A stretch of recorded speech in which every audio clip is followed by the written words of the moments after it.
Hey, Radisvik.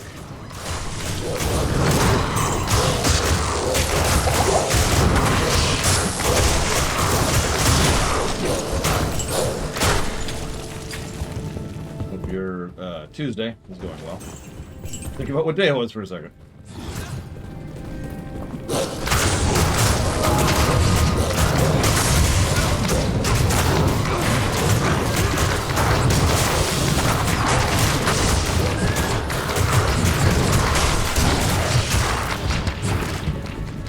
Draglin.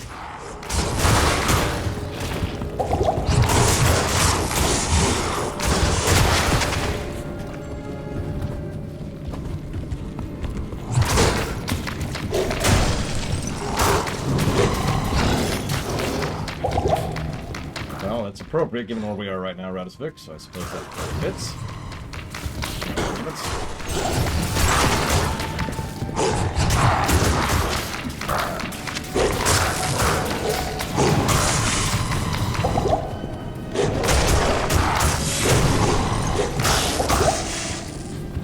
Hey, Justin. Did I say hi to Bregwin? I should say hi to Bregwin. Hi, Bregwin. I do apologize for coming back late. I know that everyone's like, oh my god, you're late, whatever. But I actually have a very specific and arguably good reason for it. So, I finished up my exercises and I'm like, alright, cool. And I was actually going to come back and get some paperwork done, which I have not done still, in preparation for the audit, which is probably happening today. So I'm like, okay, cool. But there's a package delivery. And I'm like, oh, hey, I should go see what it is. And I glance at it and I'm like, well, A, this is weird because I'm not expecting a package. Naturally, I suspect that it's a bomb. More importantly, I look at it, and it's for someone in a similar address to mine. Not quite the same. It's clearly not for me. And I'm like, oh, okay. So I went over to deliver it to the nearby apartment complex. Be like, hey, this was delivered to me by accident. Can you get it to the right person? Not the first time I've had to do that. Because apparently delivery people don't know what an address is. We are level 28. So I'm like, hey, I got your thing. And they're like, oh, thank you. That's very nice of you. And I was like, well, you know, it's just being a decent person. I didn't say that, but that was what was going through my head. Of course I'm going to do that. Because really, I only had two options. I could be a dick, or I could get the package to the person it's supposed to go to. Not the hardest choice I've ever made. Here's the catch. Afternoon. The time delay wasn't just going over and doing that. Their office was very busy, so I'm just standing there waiting. Waiting. Waiting and waiting and waiting and waiting for them to get off the phone. And I'm just like, I'm just here to drop off a package. This is going to be a 10-second transaction. Can I please? And she's just like, give me a second, give me a second. I'm like, I just... Okay. I will wait. For lack of any other option to do. It's funny you say that. Usually I'm actually a lot lower level than this when I beat, you know, normal the first time.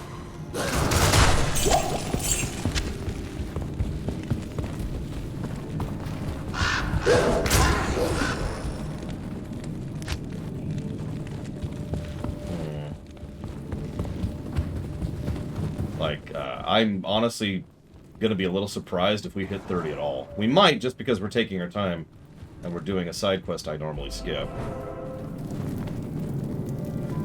Well, like I said, Mag, there's two options. I can be a dick, one way or the other. I can throw it away, I can keep it myself. You know, there's all kinds of dickhood available there. Or I can take it over. Those are the options.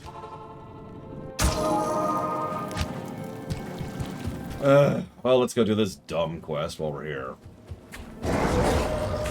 Honestly, I legitimately think this is the worst quest in the entire game. In fact, I've already given it its own negative. It's the only quest that got a negative.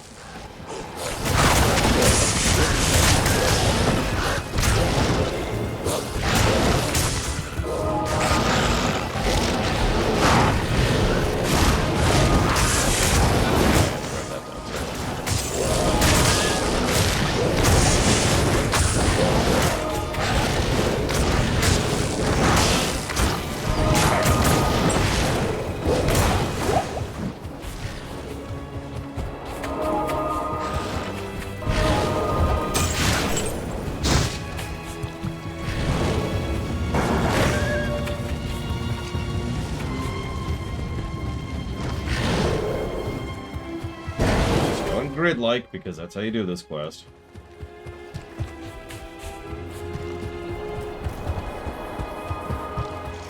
See what you should do, Mr. Red. Sorry, what do you mean, Mag? Elaborate, please. Elaborate. No! No! And Mag's gone. Alright, well. Now that we've lost Mag forever to the internet. It's terrible fate that ever befall someone. One down. AJ Palmer.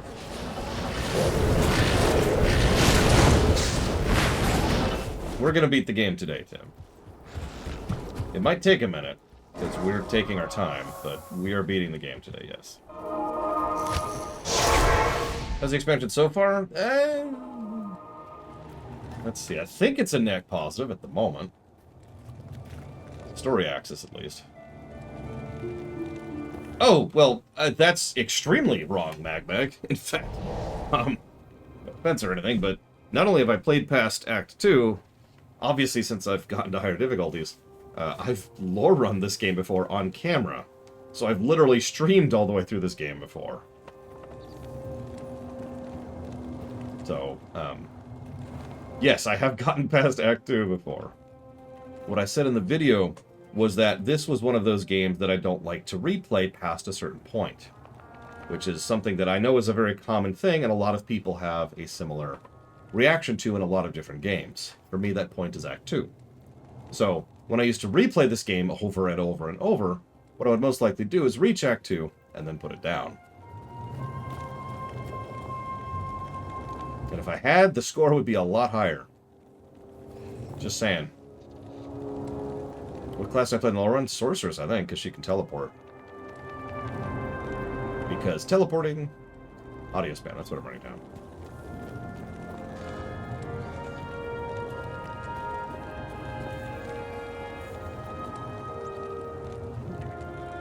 Back into it.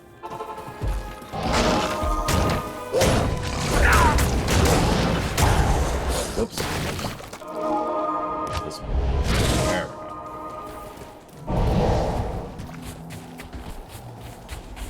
But no, I'm sorry, I'm vaguely amused at the idea that a game that I'm literally listing as a veteran run, because I am sufficiently familiar with it to qualify for that level of competence and understanding of the game, is a game that I never got past Act 2 of 5 in. Like that's why that question threw me so hard. I'm like, what? Like it sounded like an accusation. Oh, Lord, you've never even gotten past Act 2 in this. You have no idea what you're talking about. You have no right to give negatives to this beloved classic. That's what I was expecting, right? And I'm just sitting here going...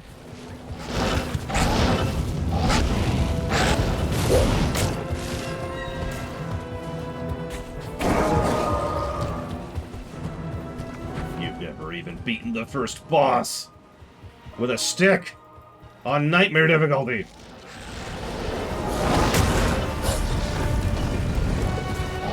I actually have a story about nightmare difficulty, but I'm going to wait until we get there to share it.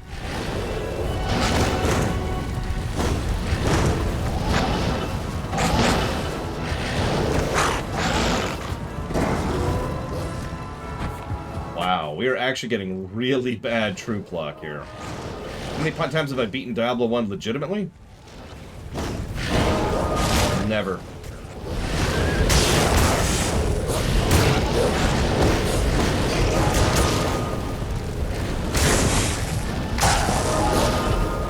Interesting way of saying hello, Magister. Hello, Magister.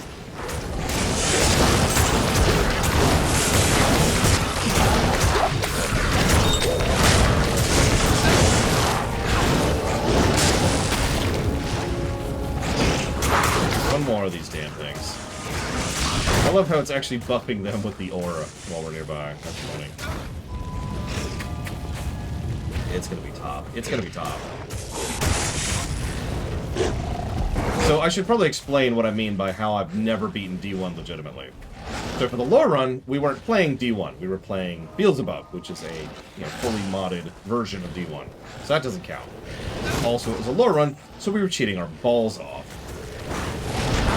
for the review, we got to a certain point and started cheating because it was no longer worth my time.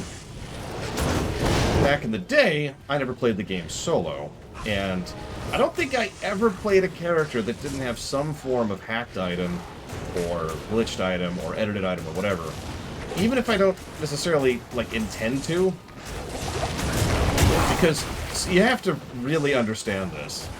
Battle.net in D1, it got to the point where you effectively could not actually find legitimate items anymore. Because the hacked items were so prolific and so spread out and so widespread that they were just part of the item economy at that point. Follow me.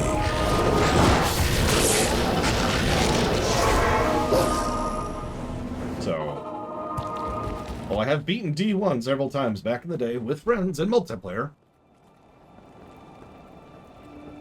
I don't think I ever did it without, you know, some kind of hacked item somewhere.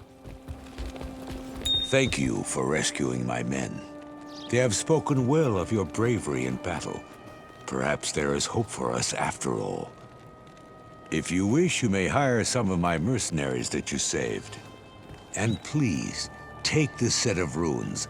I had been saving them for a socketed shield, but I think you'll make better use of them. Be sure to set them in the right order for their fullest effect. Aha! So that's as close to as an explanation of rune words as we ever get.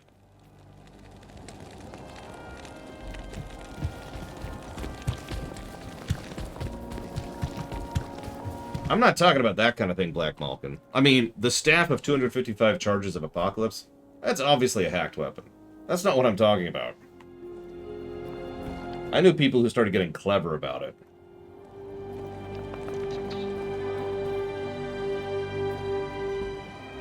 Also, it's entirely possible that one of those playthroughs we beat the game without a hacked item, but I don't know.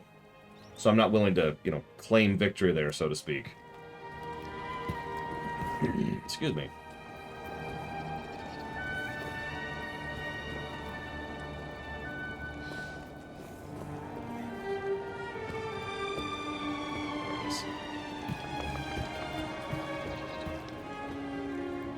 I knew what you meant, Black Malkin. I mean, I wasn't sufficiently familiar with the game to even be able to tell the difference of a perfectly rolled item versus a regular item at a glance, so obviously I have no memory of it. So I'm just going to repeat myself for the third time in a row. I don't know if I had any hacked items.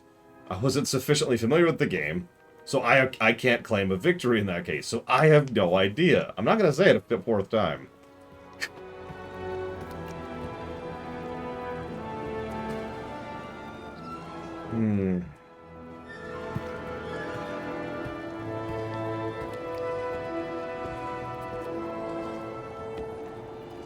No, I haven't even seen it. I drink from a ham. I spent my entire lunch break making lunch, exercising, and then taking a package to the nearby complex. That was my lunch break.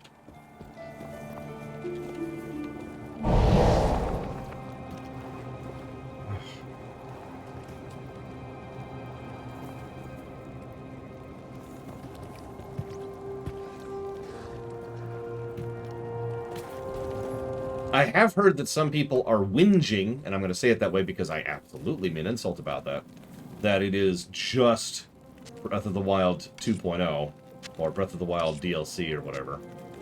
And those people are idiots. And I'm just, that's all I'm going to say about that one. I'll move on from it. Oh, excuse me.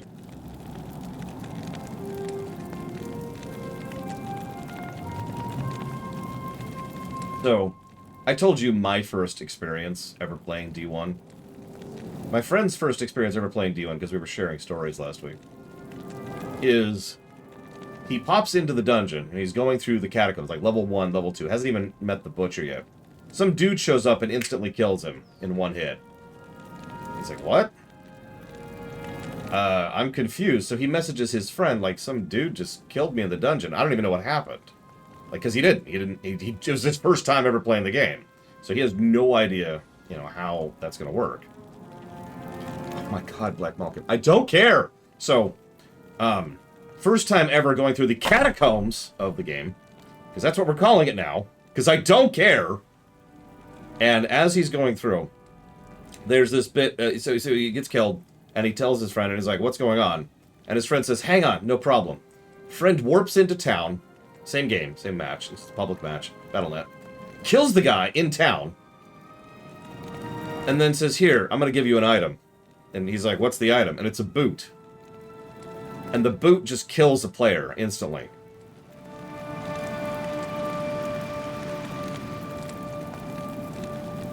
He didn't play much of the game after that.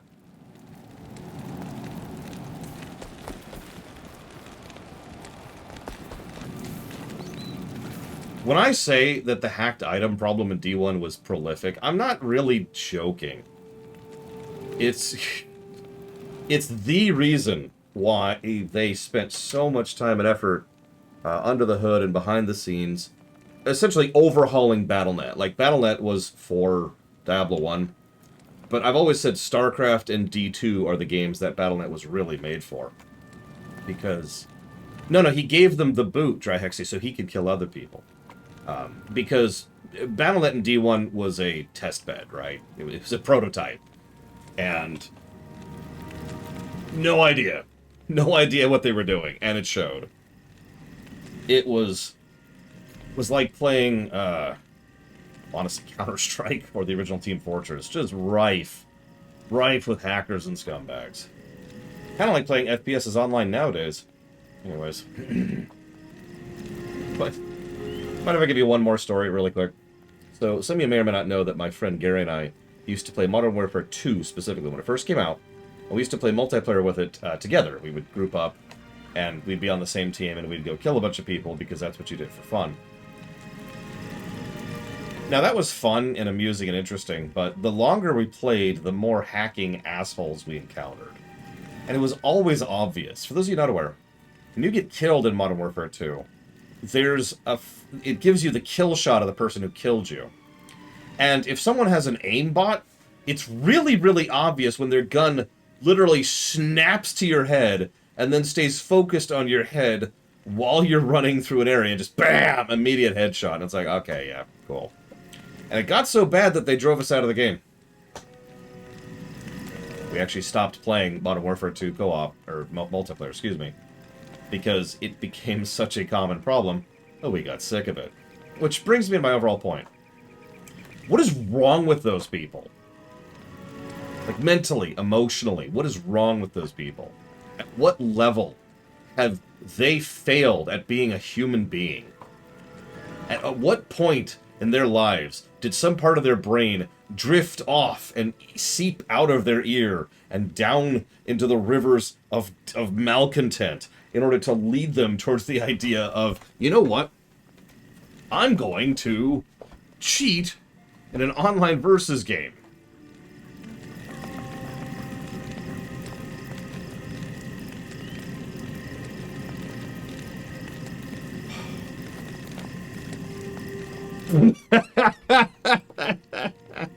Oh, that's awesome, Black Malkin.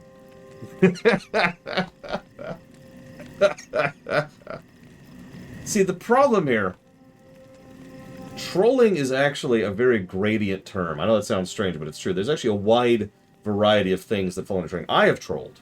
Most of you in chat have probably also trolled. Usually your friends or your family. Right? You ever give a birthday gift to someone, and it's this fake thing, and here's your real gift. That's trolling, right? There's gradient there. Someone who is a dick, let's just call it what it is a Rule 0 violator. There's no, like, justification there. There's no clarification. There's no nothing. Yeah, it's essentially, what I'm trying to say is I kind of disagree with the idea that griefing, which is what that is trolling. At best, because I hate getting into definition argument, I'm already kind of irritable today. But at absolute best, griefing could be considered a subset of trolling, like extremist trolling, if you will. But that's the interesting thing, because trolling can be plenty of things, several of which are actually good. Griefing is never good. Griefing, by definition, is always bad.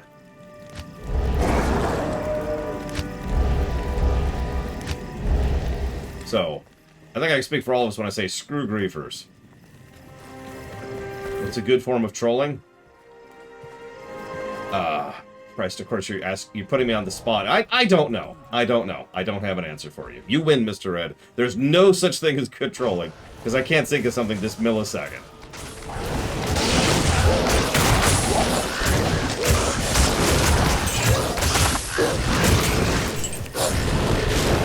Okay. My niece, who would, like, hold out a bit of her food and wait for you to go to, like, take a bite on it. And as soon as you go to take a bite, and she hold it there until you go to take a bite, then she pulls it away, and then she goes, ah, that's trolling, and it's a good form of trolling. Bam.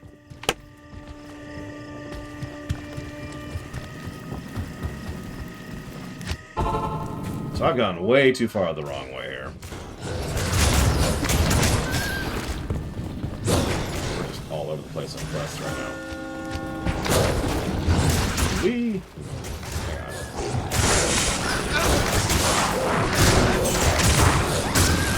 Oh my god, these things hurt more than they have any right to. Where are they? I hear them. There you are.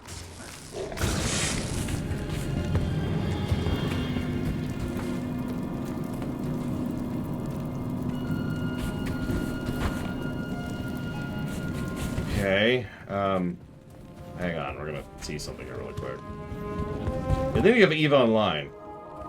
Have I ever told, I'm sure I've told some of you what what an acquaintance of mine used to do in EVE Online. Good night, Oculus. Do have a good one. Or else. So, hang on, a little bit of backstory. Small bit of backstory. Here's how EVE Online works. You need resources. Resources are what you generate various forms of currency from. Okay? I don't remember the names of the currency, and I really don't care. Please don't tell me. But one of the currencies you can get by roaming and mining. And when I say mining, I don't mean like whatever... Jesus Christ! I don't mean whatever you're picturing with mining. I mean, you set up some ships, and they automatically mine for you, and then you walk away for a couple of weeks. You with me so far?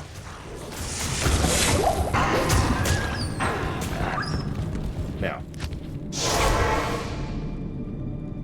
you would make X amount of money per minute, okay?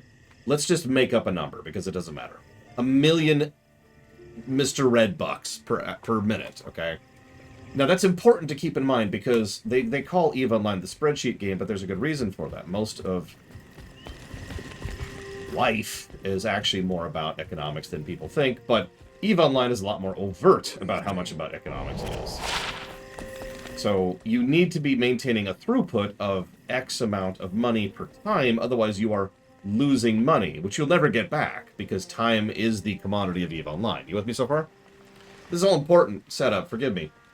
Because if anything interrupts your mining, you're losing time and money.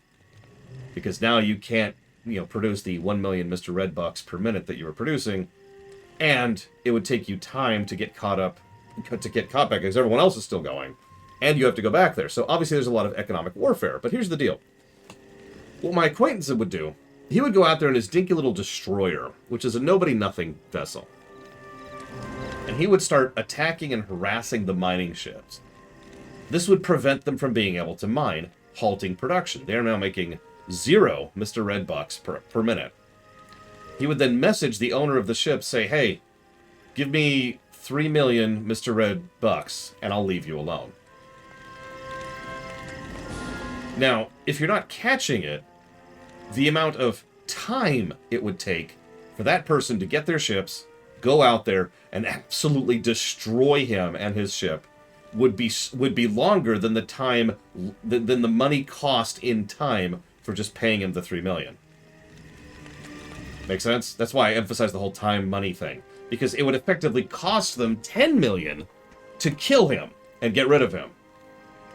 Or they could pay 3 million and make him go away. It's like an inverse protection racket. Because he couldn't actually enforce it, and if they decided to kill him, they totally would.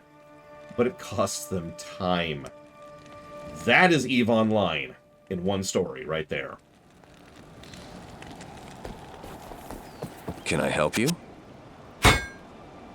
So what do we get? Angelic. That's interesting.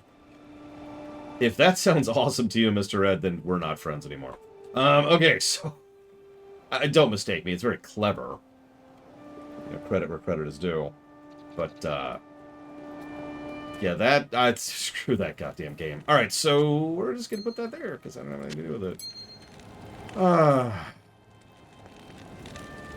Jesus Christ, I drink the man. We're gonna pretend we never heard that. Alright, so Mr. Red says, I've got a gun to my head. Why do you keep putting guns to my head, Mr. Red? Blizzard wants me to give them a plan for a proper remake of Diablo 1. Yes, warrior. Okay, so I tell them the story from the Diablo rewrite. Done. I can do basically anything I want with Diablo as a game concept, but I have to have Tristram, has to have the Cathedral, same cast. Okay. The Diablo rewrite. There we go. Done. Mission objective completed. Any questions?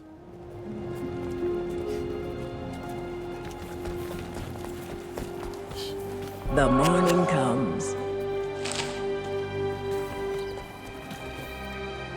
I'm just taking this moment to plug the Diablo rewrite again here real quick. So in the rewrite story, Morena, that's the rogue, goes in first. This makes sense, narratively speaking, because the Sisterhood of the Sightless Eye, thanks to Akara and her many connections, is the most likely first group that would show up to try and figure out what the hell's going on in the Cathedral. I think this is actually the Cathedral. You know what? I'm just going to say it's Cathedral. The Cathedral. You got me confused, Black Malkin. So, she goes first. She makes her way partially down, but she dies. Spoilers. So then, Jazrith is the second one to go. Jazrith is specifically there because he and Cain, who are good friends, are already in the area. So Jazrith decides to head down. He gets a little bit further. He also dies. This leaves the last group, which is Cain and Aiden. Now, the reason I'm emphasizing all of this isn't just to plug the rewrite again, plug, but also because that's the format I see the game following. I feel like one of the things I would do gameplay-wise, other than fix all the gameplay, seriously, just make it D3, we're done. Yes, you should do both, Giga Pudding, or at least you should audition for both. The format, I think, is you start off as one character, again, rogue, and the rogue is actually the hardest mode. Getting all the way down through the Cathedral's depth on the rogue should be the hardest possible path to victory. Doable. Doable with gear, with time, with temperance, with skill, but very difficult. That is hard mode. However far you get down, all the progress you made is saved in various methods. So obviously, you know, enemies you have successfully taken out are gone, or maybe just, like, you go down to the floor you had previously cleared, right? Because everything above that's been cleared. Morena already did all that. So now you go further down, and Jazrith, second character now, has all of the, it basically would be, have more access to more talents or more abilities or whatever we use for the gameplay mechanisms of leveling based on how well you did on Morena. So you wouldn't actually be losing any progress, really. But now that you're playing as him, gameplay is going to be a little bit easier. And if you manage to beat the game, then congratulations, you get the second route ending, or whatever you want to call that. Third and final time would, of course, be Aiden. That's your last shot. If you die with Aiden, you're good. This would also... I would also probably have options, like toggleable options, to just say, can I just start as Jazrith, or can I just start as Aiden? In short, all of this would be something that you could decide before you ever even fire up the game, really. Fire up the level, or however you want to look at that.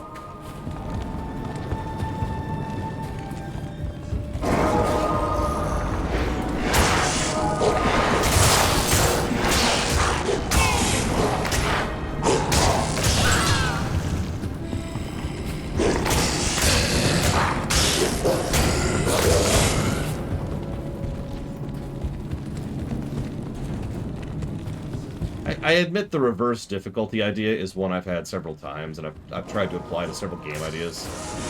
And I've always found it kind of strange that in video gaming we've always been married to the idea that you know, the further you get into the game, the harder it gets. I know that sounds like such a strange statement, but like I'm explaining it wrong. But I feel like there's some potential for doing the opposite.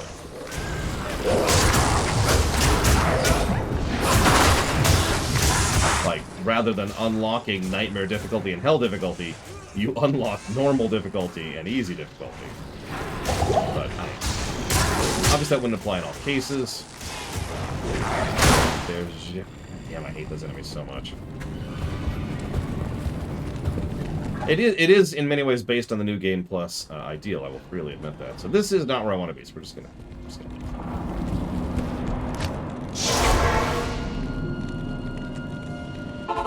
You know me, and you know that I am very big on New Game Plus, so I'm kind of unabashed about that one. Greetings. Afternoon. Okay.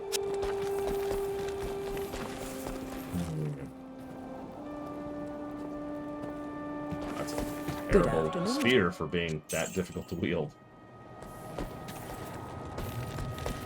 That's what options are there for, Mike Romano.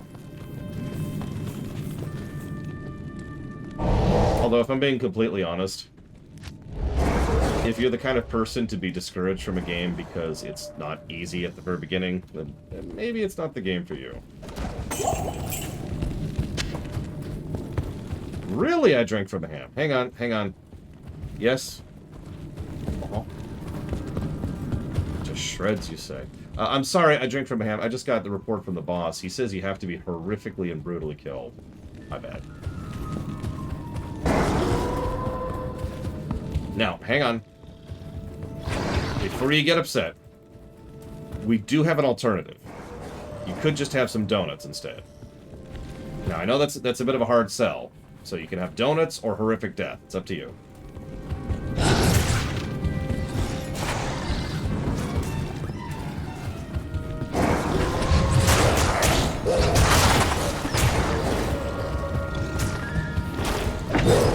You know, that's an interesting question, Nero says.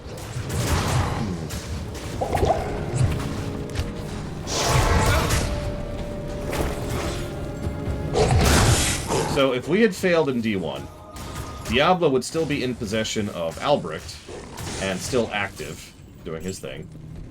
He would stomp out, go to Baal, and nothing would change. Is what I'm getting at. Like, at absolute worst, the only thing that would be changed is everything would take slightly longer than it did, because Aiden bought us a couple of weeks. That's it.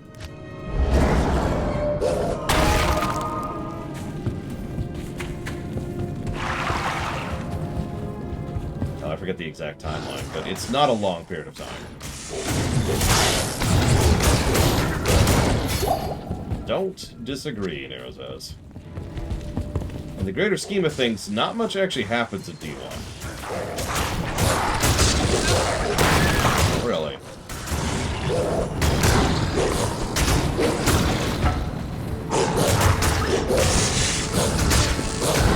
Well, the original intended host for Diablo was Leoric. I don't actually remember right now why. But either way, Leoric didn't work as a host, so he took Albrecht as the runner-up.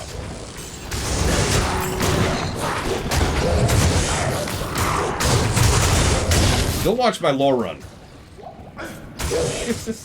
if you want to hear more details on that, because that's what a lore run is for. This is not a lore run. This is a pathetic stream. That's what we're going to call this. This is when the lore runner is so pathetic that he can't even stream a game he knows very well.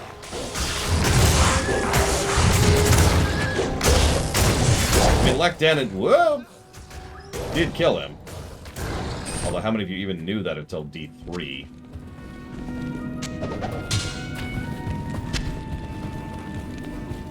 Lek Denon has a whole journal entry in D3.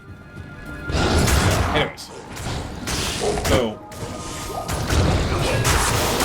I'm trying to think how to phrase this, Nero says. So to be very clear, the Diablo rewrite's done. Like, it's been concluded. It's finished.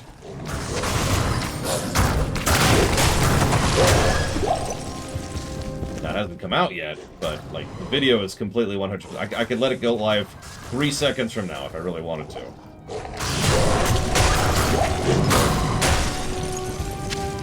I just want to be very clear. Because you are not the first person to presume that I'm still working on it. That's not how production cycles work. If I was still working on the Diablo rewrite right now, and it comes out this Saturday, then I would stop streaming and immediately go work on it until it was done, because I would be horrifically behind schedule.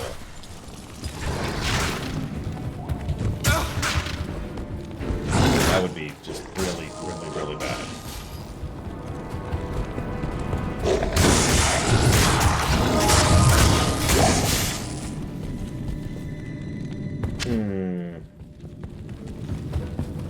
I don't know. Kane might have actually, you know, led. Instead of being like, I'm just going to sit around and let them put me in this cage.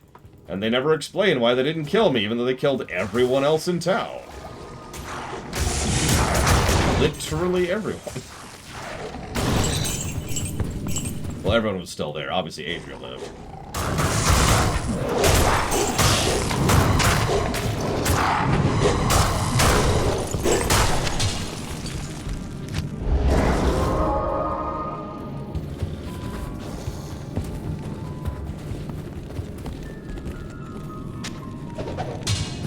I don't know who. Well, I mean, Diablo 1 was. No, I'm gonna keep my mouth shut. It doesn't matter. It doesn't matter. I apologize. Not really, Mike the Sec. We're still using the maul that we've been using since Act 4. I'm not sure we're gonna find better at this point. The Mercenary, on the other hand, has gotten a much higher damage weapon. And it has been noticeably improved. We almost doubled his damage.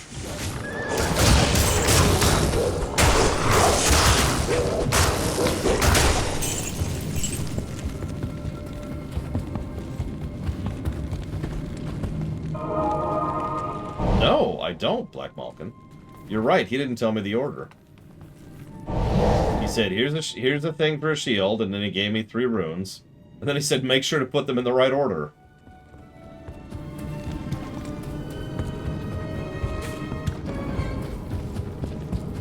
All summons at once. Yeah, I'm gonna pretend I'm a necro for a minute. Some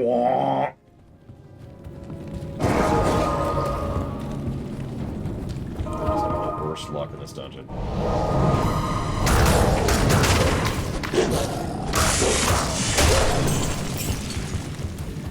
What does it look like in this version? Oh yeah, it's still the thing. God, those visuals.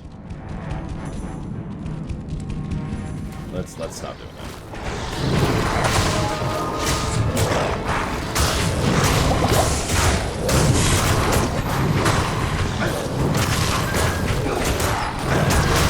Oh, okay.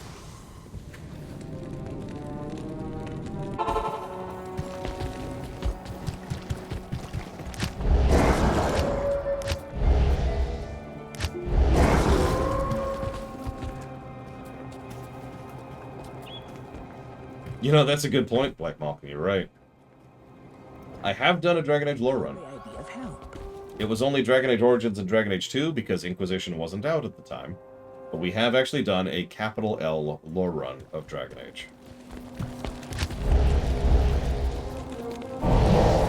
Good day.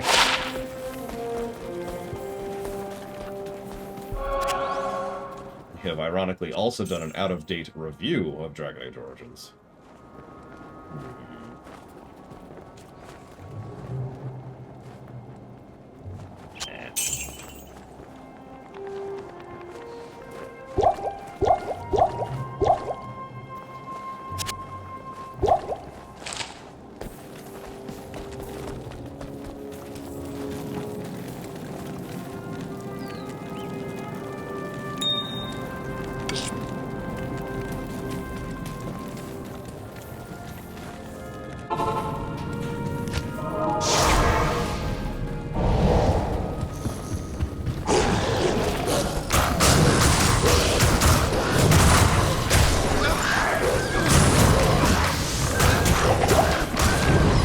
also did a proper remake. Oh, jeez. Of the Dragon Age room. Good afternoon.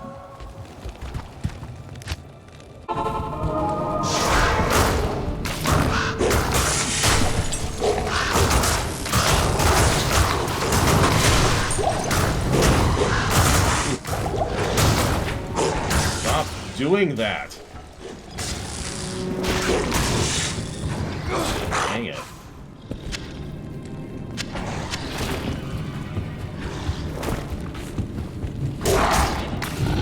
We, in this build, will not get a poison that spreads. Actually, it wasn't bad at all, Triaxia. The only real problems we had in the desert were Durile.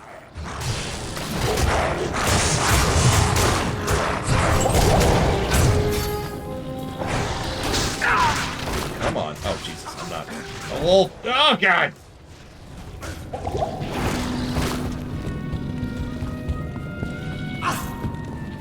Yeah, because Durile sucks.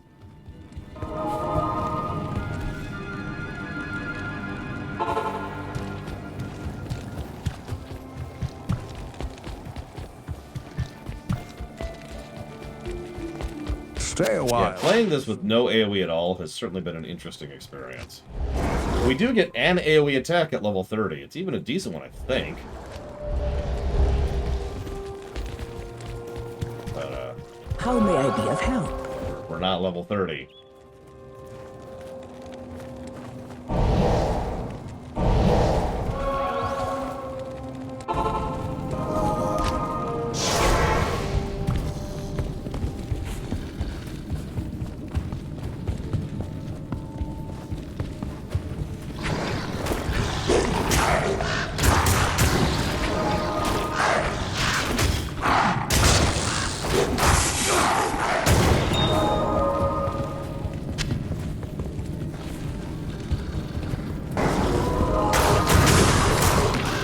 One of the things I have to really sit and decide,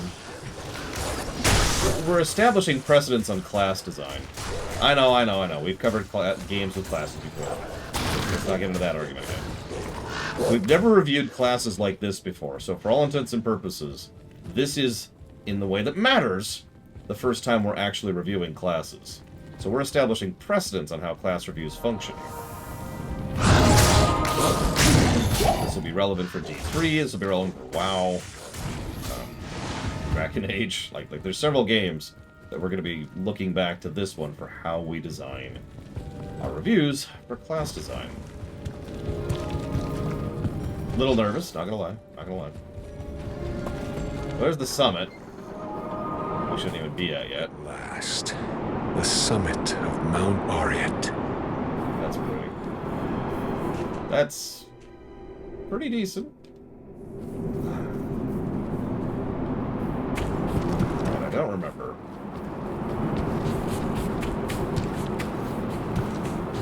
That's in there. Hey, look, there's. It's actually down there in the original too. You can see it just doesn't look quite the same. Check it out.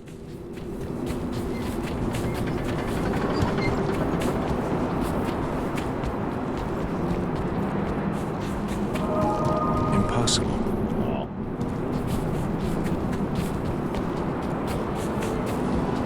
We are the spirits of the Nephilim, the ancient ones.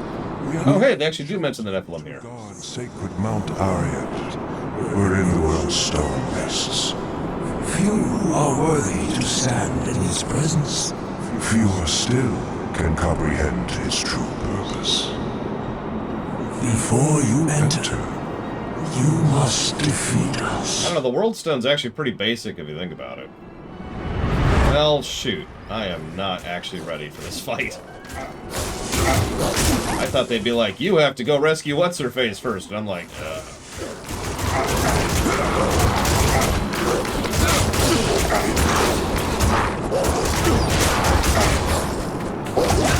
Yeah, we are... okay.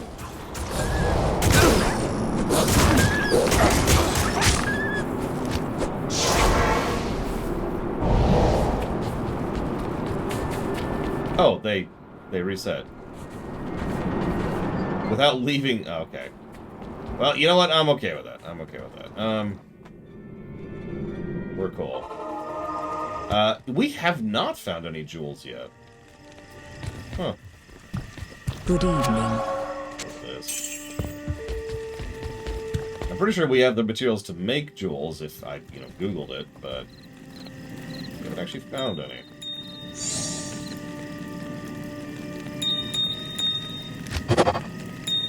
That's 2 flawless we've made. Nice.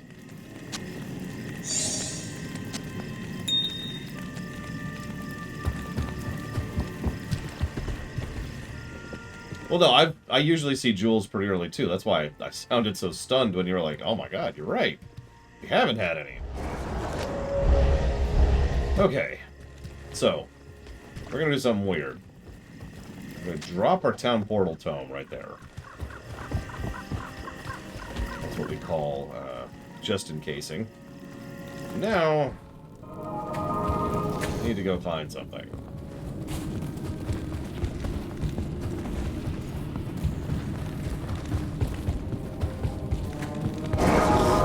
Track where we are here a little bit. What is this path? That is the frozen tundra. Okay.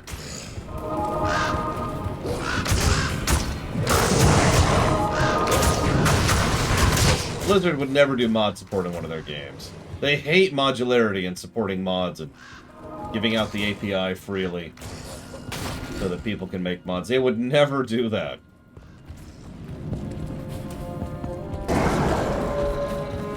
Real talk, I have no idea why Resurrected isn't like leaning into the modding scene like the original did. And Warcraft 3, and StarCraft, and StarCraft 2, and World of Warcraft. In fact, a lot of us use a lot of different metrics for when Blizzard stopped being good. Some people say it's a specific expansion in WoW, some people would say when they started selling mounts for money. All kinds of people come up with all kinds of reasons for when exactly Blizzard stopped being Blizzard. But I'll tell you the real answer. It's when they stopped mod supporting as much as they did. And if you're wondering, that would be either Hearthstone or Overwatch or Here's the Storm. One of those 3. Right about then. Well, they suddenly just kind of stopped doing that. They stopped being as mod supportive as they are. That's... Actually, yeah, Pillars of Stone. That's about coincidental. Same time there, I think. You're right.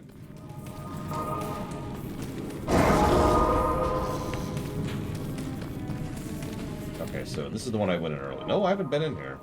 This is one of those micro-dungeons. We don't care about this.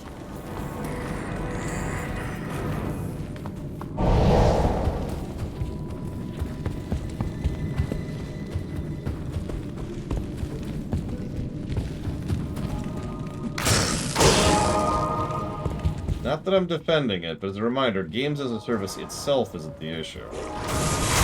WoW is a game as a service. It's just, you know, worth the damn.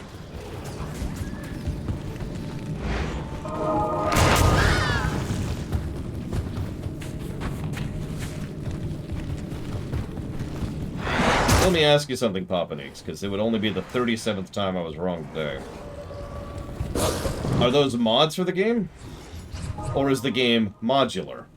Is the game mod supportive? Those are big differences. Dragon Age Inquisition has mods.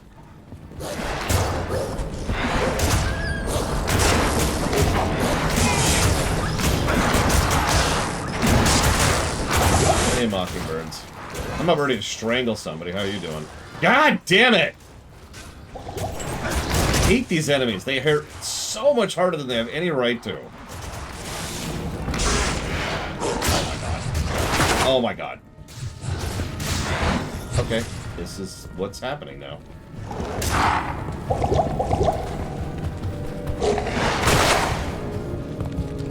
You're on crack, Papaneeks. Link or I don't believe you.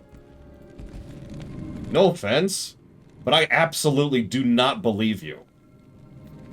So if you don't provide some proof...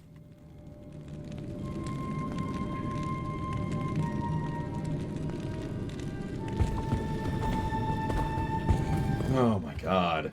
The goddamn day has been just a frustration after frustration.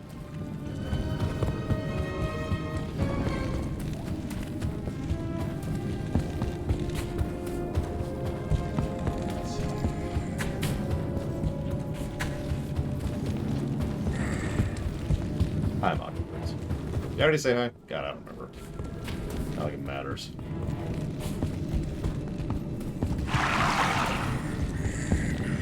Is it over here? I think it was over here. This is great, honestly. This is the best. Yep, there it is. Just way in the opposite end of the literal opposite end of the frickin' floor. Whenever I finish. God.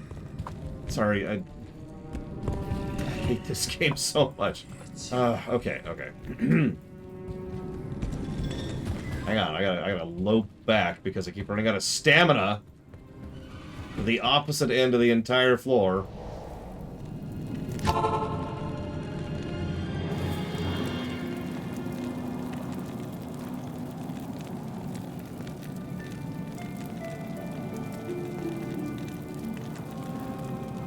I was gonna say, this doesn't look like this is from BioWare, Bopanix.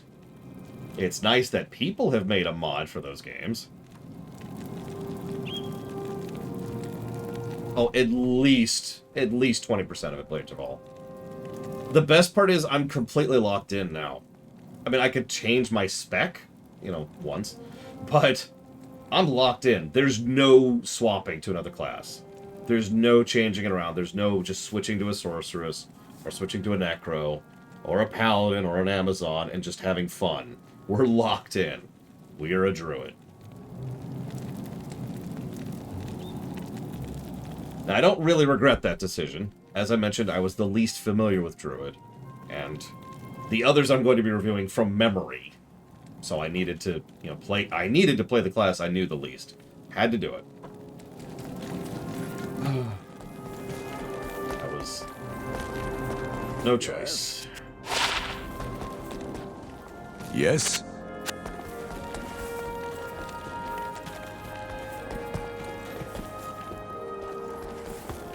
Good afternoon.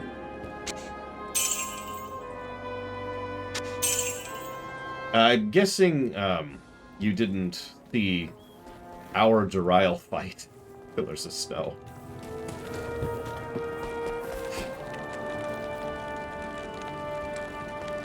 See, I remember that one, Papanix.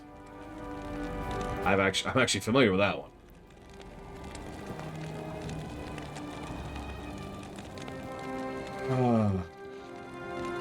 Why am I least familiar with this one? So, every time I tried to play Druid, it sucked. I didn't enjoy Pure Caster as much as I do the others, so, and I'll explain why in a minute. Pure Summoner was okay, but it has the common problem of taking way too long to get, you know, interesting. And obviously Melee is the problem we've been running into, which you voted for, so thank y'all for that. So, what don't I like about Caster? Now, I don't actually know if this is true anymore or not. We will poke at this a little bit. But we've got Firestorm. Okay, so that's kind of a random spread of fire. How about Cyclone Twister? Makes twisters, which just kind of roam wherever. And there's Hurricane. Okay, Hurricane's legit. I'll give you that one. But like Armageddon or Volcano or Fissure, you don't control it, is the problem. I suppose that's the class theme. But it was frustrating to me personally, because you're a caster who can't really aim your spells well. That's what it boils down to. Rather than Frostbolt, hit line in projectile, you throw something down and it'll hit vaguely in this area. And that's Druid Caster in a nutshell. With the exception of Hurricane, which is just ridiculous.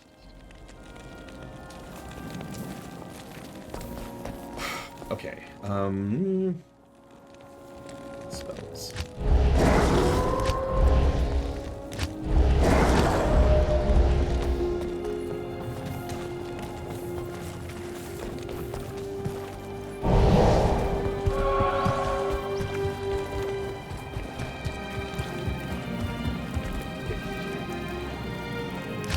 I mean, I enjoyed playing a Witch Doctor quite a lot at D3, so it doesn't surprise me they can make something fun.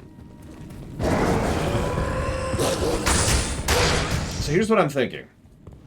Class design boils down to unique mechanics, kit, which in this specific case would be spells.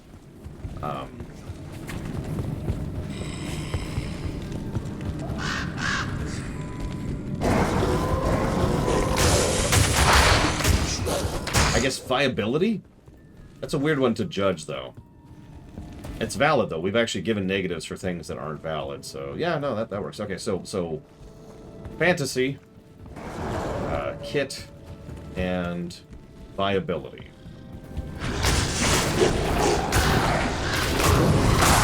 Now, despite the issues I'm having, I don't think I could ding, for example, werewolf, or that is to say druid, for viability. And since it's probably the worst class in the game, I'd say that's indicative.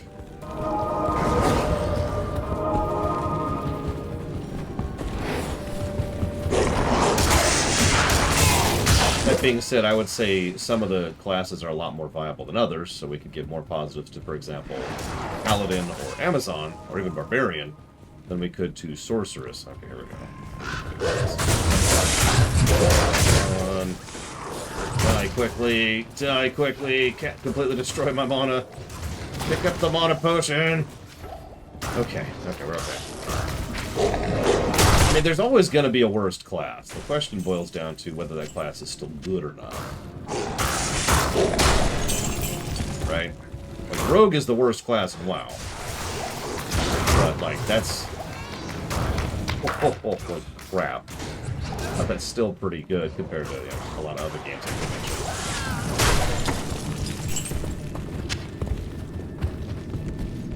Okay.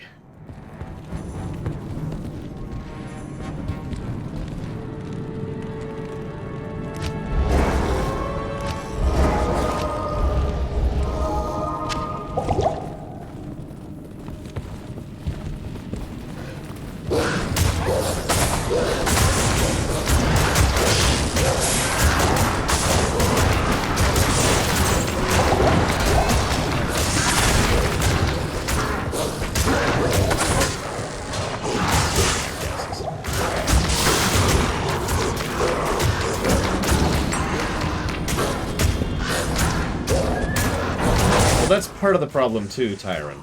I think, so every class in this game, to some extent or another, suffers from the fact that you won't really be playing your class until you're level 18 or 24. I've already talked about that.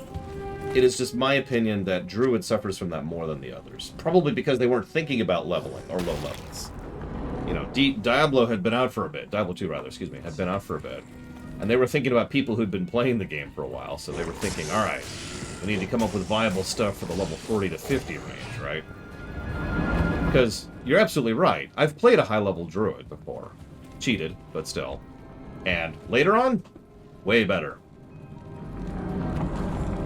It's the frickin' Black Mage problem back in FF14, if you ever saw me cover that. Okay.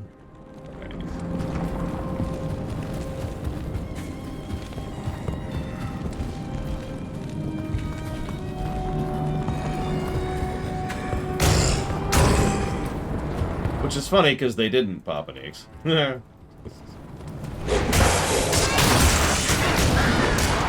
Black Mages eventually are pretty legit in FF14. But it's that eventually that's the problem. Oh, I don't like this room at all. Let's not. Let's just go down here. Yeah, when you get the full loop in and out combo, which I don't know how to properly explain other than saying that it loops in and out of itself. That's awesome. Hey, stop fighting the... Run. Teleport to me, please. Teleport to me, please. Teleport to me, you jacket. No! Thanks. Okay.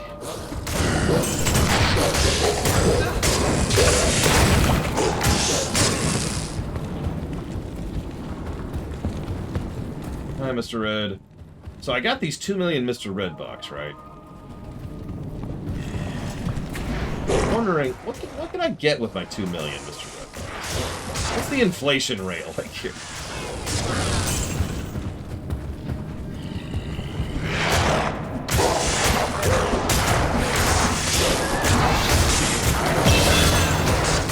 take that. It's 29. So based on that alone, we probably will actually hit 30. In fact, we'll probably beat the game at level 30, because the Ancients are probably going to dig us.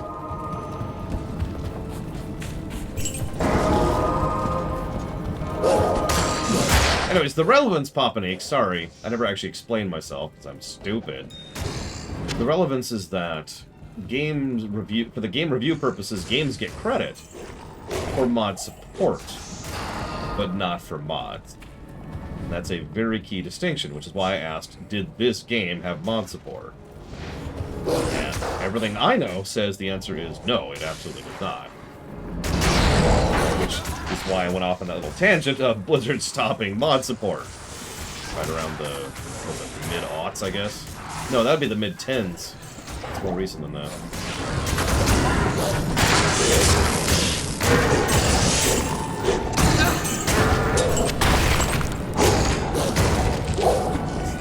Let's not. I am having really bad terrain luck with the frozen river.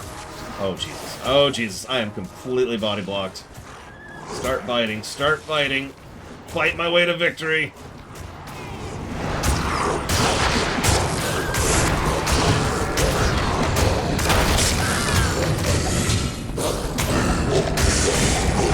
Well, almost assuredly Popaniques. But again, that's sort of the point, isn't it? Like, they walked away so hard from mod support that it... I don't know. I honestly think that their games have been worse as a consequence of walking away from mod support. I don't know how else to put that. With the exception of WoW, which continues to have mod support, thank God. That would have been nice to have earlier. Oh well. Overwatch, like, tried extremely briefly to have something that we could generously call mod support. And then they walked away from it almost immediately. Just... I don't know. Or rather, I do know. I know exactly what they're doing, and I know exactly why they're doing it. It just pisses me off. Are we good for a second? We're good for a second. What are we? We're level 29. I think we're sitting. Because we are. Damn it, why won't these succubi leave me alone? God!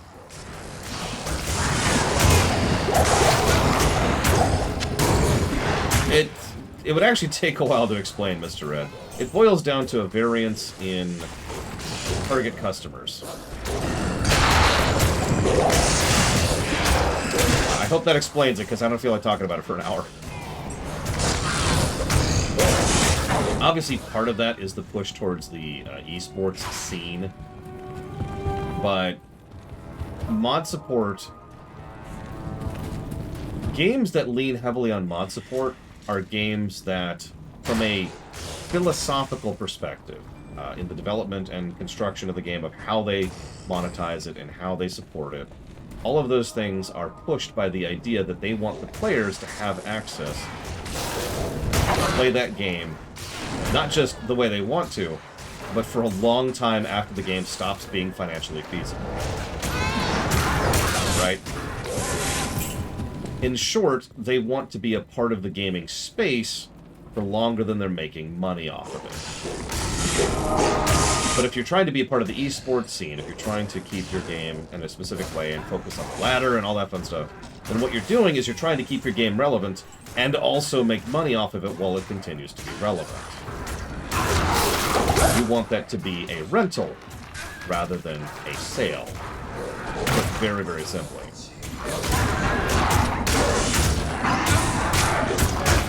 In 1 second, Churen, please don't get me killed here. Please don't get me killed, Churen. I'm sorry, Churen. Whatever I did, I'm sorry. Oh my god, I am completely surrounded. I am completely surrounded. Okay, okay, we're out, we're out, we're out.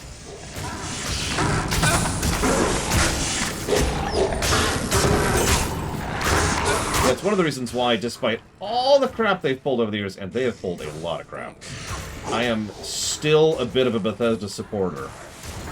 Because one of the things they have consistently been big on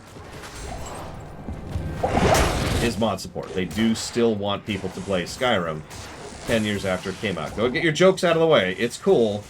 Jokes are neat and all, but you know what I mean.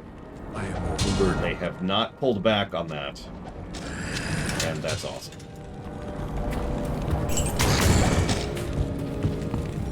Back off a bit here.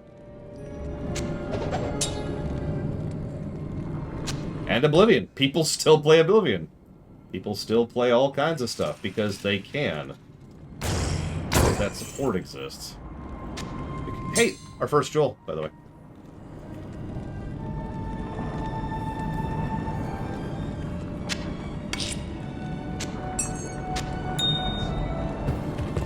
Hey, TSB. Happy Tuesday. Yeah, exactly. Morrowind has been a part of the gaming space for 2 decades because of mod support. And that's exactly my point. See, the thing is, you might think, hold on, Lore, I'm a big, dumb businessman with a giant cigar shoved into my mouth. Why do I give a crap? And the answer is, you're an idiot if you don't think having your game have that much free marketing and that much longevity isn't going to help future sales. I guarantee you, with 100% certainty, that Oblivion and Skyrim were at least in part the kind of sales juggernauts they were because of the massive mod support for previous games. Because Morrowind was a huge, huge pro-modding game. And so was Oblivion. And so was Skyrim. So, it does literally translate into future sales. Even if all you care about is the bottom line. Hero. Could you talk quicker? Talk quicker. Talk quicker! My only hope lies with Mala. Please, tell her you've found me.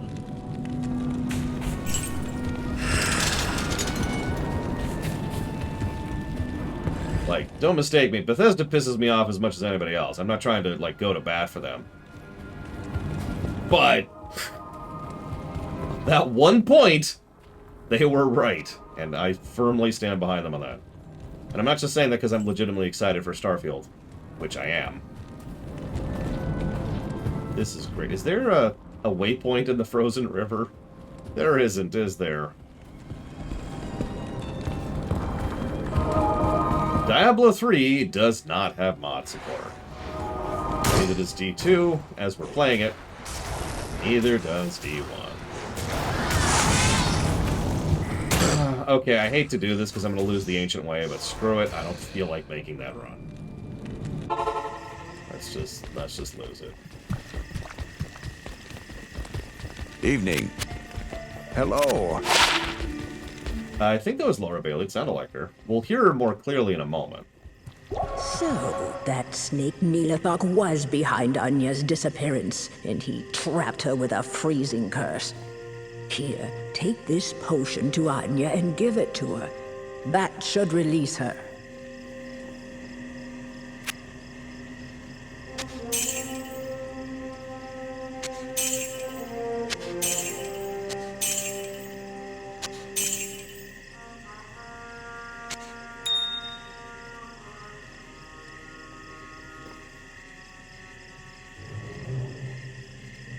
Oh, absolutely, Crazy Norse. No question. No question in my mind.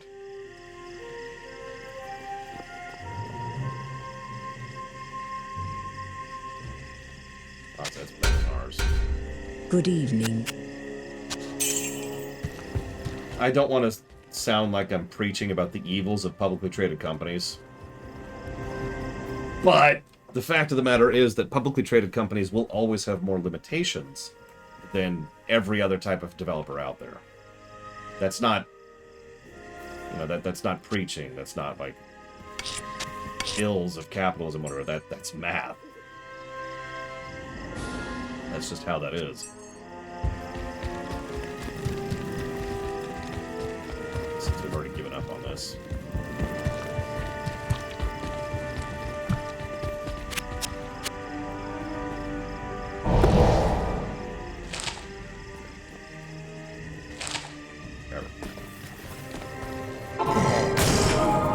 You ever see Bellhammer?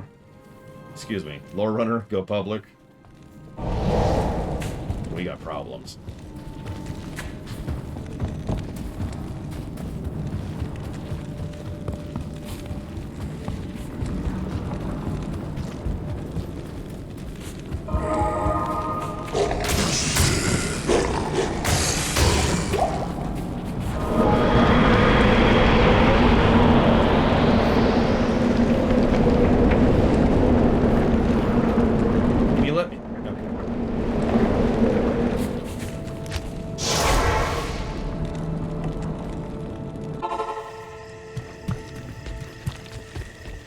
Thank you so much for bringing Anya back to us.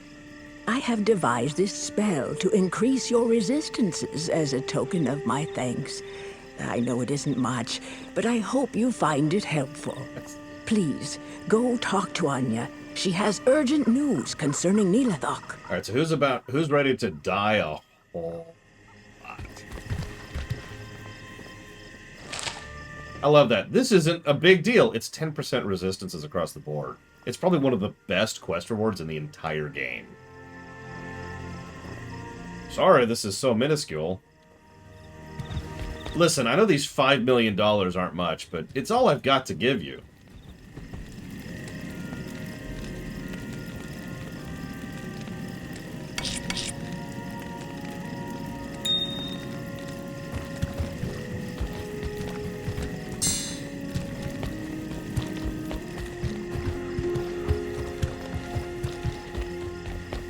You have proven yourself a true hero to me and my people. These are dark times, warrior. I hope you can bring an end to Baal's reign of destruction. Our Council of Elders is gone, my father Aust among them. The one thing that keeps us from total despair is the promise of vengeance against Baal. Okay. What afterwards? Thank you, hero, for rescuing me. To show my personal gratitude, I give you this. I had it custom made for you by Larzuk. Could you have asked me instead of just... Nilaithak told me he struck a deal with Baal to protect Taragath. In exchange for the demon's mercy, the misguided fool plans to give Baal the relic of the ancients, our most holy totem. Doing so will allow Baal to enter Mount Arreat unchallenged by the ancients. I tried to stop Nilaithak, but he imprisoned me in that icy tomb. Nilaithak must be stopped before he dooms the whole world. As much as I would love to strangle the life out of him, I'm afraid I haven't the strength.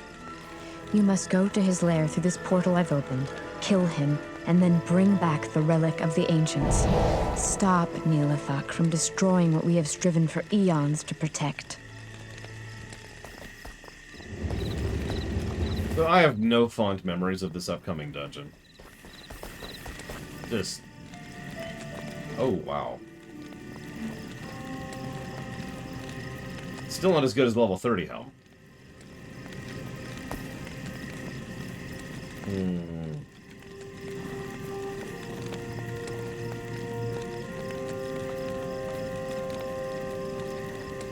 Yeah, I hope you like Corpse Explosion.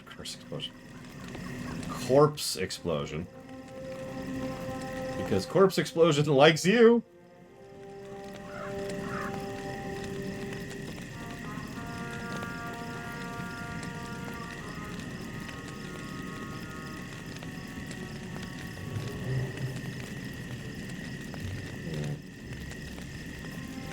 Oh, I agree, Black Malkin.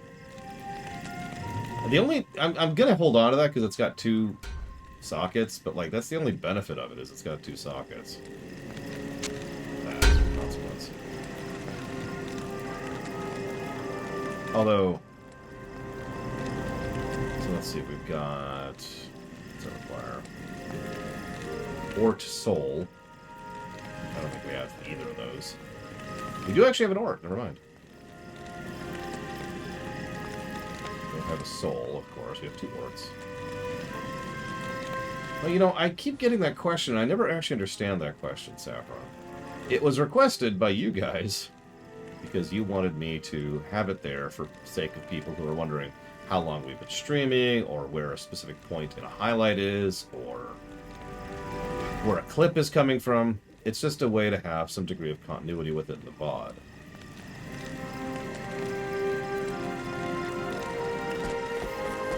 Evening.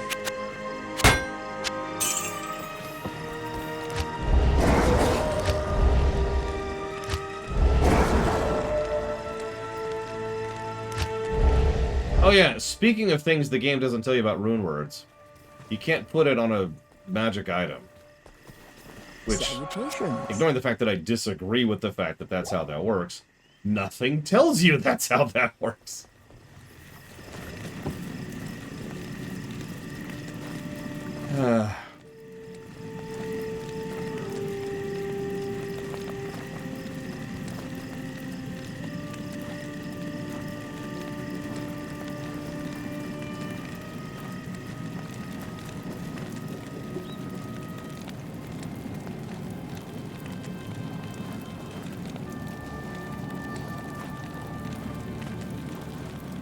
Yeah, I'm frankly bonkered by the fact that this game was as popular as it was. I'm saying that wrong. I'm bonkered by how many people figured out stuff in this game. That's what I actually mean. Because a lot of this stuff is extraordinarily esoteric. Alright, let's do it. I am not looking forward to this. Nilaithak, you can't hide from me. Hey, there's a bunch of corpses out front. I'm sure that's not indicative. Oh god, there's a bunch of corpses inside! There's so many corpses. There are mounds of bodies. I know you're a necromancer, but seriously.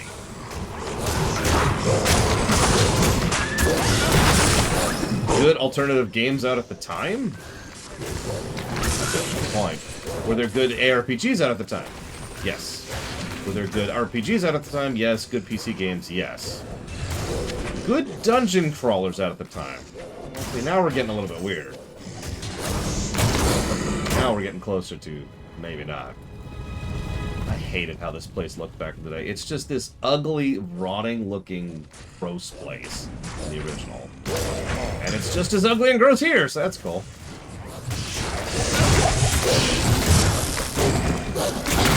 Like, I hate to quibble, but why is this what your temple looks like? What is wrong with you? Like, the implication here is that Nilaithak was always this horrifically evil monster, but like, why? How? Is this just, is he just the token evil teammate? Is that what this is? Well, Secret of Mana comes to mind immediately, but it actually predates this.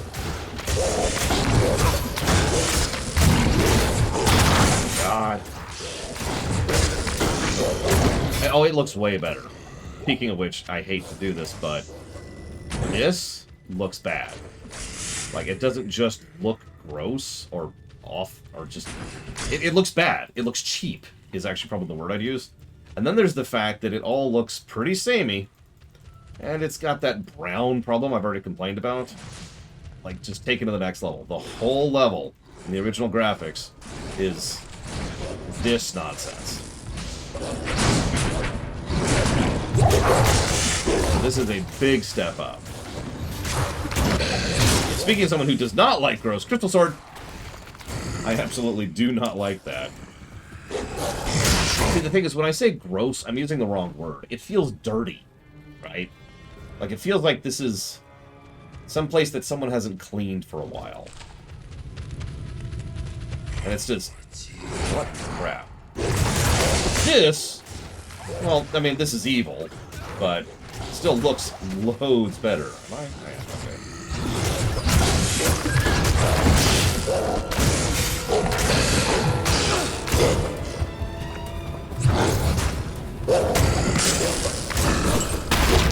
Yeah, everybody in here, what he does... God damn it, Mockingbirds. What he probably does is he hires cleaners, and they die. And then he raises the cleaners, then he hires cleaners, and they die. And it like becomes this eternal cycle of him just constantly hiring more and more janitors and maids and cleaners to come clean the place, and becoming part of the decor.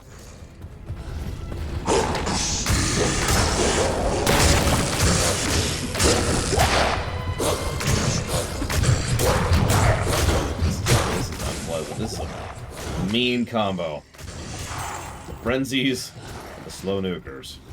We're gonna start running a little bit. Just a bit, just a bit.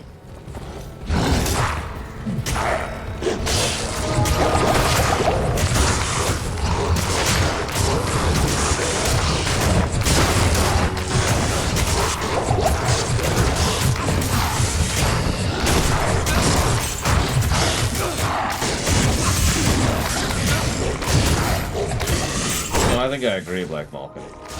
This looks... like, honestly, this is right up there with the Kuros docks. In just looking completely different in the remaster. In a good way, no less.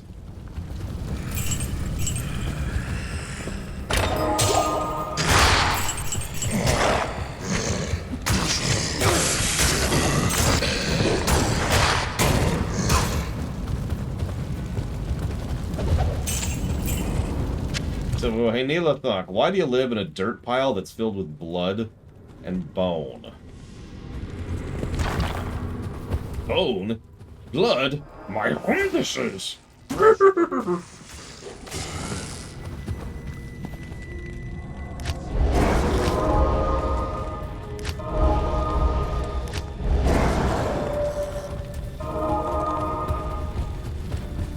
is now the canonical voice of Nilaithak in the rewrite. You're probably wondering who voices Nilaithak in the rewrite. Nobody! He dies off camera. As it should be. You know what, Mr. Red? You are now the canonical voice actor for Nilaithak. However, I'm afraid I'm not going to credit you or give you any reason whatsoever to believe you're actually that person. But if it makes you feel better, you can tell your family right now that you are the voice actor for Nilaithak. And it's close to being true. By the way, I love the name of these frickin' places. Halls of Anguish, Halls of Pain. Nilaithak, do we have to have a frickin' word? Oh, that's the first time we've seen Defilers so far.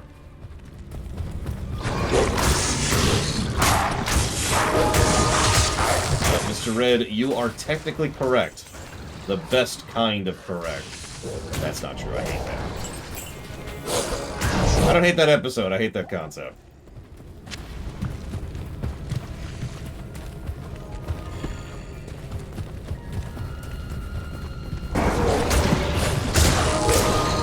Good episode.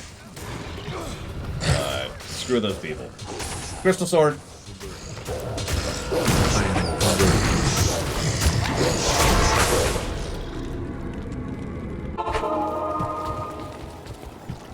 We're up to 7.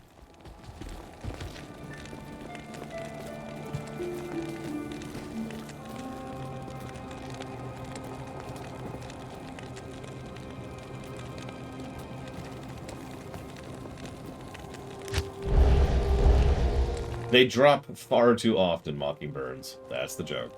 You kind of get sick of them after a while. Cool looking. Kind of common. I should actually wield one at some point so I can see what they look like in the remake or remaster. How may I be of help?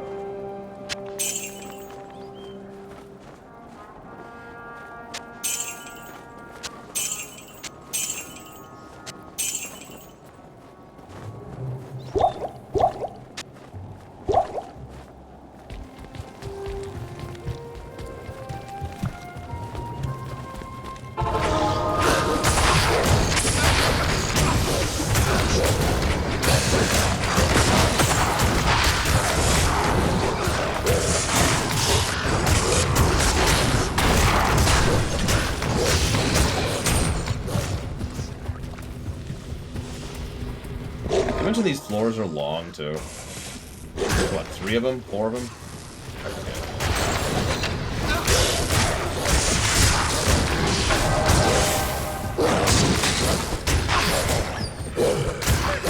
Yeah, I don't know what the watch streak thing is. It's pretty new. They just started doing it like, I want to say a week ago. I still don't know what it actually means. Twitch doesn't give a damn about me. For the actual streamers, we're told, hey, we're rolling out this new feature. Here's exactly how it works. Thanks for keeping me in on the loop, Twitch. No problem. We care about you. Keep making us money. Okay.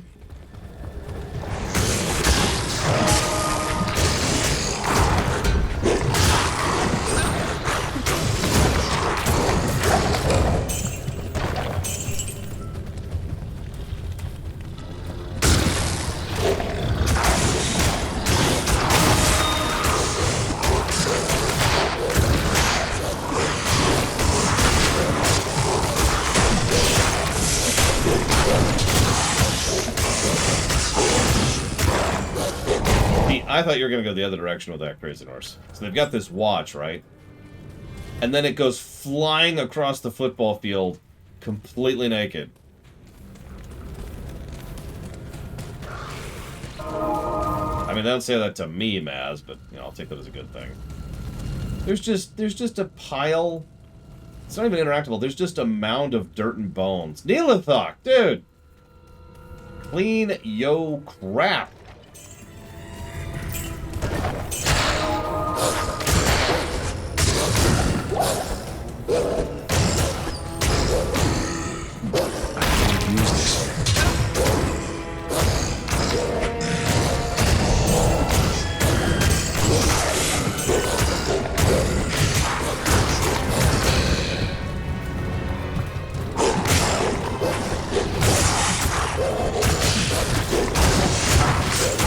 No, the naked clock shows up over on OnlyFans.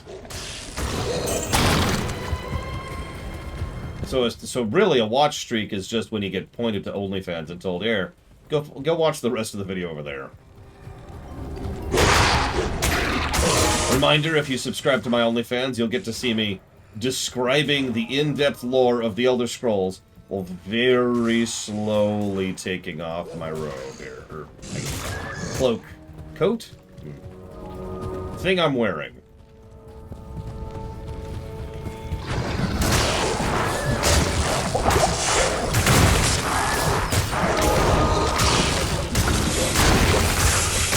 For extra irony, I'm describing nothing but Vivek while I'm doing it.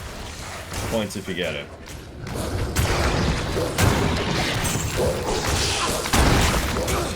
God, I hate Vivek so much.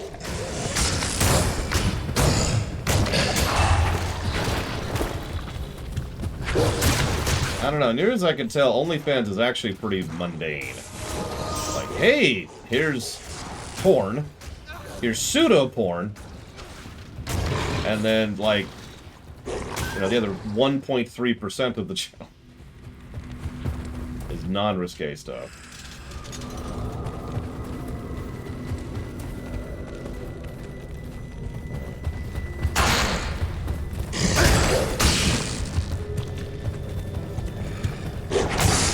Yeah, only cloaks. That's where the really raunchy stuff happens. Oh my god, oh my god, oh my god. I hate these things. Not these things. The things that are actually doing damage to me, which are behind them. So, you're probably wondering, Lore, why do you know so much about OnlyFans? So go ahead, get whatever jokes you want out of the way, but if you know anything about me, you know I'm way too much of a prude to give a crap. No.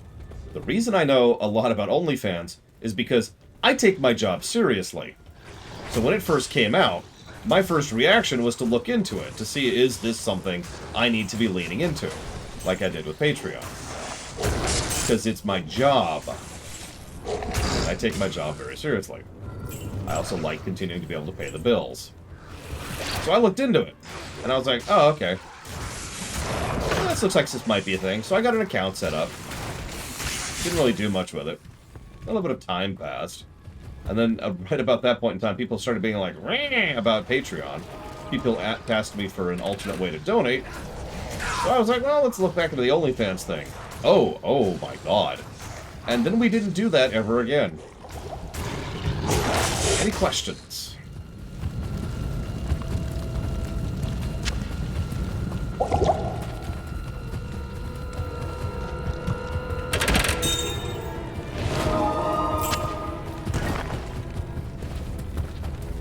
I get that more often than I should, Papa Nix.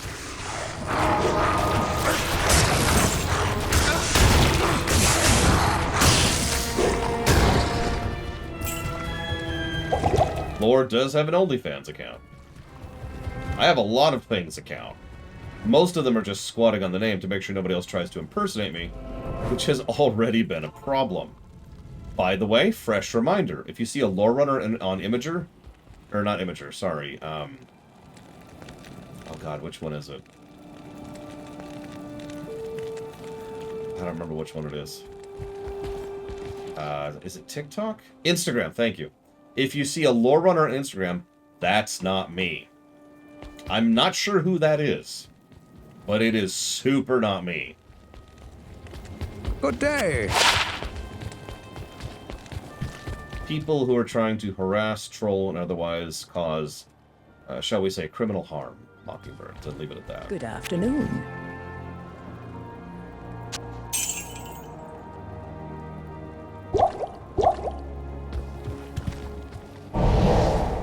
Alright, this is it. So, in the original, crystal swords looked like this. I actually always liked the look of the crystal swords. No joke. So, a lot of my builds used crystal swords just because they look cool. That's cool.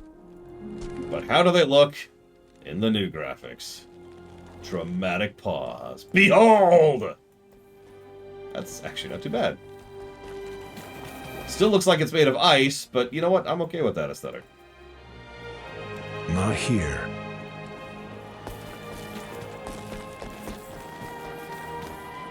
And now I'm never going to use it again. Yeah, it's a little less flashy, but again, I'm okay. I'm okay. I'm with it. Listen, just because I literally have Frostborn behind my seat here doesn't mean anything. Don't read into that.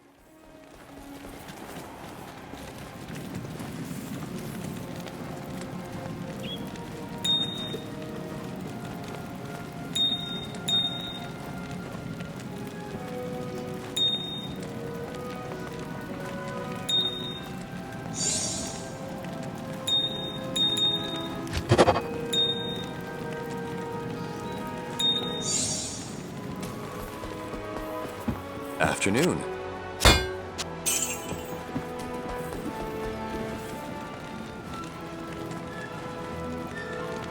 Okay, that's what I thought. Look, just because I'm the Lich King doesn't mean anything, okay?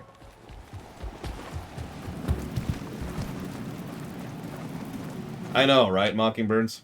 Fun fact, that's from... I can trace that exact image because I recognize it.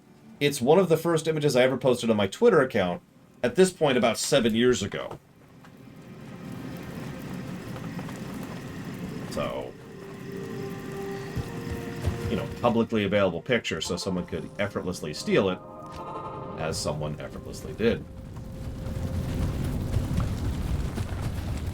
Whatever they're posting or whatever they're saying is not me. And of course, we're currently in the era where deepfakes and misinformation are getting easier and easier to do, as I have literally already had people trying to impersonate me and have me say unkind things about women, is how I'm going to phrase that. Well, I know it's private. I'm just saying, if anybody actually manages to get access to the account, whatever they're up to, not me.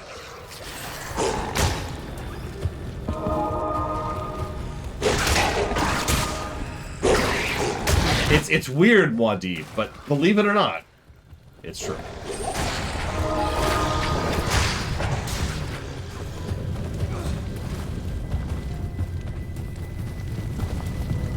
One of my favorite types of scams that I literally was looking at today.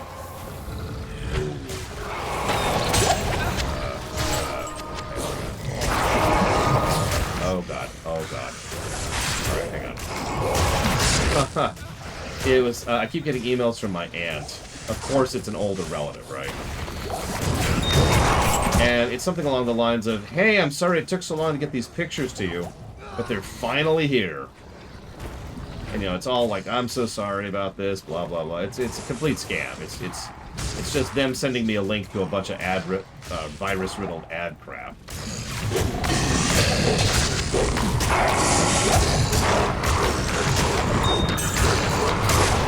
Oh my goodness.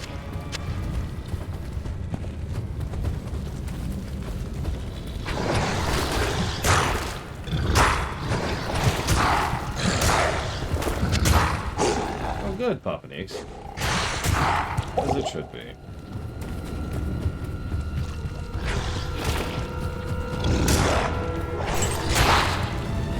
I mean, one of the reasons the very first time they started releasing the public, publicly available deepfake AI-generated crap, my first reaction was abstract horror. Was because I have a brain and I knew exactly where that was going to go. And the worst part is, and I hate to say this, but something like someone trying to completely defame, Total Biscuit, who is dead, or me, who is a dinky nobody, is the low end of how much awful stuff has been done by that. There have already been attempts here in the country I live in to make public political officials say things that they didn't actually say, and then to share that around as proof of whatever particular political agenda they're pushing. Like, imagine for a moment if I could release a video right now, because I could, of Mockingburns. And Mockingburns is talking about how she, I don't know, she hates people, just in general, just all people. And it's just like, oh, that's, wow. Yeah, no, this is bad. Like, actual bad. And I'm not overly fond of the fact that it's a thing. I'm also not overly fond of several of the people in charge of releasing things like ChatGPT, because they've been interviewed about, hey, you realize this is horrible, right? And their response has always been, shrug. I'm not joking. The response from these people has just been, eh.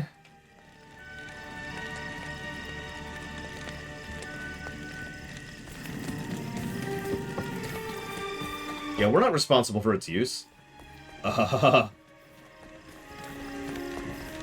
Yes?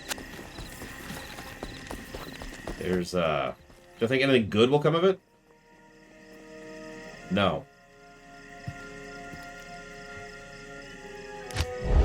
I've actually talked about this before. The so-called AI, what we call AI in real life, aka mass botting, because that's what it actually is. Mass-produced botting, or mass-sampled botting, is actually very useful for several things in real life, and that's awesome. But deep faking is, which is what you're asking me about, is not one of those things.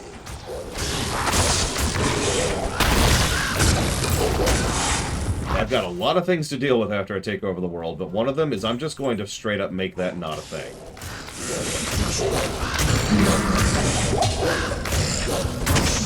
It's gonna be a thing.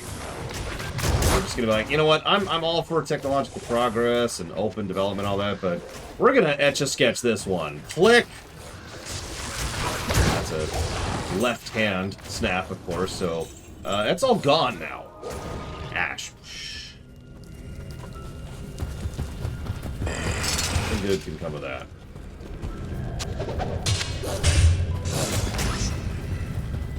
I mean that with total sincerity, too. The best possible outcome, like, okay, I'm sure at least some of you in chat have heard at least someone who is I'm going to call it what it is, a deepfake advocate. However, the absolute best possible use that I have ever heard anybody use, or use as an argument for why deepfakes are a good thing, is it will allow studios to make games, movies, and shows without the actors in question, or if the actors are already dead.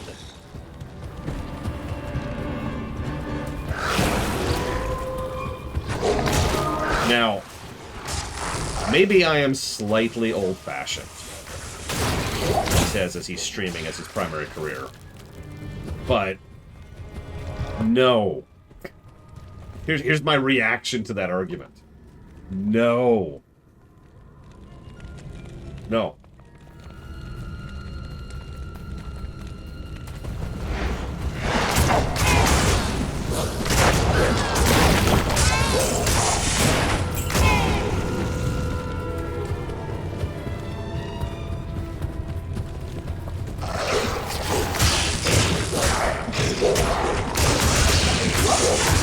As much as I enjoy being replaced by a bot,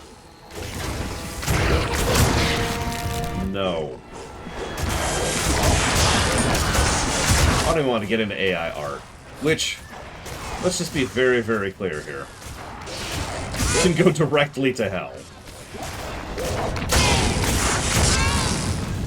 What irritates me is how many people have been talking about how the AI art is good as of right now, which it, of course, is not.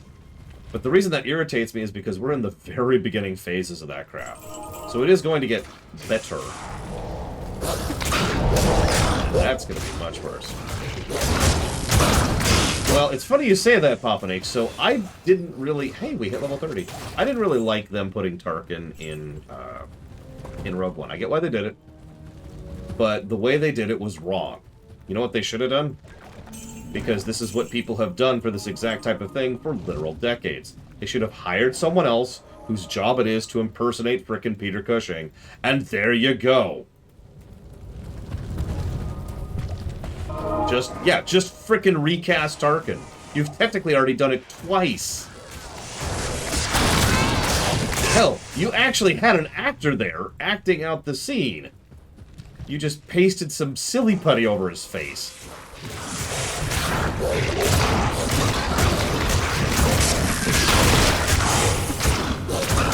Having said that, the one with Carrie Fisher was much worse.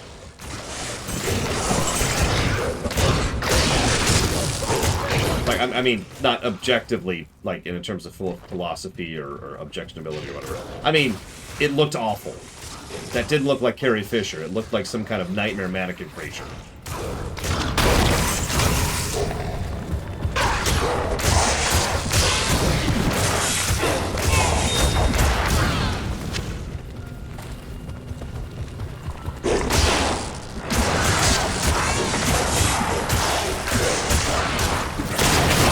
Oh, I don't want to get into that lobby. That's a whole other problem. Alright. Oh yeah, we're level 30. I guess I should do something about that.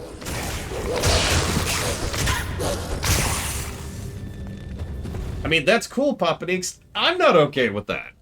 And you know why? Because of where we are now. Nobody thinks about consequences when they do crap. It's so frustrating. I'm just gonna introduce this in the wild. It's okay, this exact specific thing I'm using it for is fine. Okay, what about the 50,000 other things it can be used for? Well, none of that's my problem. So, we can now summon a grizzly, which is very cool. I have not seen The Mandalorian, but I'm aware of it. And I'm even aware of what you're talking about. We've also gained an AoE ability, isn't that cool? We can now do AoE. This is gonna be great. I'm looking forward to this. Where's my AoE? There it is. Oh yeah, let's see this. Let's see the AoE. We're level 30 and we just gained our first AoE ability. Not a joke.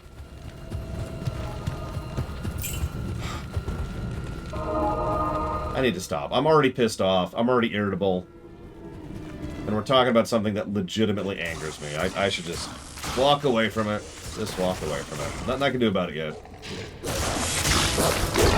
When I take over the world, then I'll do something about it. Right now, all I can do is whine and moan. So, summary. AI deepfaking. Not a fan. There you go. End statement. Stop running! Oh my god.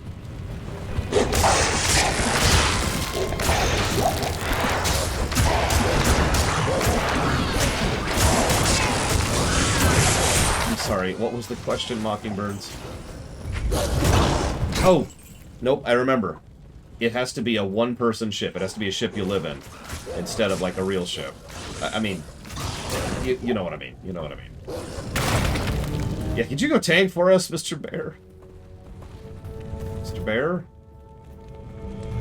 Mr. Bear? Oh, whatever.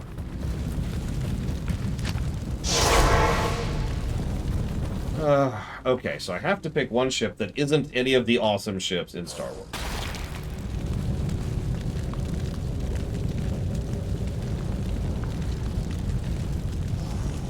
See, I love the idea of the ship you live in. It's like an RV, but cooler in every way. And much more applicable in a setting like Star Wars, right? Oh my god. Naturally, you fight Nilaithak in front of a whole lot of low-tier enemies, which can be turned into suicide bombers, which can then be used for corpse explosion. He really likes his corpse explosion. Oh no, look at that.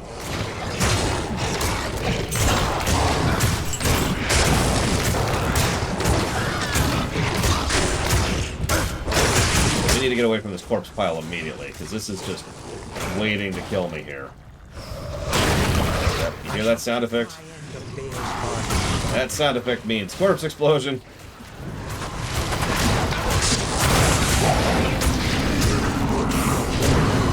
Oh, he's got some health. Okay, we're gonna leave him alone. We're gonna leave him alone. Back off, back off, back off.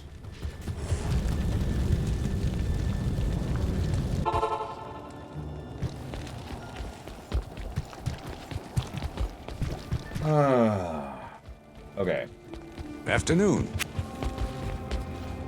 No, I do too, Mockingbirds. It's such a cool idea. I mean, the ship you live in is a concept in real life. It's just, it's a lot more limiting, you know, because you have to actually be in a ship, and there's all sorts of international stuff you got to deal with, and blah, blah, blah, blah, blah. But I do like the concept, the fantasy, if you will. Afternoon. The problem is, what I would want most is a ship that's super customizable, which essentially means I'd be going Corellian. That's literally what they build their ships as. So, Pokemon, obviously. I mean, duh. Good afternoon. I'm sorry.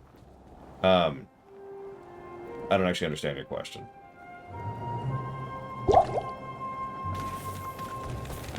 So, has to be a ship that exists in Star Wars. Shut up, Crazy Rose. That doesn't... let me think about this. We gotten several flawlesses. We haven't legitimately gotten a perfect yet, though. We're getting close on Sapphires.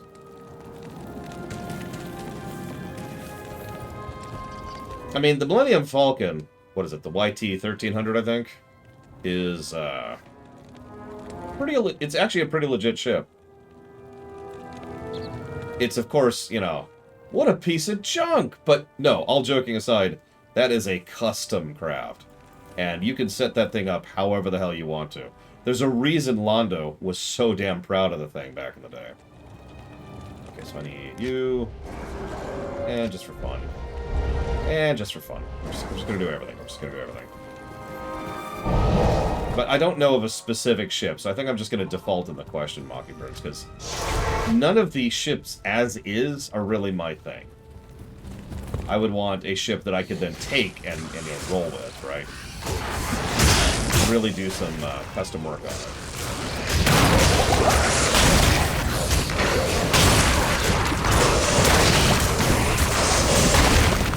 You have no idea of the power you face. No, I'm pretty sure I do. I've literally killed 2 of the primevals by this point, Nilaithak. So can you, like, not be a dick about this? Now you don't have any corpses to explode. We're gonna have a little bit of a chat about your extended warranty.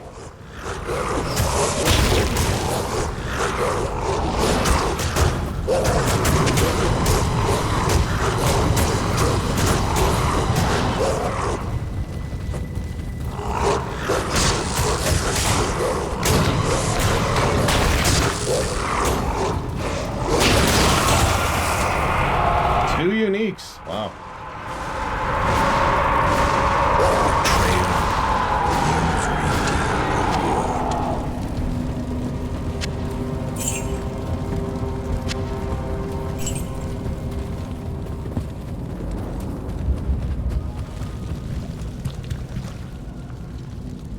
It's just been revoked. What? Nothing, nothing. Don't worry about it. Stay a while and listen. So we got the bone oh my god. And we also got the blood rise. Damn. Okay, so the blood rise is pretty decent damage. It's like not as much damage as we're doing, but it's still decent damage. 50% bonus to attack rating. Lifesteal, chance of open wounds, light radius, bonus damage to undead. That is the bone mail, which we're going to do a side-by-side here so you can see. Attack rating, lifesteal, chance of open wounds, lots of defense. That's... we're going to swap. Because having that much lifesteal is going to be very worthwhile. Damn. Most threatening of the primevals? Mephisto. Most threatening of the lesser evils? Probably Belial. D3 notwithstanding. I think you're right, Black Malkin. And yeah, now we can have a shield. We only have the one shield, which I've been holding in storage just in case. Which one's the 2400? Remind me, Mockingbirds. Because I'm terrible and dumb and stupid and worthless.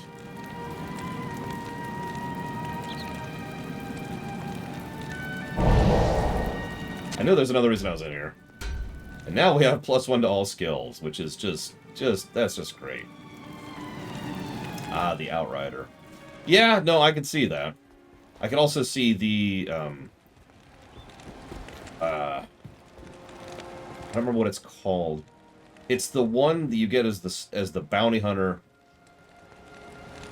I think just the bounty hunter in Tor. Oh, we're totally finishing tonight, Crazy Horse. Can I help you? We're staring at the final dungeon. We literally have 2 bosses left. The boss, the dungeon, the boss. That's what's left.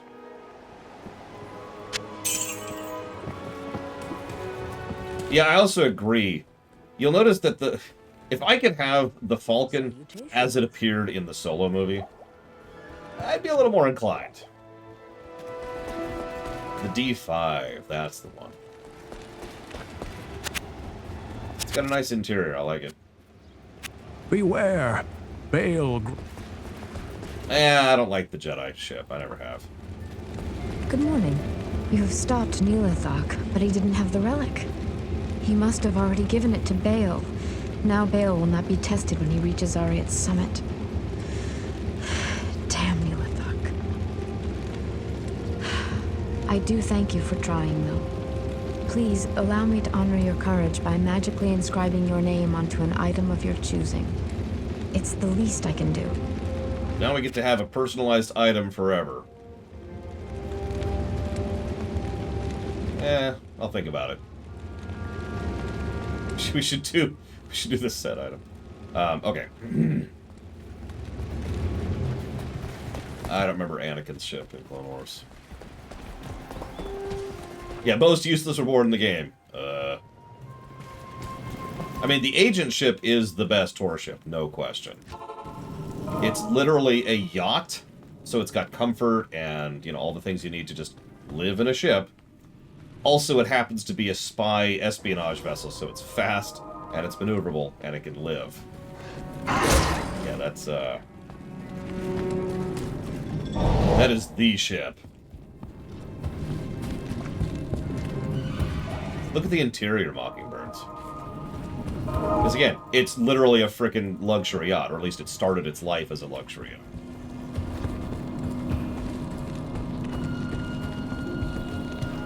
The Loradric Cube, I like it. Do you know Lornado is a real spell?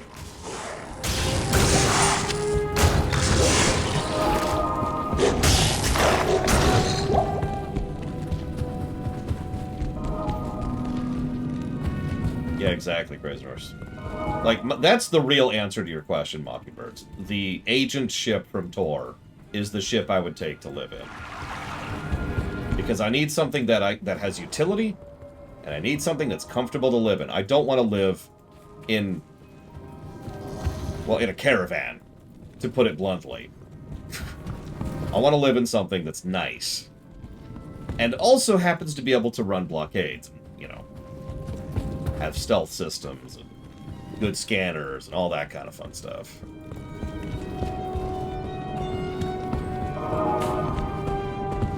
Well, I can't run that ship by myself, though, Zacto.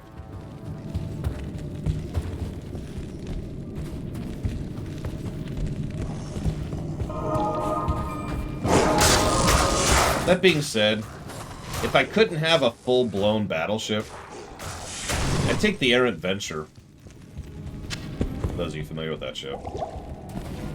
Is that it up there?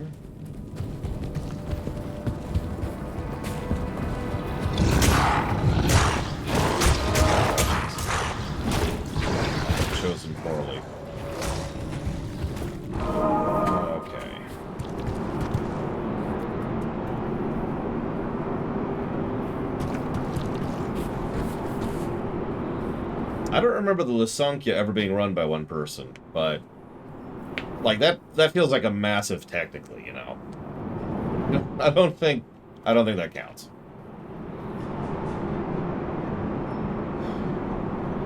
I mean, it is a rather expensive ship to maintain. Listen, Crazy Norse, if I can't live in a Star Destroyer, am I really living? Honestly? If I can't have an entire football field inside my ship with space to spare...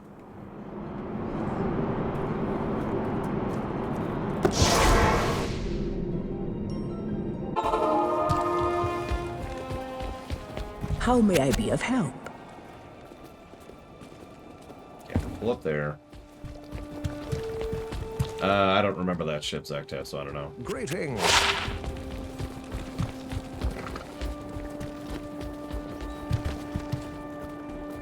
Gotta get her sneakily in there. Gotta really get the phlegm at the back of the throat. Well, I mean, they're all my slave minions, Crazy Norse, so what's the issue?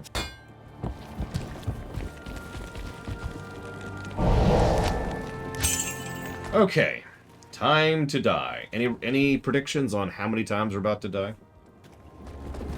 I'm predicting... Oh no, I just realized something. This is gonna be even worse than I thought it was. Oh, this is gonna suck. This is gonna suck so hard.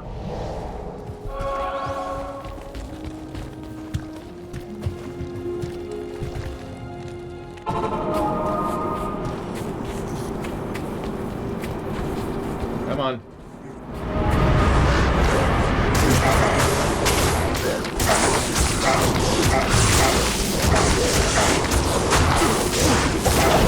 And we're dead. Holy shkamoli. I'm going to be 100% honest with you. I may give up right here. This might be the end of the review. I'm not actually joking. Because this is really important. I'm pretty sure damage doesn't stick on them. And that's the only way we were able to push through Durile and Diablo. Was because they didn't regen and we were able to chip them down while flinging our corpses at them.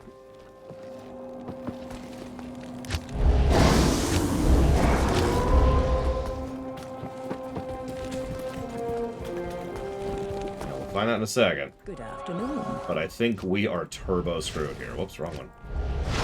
That one.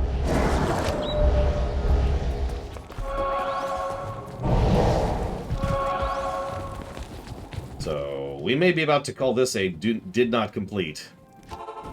Because we cannot push through the Ancients. And I'm not spending another day grinding just to be able to defeat one fight. There is no cheats. There are no cheats available. The other bad news is I have to go through this damn run every time. I think it's this one in the upper left. Yeah, it is. I'm right. Yeah, it's supposed to be honorable combat against three of the hardest fights of the entire game. No, Dream Whisperer. No.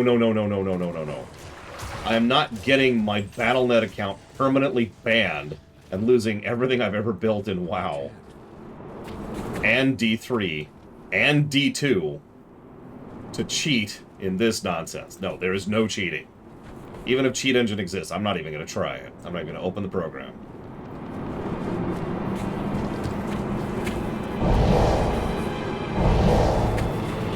So yeah, as you can see, no damage stuff. Wow, that's my extremely powerful kills them quickly ability too.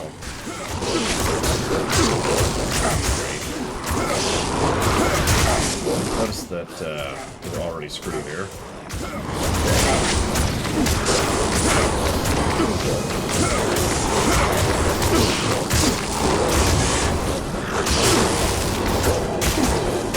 Yeah, Chad is really trying to get me to permanently lose like half of my life.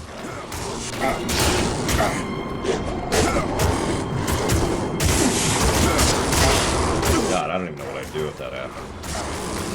Other than contest it, obviously. Bear can tank. We can confirm that.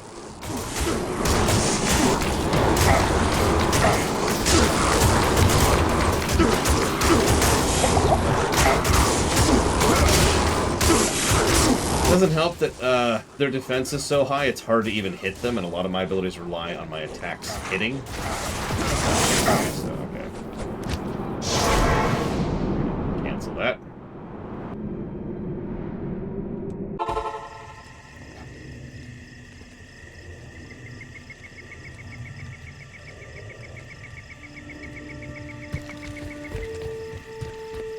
Good evening.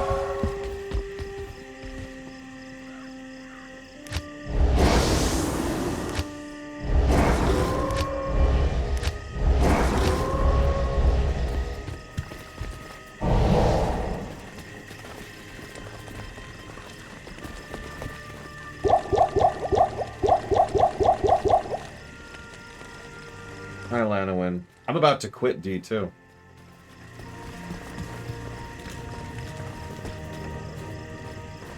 The fact that my most damaging attack, which I specifically use for boss cracking, is doing so little, that's the problem. No, it won't work, Kamek. It absolutely turbo will not work. I need to be doing more damage, and I'm not even scratching the paint. That's the problem. If I could get one of them down, like with consistency, then I might consider doing the potion trick.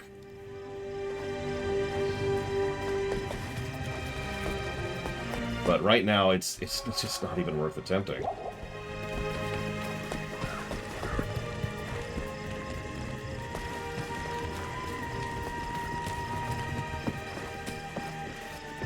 What do you need?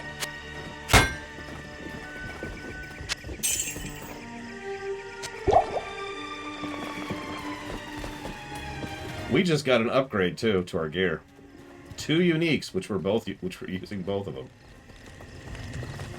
I don't think Respect is going to fix this, honestly. We're going to give it a few more attempts. We're going to get a vibe for it. Let's see what we can do.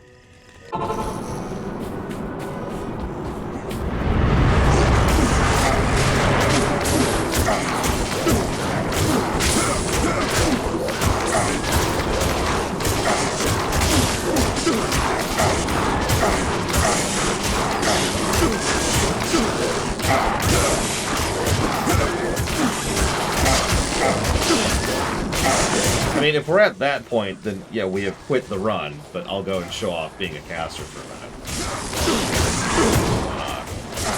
Nothing. Just nothing.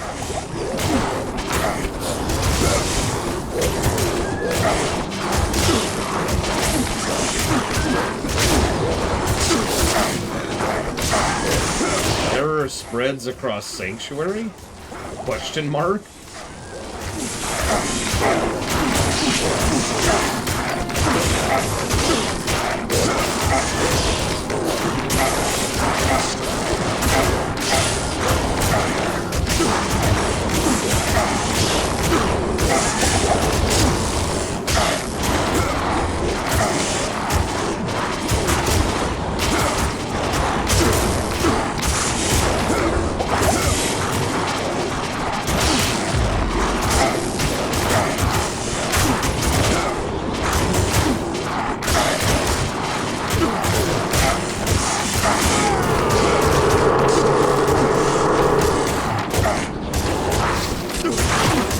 Baal had a symbol that prevented them from attacking him. That was given to him by Nilaithak. Also, Baal would probably curb stomp these 3, but, you know, whatever.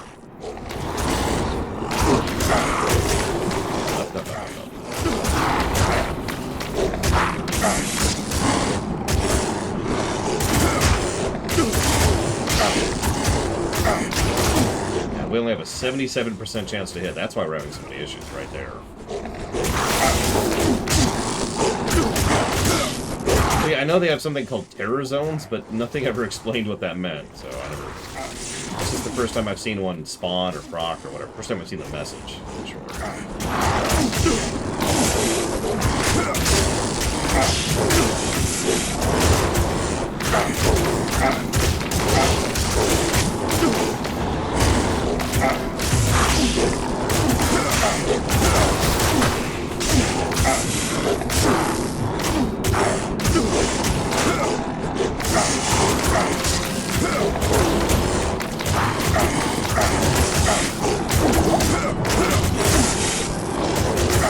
we get the second one down, we've got it. And the bear is just dealing with the other dude up there, Modwick. So I think we actually have this.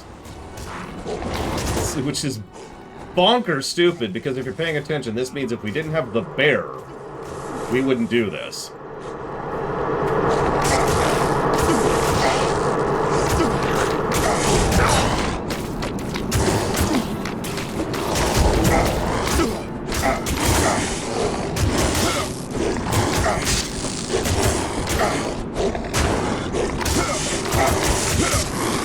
Can't even refill because we can't actually hit reliably enough to get mana back from the refill ability. So we're just kind of slow-moding and maintaining our buff instead.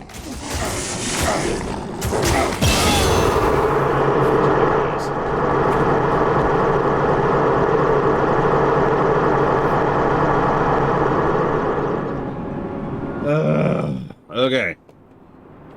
We can beat the game. Maybe, because we've still got like 8 bosses technically left. 9? I don't know, we got several. Okay,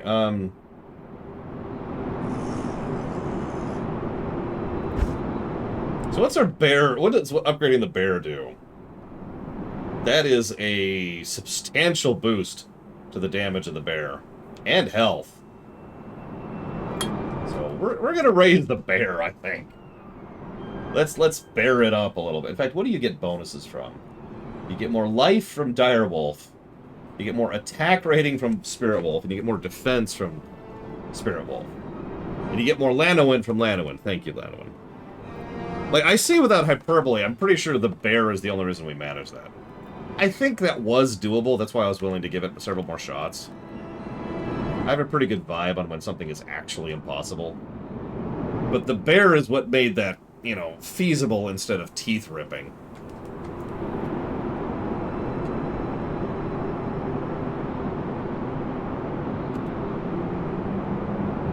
Oh my god, Black Falcon. I mean, that's true. The level 30 skills should be good, which is why Fury sucks. No, sorry. Actually, Fury is pretty good. It's just...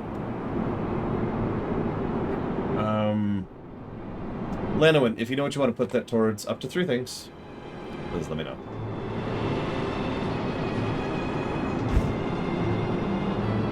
You know, the bear made it possible. Where's Eva when I need her? You got it, Lanowin. Give me a second. FF7 through 12.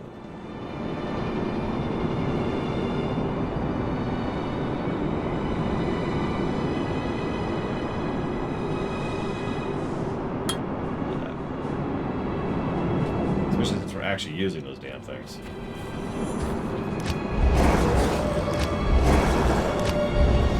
You notice how we've just kind of drifted into being more of a summoner than a melee?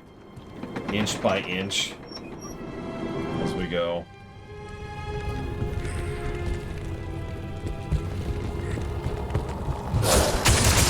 You got it, Lanowin. One moment, please. I'm gonna die here, because my luck.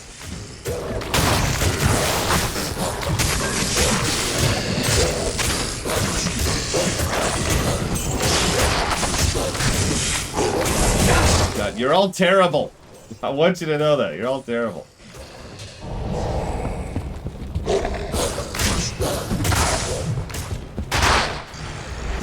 Okay, looks like we're not going to get super lucky. So let's...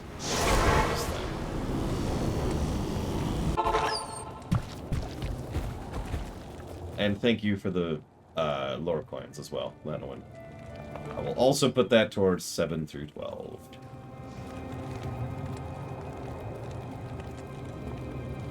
Oh, excuse me. Okay. Okay, we're cool. Everything's cool. I just realized we didn't get any loot from that fight, too. I mean, they give you a level. Besting the ancients in battle is a mighty feat indeed. I hope this means you're ready to battle Baal. Well, we'll see. I'm honestly more worried about the fights before Baal. You have proven yourself to these people. I don't care. The caring has gone. I knew the ancients would find you worthy of Mount Ariat's secrets. Now, stop Baal before he destroys all that is sacred. Uh-huh.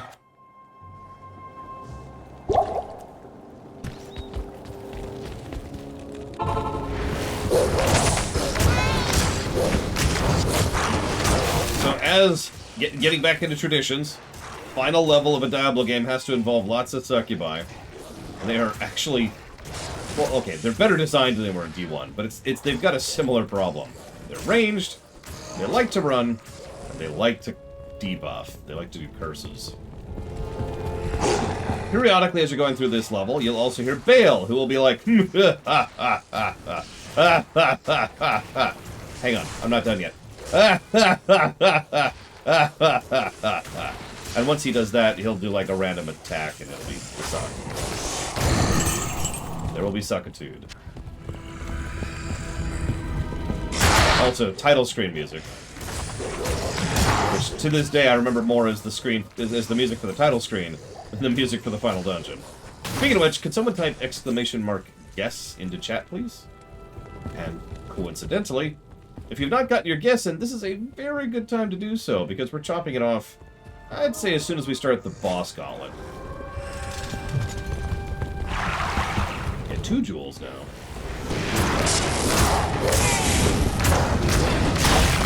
We only had 2 deaths at the Ancients. I'm honestly shocked at that.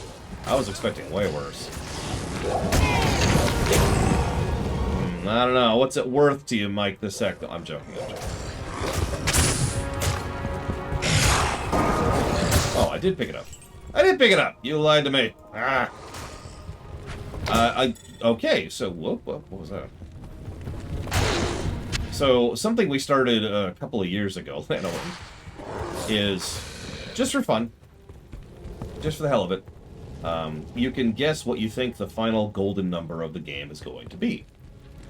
And if you happen to be the closest one who gets to it, then I'll go ahead and put $2 worth of interest towards a game of your choice. We barely managed it, Eon Dragon.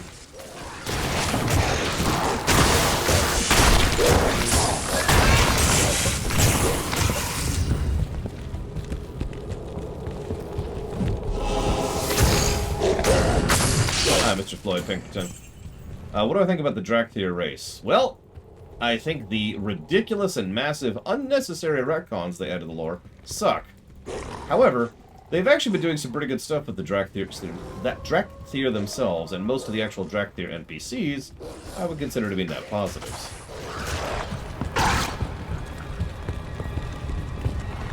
So I suppose as a species, negative. But as individuals, positives. Correct, Saffron. Dawn of War 1, then Dawn of War 2, and Total War Warhammer 3. And that's going to be about a month. That's a lot of long games in a row there. So we're gonna buckle down for that.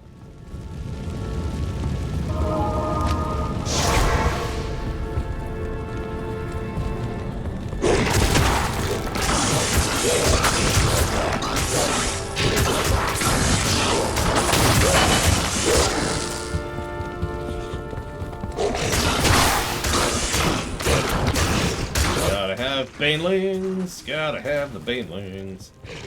Banelings suck. Banelings are the worst. Woo.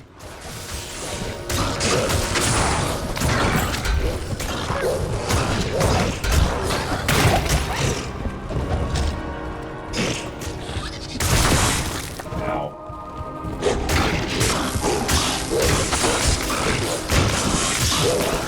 Well, I do like how banelings move. For those of you not familiar with it, banelings roll up into a ball and just kind of go forward like they're a roly-poly or something. It's very cute.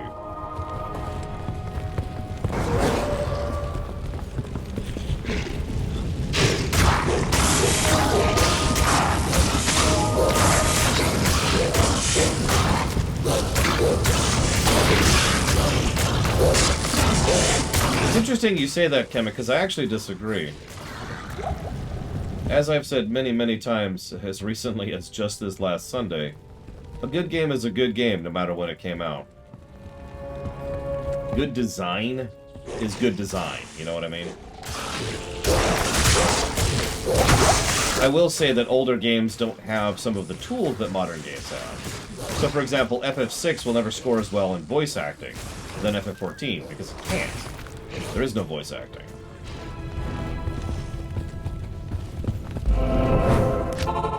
But at the same time, there's a lot of older games. What? There's a lot of older games that have and will score better than modern games that have access to those tools because, well, they made a better game. Good afternoon. Like I said, good design. Oh, damn it. Good design is good design. Man, I wish they'd remake FF6 and actually do a good job of it, because that would be awesome.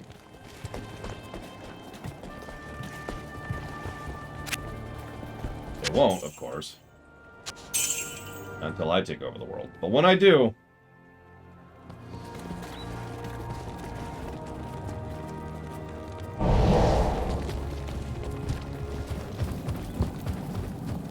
You know, honestly, that's true, Blade Traval. Well, FF14 certainly has some good brickwork. Mostly in the more modern stuff in FF14. FF6 has good brickwork top to bottom. That is a gorgeous game. And honestly would probably beat FF14 in terms of brickwork, even though FF14 is a larger game.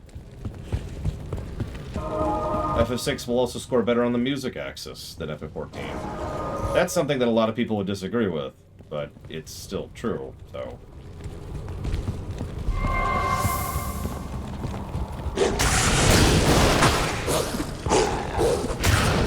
And FF6 needs someone to go through and do this stuff to it, you know?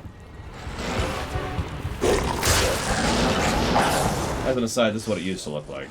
It's actually very similar. Hardly changed at all.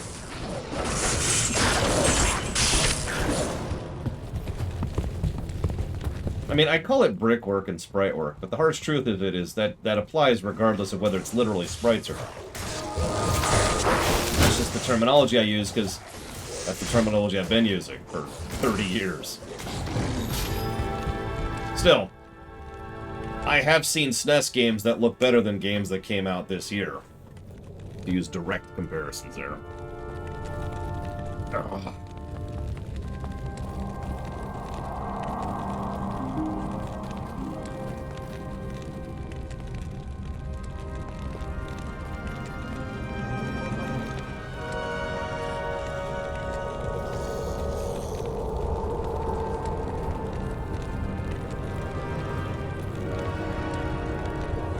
Yeah, I will admit,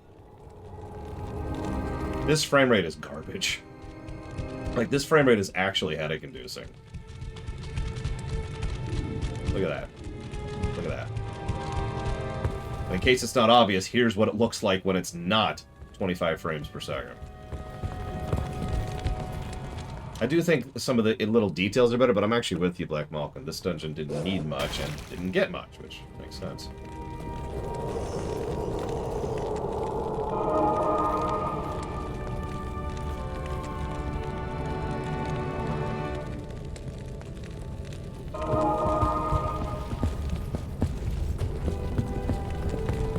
Have you gotten your guesses in? Because we're going to chop it off pretty soon.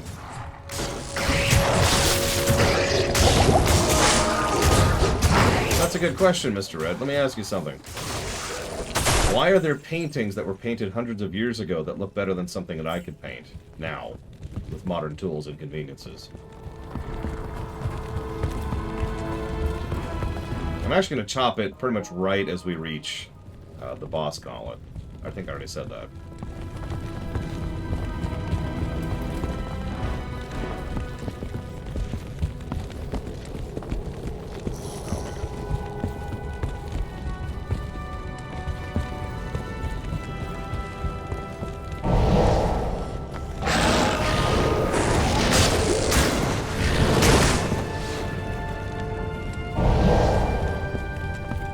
Well, I mean, none of those are the answers I was looking for. So the correct answer is it doesn't matter when you make it.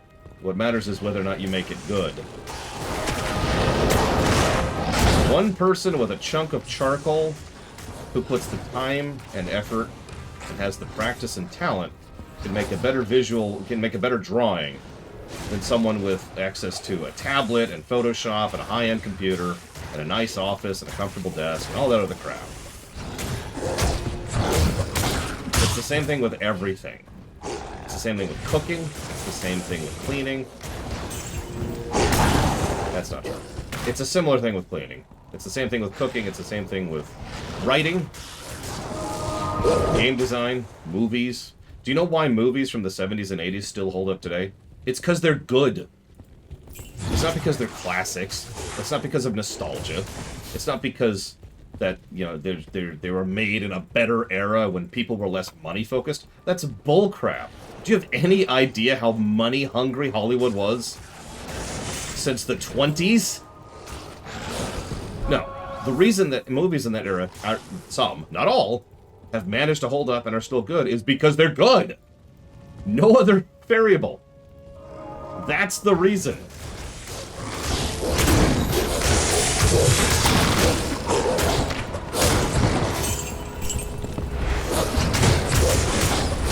It's one of the reasons. I was talking to my lawyer once, and he was talking about how movies were better in the good old days. And I shut him down hard on that. I came right back after him. He was actually impressed with how much I completely cornered and destroyed his argument.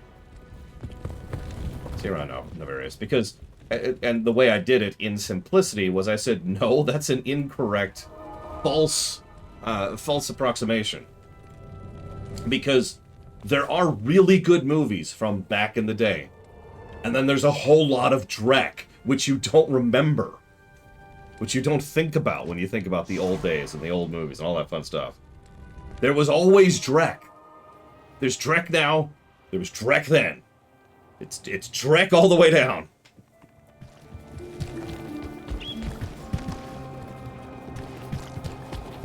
Yeah, this. I mean, okay. So I've just recently mentioned the SNES, which has some amazing games. But even let's ignore quality of gameplay. Let's just focus in on just visuals. There are SNES games that look good now. There are SNES games that, to this very day, are very well designed, brilliant, and fantastic. And then there's Secret of the Stars, which, as a reminder, is a SNES game. And there are a lot of SNES games that look like total crap. We tend to forget them, because we're not thinking about them. It's not at the forefront of our mind. Okay. Music. Music's slightly different, because in my experience, music has... What happened with music is the same thing what happens with everything. The industry got involved, and that sucks. But I still disagree with you, Crazy Norse. Because I still actually think not only is good music made in the modern era, but it's actually better in some ways than several older songs. Like, it at least has the same height and skill of some of the old classics. The difference is that everybody's heard of the old... Everybody knows Freebird. Everybody knows Freebird. But if I was to name some random song by the composer behind Celeste, for example, or if I was to name some kind of random garage band thing that you've never heard of, that puts out really, really good music, you've never heard of them. So the licensing label industry is almost singularly responsible for the music problem you're describing. And while we're on the subject, screw them.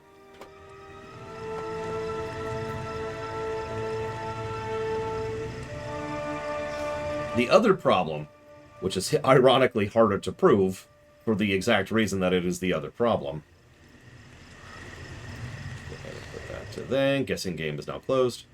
The other problem, like I said, is more music is being made. That's just a thing. More music is being made now than has ever been made. And that's the same thing with games, movies, books, and shows. There's a huge density variance between now and back in the day. And that's been true for a while, honestly.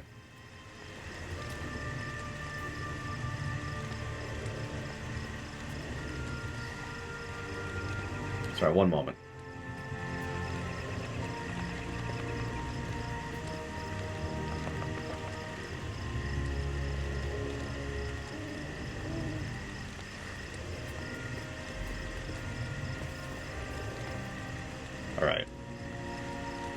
So guessing game is closed. Let me update the HUD. Oh, yeah, hang on.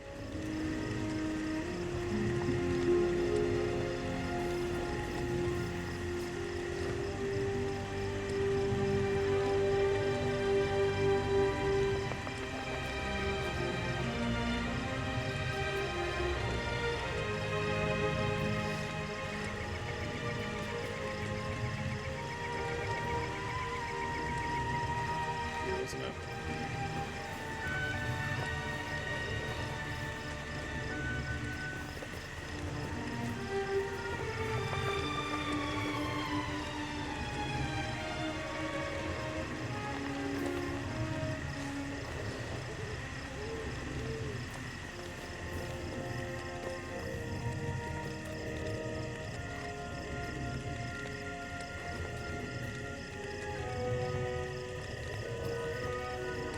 Okay. Right. Hang on, let me update the HUD for a second here. We're getting up there. I'm just gonna start putting numbers if that's okay though. We're just gonna make this simple.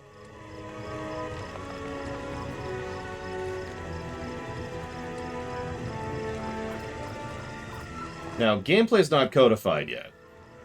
We're just gonna leave that there.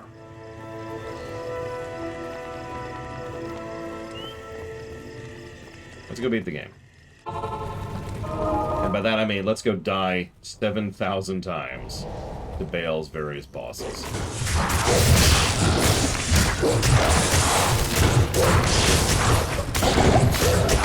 Jesus Christ. Minotaurs in my face. Minotaur faces.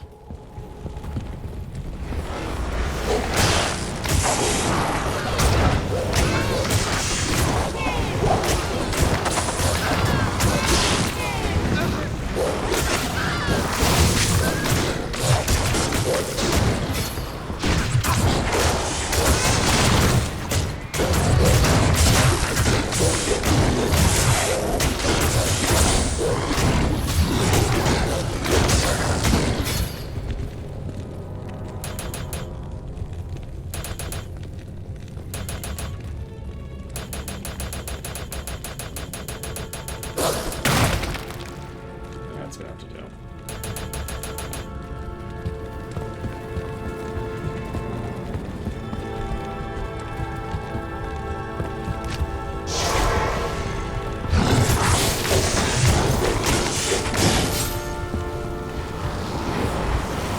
Who's ready to hear Baal laugh a bunch?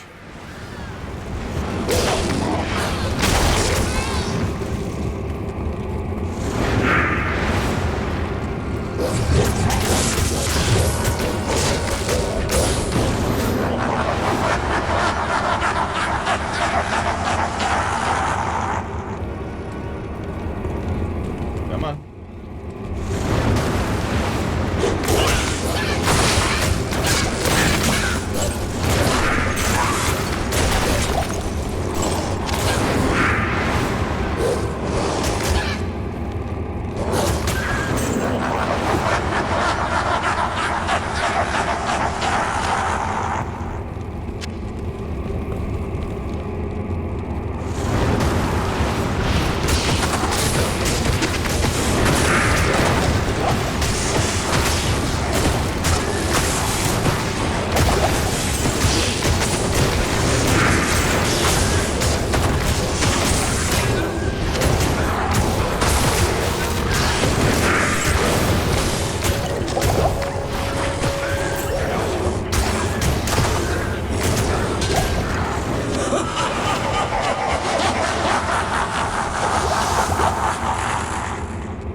Yeah, I was kind of ready for that one. We're just gonna bail on that one completely.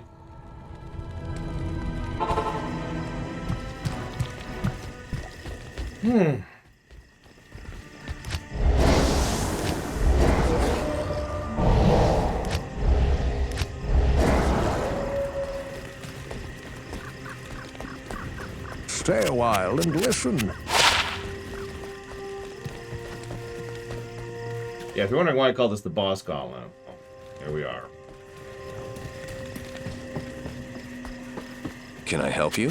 Also one of the best spots for leveling and getting items in the entire game is this gauntlet and the subsequent fight.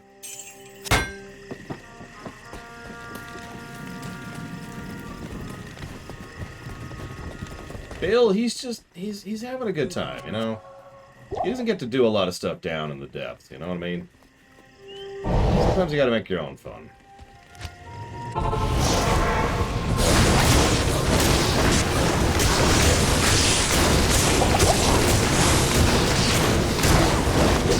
I didn't even kill one. I didn't even kill one.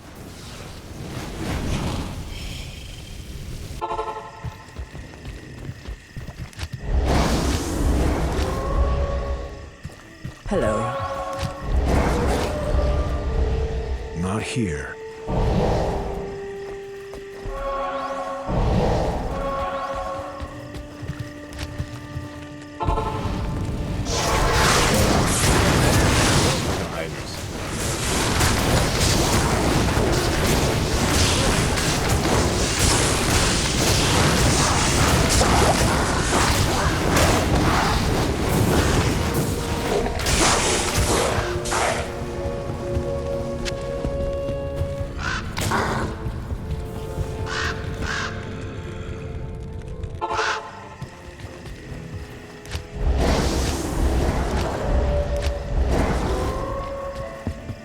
Salutations.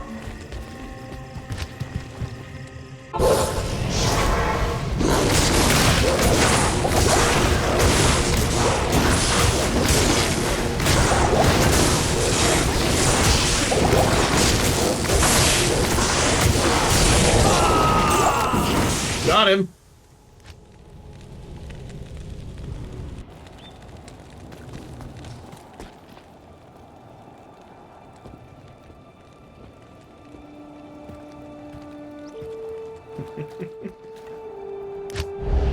I mean, I know people personally who use YouTube as their music player. Hello. Which is admittedly bonkers to me, but what can I say?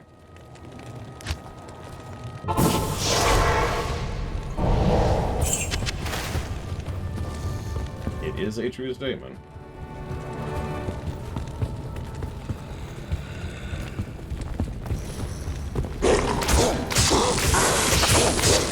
With the lightning enchanted guy gone, this will go a little smoother until we get to Lisk.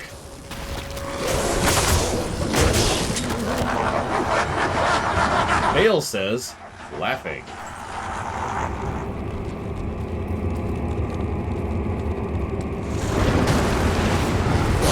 This one's gonna be fun. We gotta get as much damage in here as we can quickly. Oh my god, we didn't even kill one thing again. Oh, no, we killed one. We killed one guy in there. Try for two. Let's try for two. Okay, that's two down. That's actually pretty good. Run, run, run, run, run, run, run, run. We got three.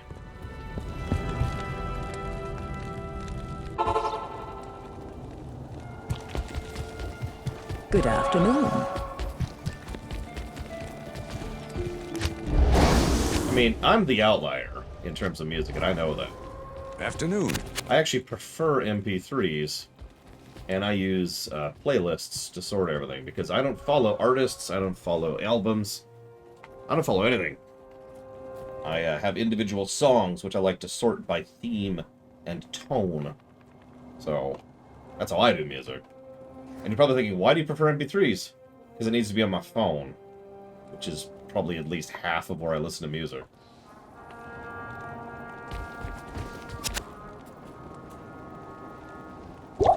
Theme. Like, for example, since I listen to so much music while playing video games, I have, like, a desert playlist, for example. Or a sorrow playlist. Or, you know, you're running from something playlist. Stuff like that. So far, this is going way better than I thought it would. The gauntlet, I mean. Which may sound sad, but trust me, this gauntlet can be very mean.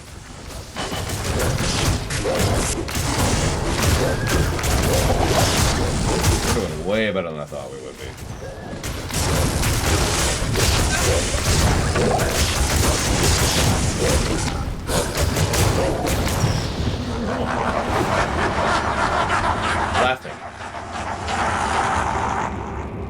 100% certain I'm not on the spectrum. Not that it matters. And there's Lister. Let's see how we do here.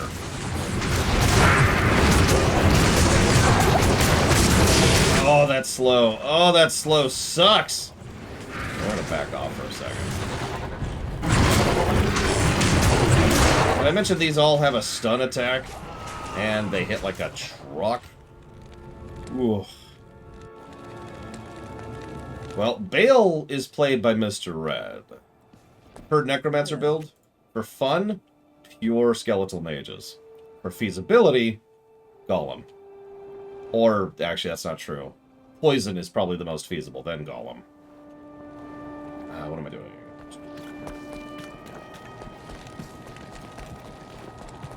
What is it?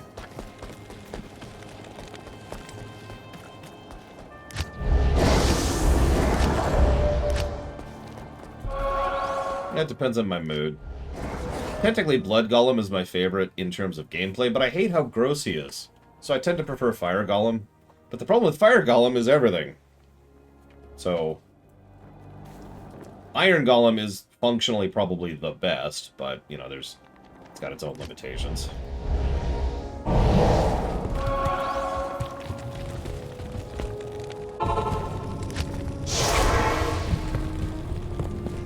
No, to Bassmaster.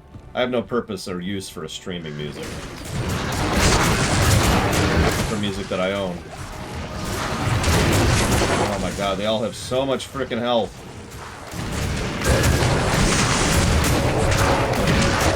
Ugh. Why do they have so much health?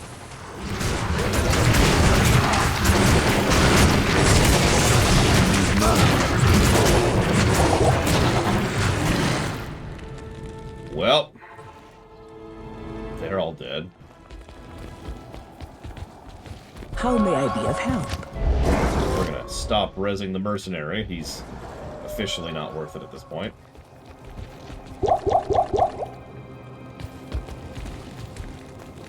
And we're gonna do this for a minute.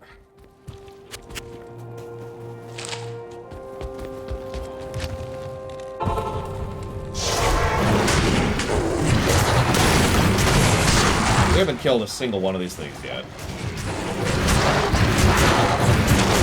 Just have so much health. Oh my god.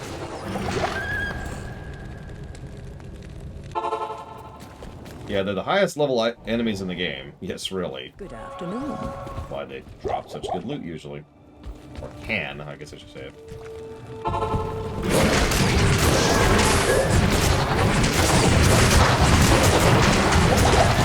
So I hate to say this for the second time today, but this might be our wall. I'm just not doing anything to these guys. Holy crap. Bear can't hold all of them.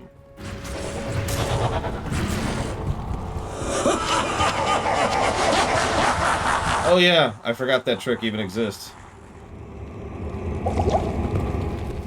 Well, that might work out. Okay, so we have now bypassed the minions of destruction because we got them all out of the room. You know what?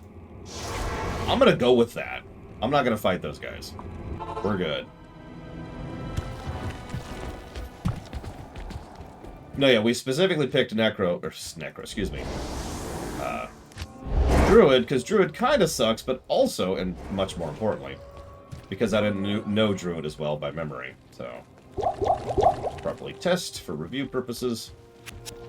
We needed to play it. So anyways, we did it! We beat the minions of destruction! Wink!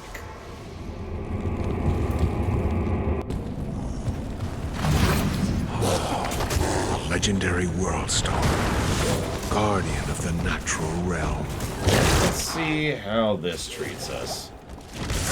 This fight can go a lot of different ways, because he has a fairly large variety of abilities, and he likes to cycle through them very quickly.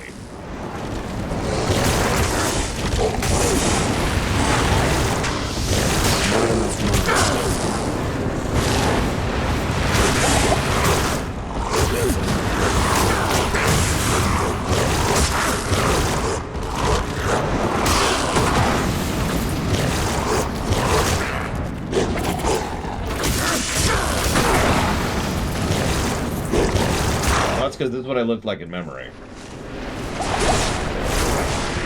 Falkenstein trying to get me killed here. Don't get me killed, Von Falkenstein. Don't do it. I know it's tempting.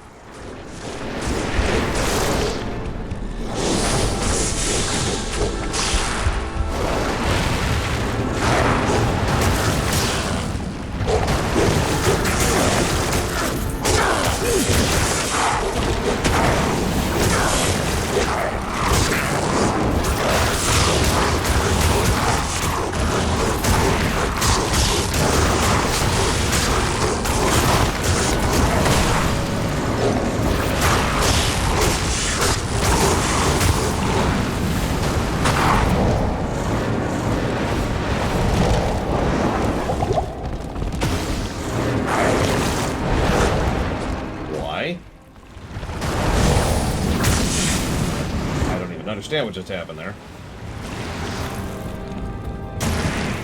Pull back for a second.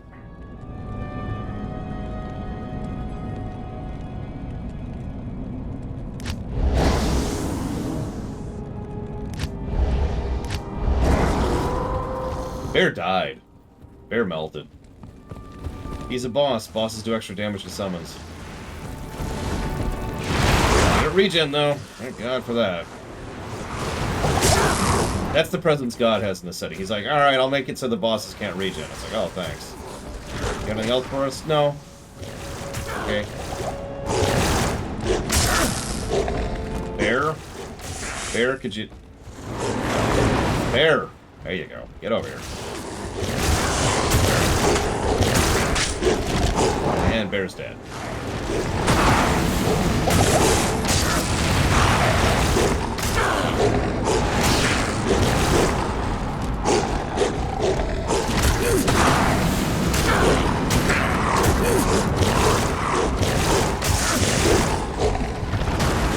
God damn. I have a 57% chance to hit him. That's all my pluses to attack. That's just... yeah.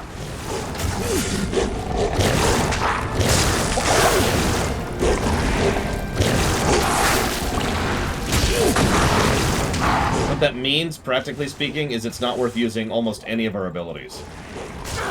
Because our abilities rely on those things landing, and we don't have that much of a mana pool. And our ability to regenerate mana relies on that ability landing.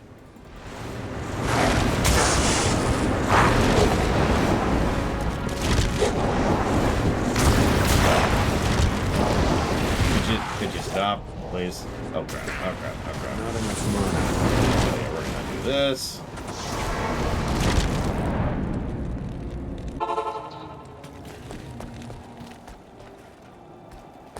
Good afternoon. But that's crazy talk, Crazy Norse. Which makes sense now that I say it out loud. We're gonna do one last res of this guy. Hello. Just the one.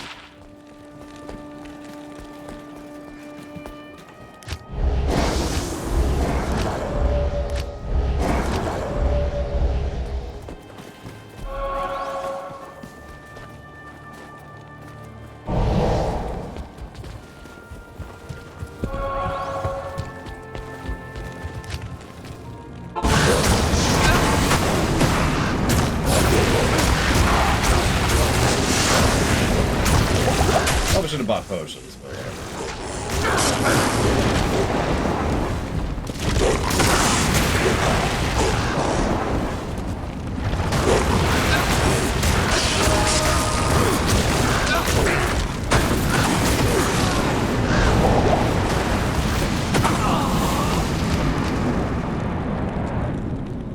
Oh, this is going to be really boring. I'm just going to let you know right now. You've seen this entire fight already. He has one last trick, but in terms of gameplay, you've seen the entire fight.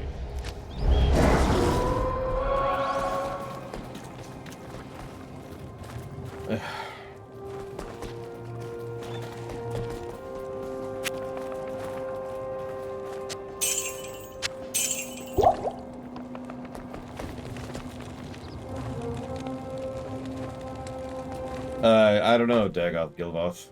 Which negatives were they? Oh, the story? Let's see. Between Act 4 and Act 5. So that sounds like, between Act 4 and Act 5. So Act 4 just kind of sucks story-wise. The story sequencing of the entire game is bad. And that's it? There's only 2 I gave after Act 3. Not counting the MSQ stuff, which was Act 5. So my final answer to you is, oh, I got nothing.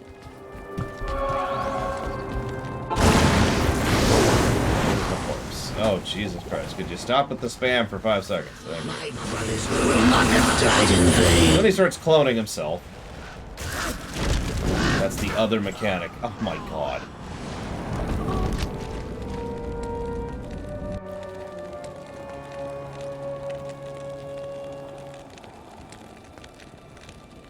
Marius got a negative for,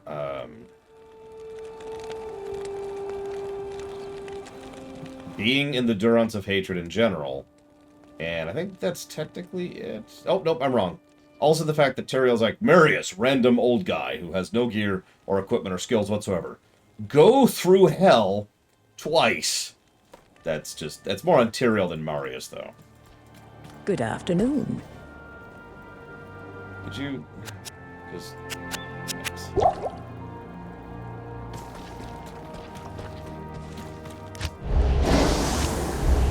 Yeah, first you go for metaphorical hell. That's Kurast. Then go through literal hell for me, like while you're there. The fact that he did it is arguably worse than the fact that he was asked to. Oh my god.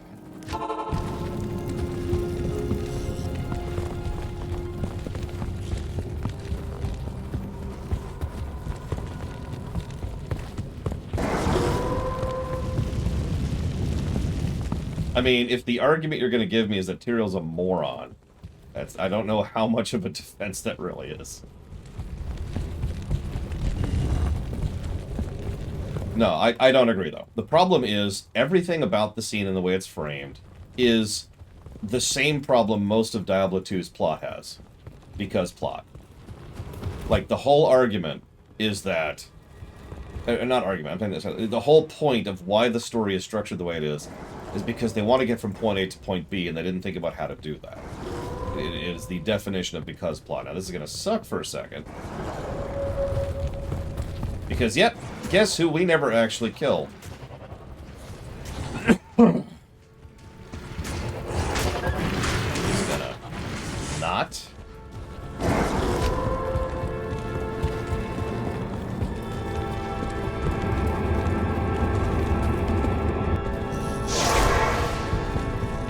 Okay, so back to the boss fight, whose hopefully health hasn't moved. Health moved. Oh, okay, cool. And there goes all of my minions in one hit. Why am I even summoning them? Where's my corpse? Oh, Jesus Christ. Ugh.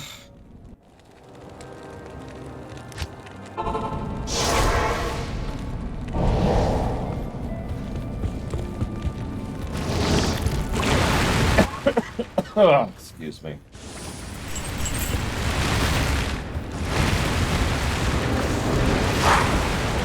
My brothers will not have died in vain.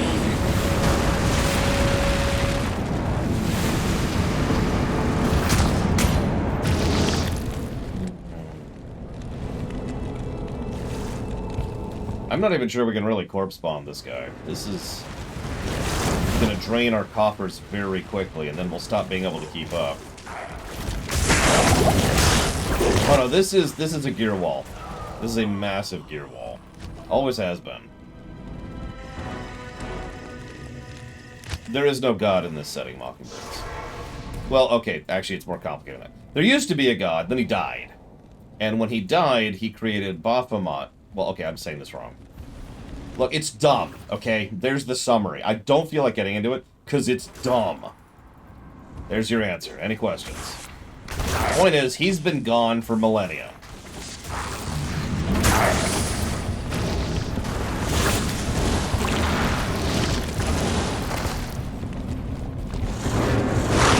Before he left, he was like, you know what? I'm going to create evil really quick. Lo, it was so. Yeah, the creator split into good and evil, because shut up! That's the summary right there.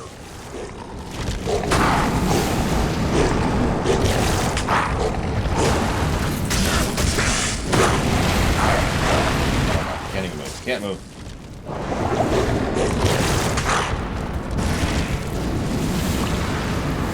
Well, you see, Crazy Norse, I have no freaking clue.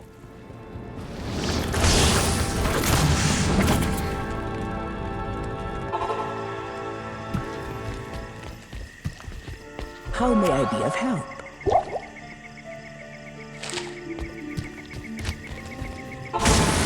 You know what's funny is I remember corpse bombing Baal a lot. On multiple characters. Just flinging corpses at him. The difference is I usually have other people to do this with me. And, you know, so you don't have to worry about running out, because you can literally corpse bomb them at that point.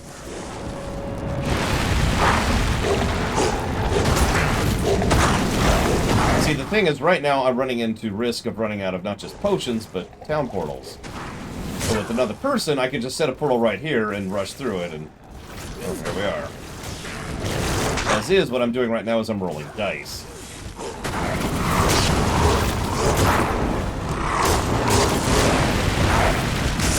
Because it's a dice roll as to whether I hit him, a dice roll as to whether he hits me, and a dice roll as to what attacks he uses.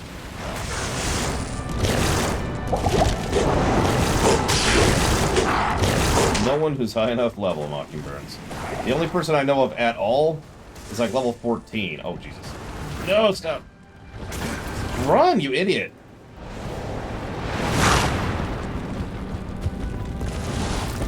Yeah, I remember thinking, oh wow, the demons are permanently dead. That's pretty cool. They're not. Good evening. There is still nobody in a position to help me. I am on my own. What I'm going to do is I'm going to give this half an hour. After that, we're done, one way or the other. No matter how this fight goes.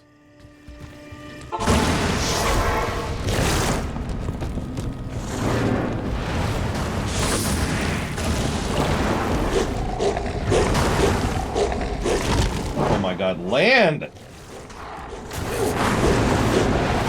Like 6 attacks in a row that didn't hit.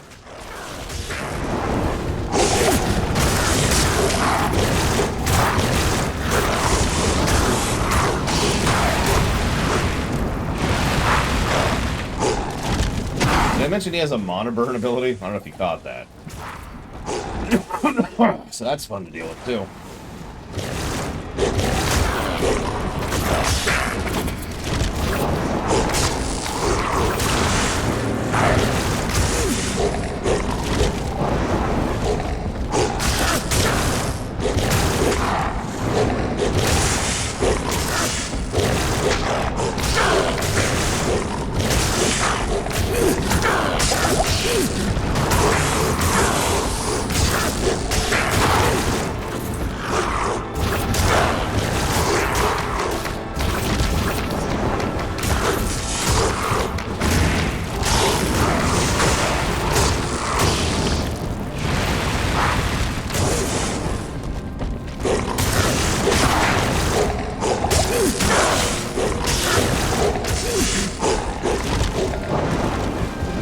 Gonna be something really dumb, Crazy Norse. Whatever it is, it's gonna be a negative to story, guaranteed. People being brought back from the dead in fiction is almost always a negative to story. Like, I'd have to think of a really think hard to think of any examples where it's not.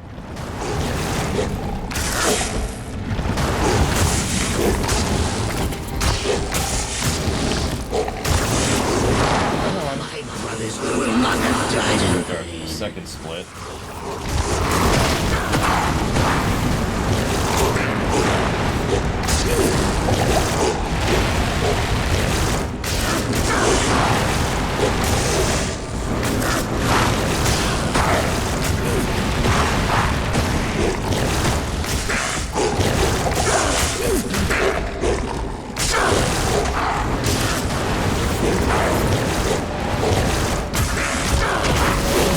Depends, Wenlock. unfortunately, it always depends. Having said that, I tend to... Oh, jeez. I tend to dislike fake-out deaths more than I dislike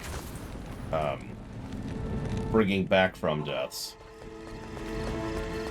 Salutations. Because fake-out death is everything bad about the bringing back from the dead, and then more bad on top of that. Like, you think it's the have your cake and eat it too, but no, it's the total opposite.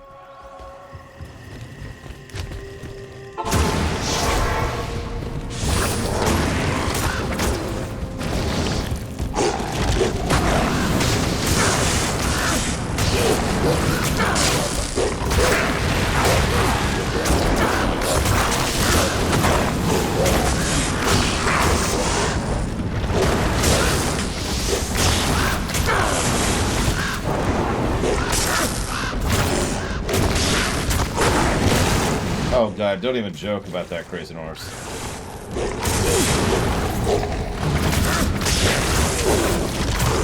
You'll see how I handle the Deckard Cain death in the rewrite on Saturday, by the way. Plug, plug, plug.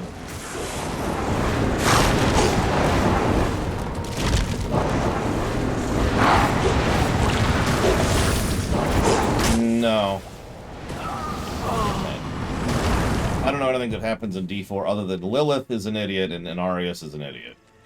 Pre-stream will probably be at 10 a.m. Eastern Standard Time, as it always is. Good evening.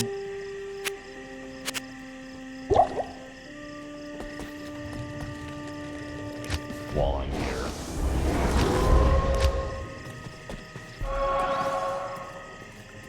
It's okay. I forgive you, Crazy Norse. I mean, no, I don't. But, you know, I say I do.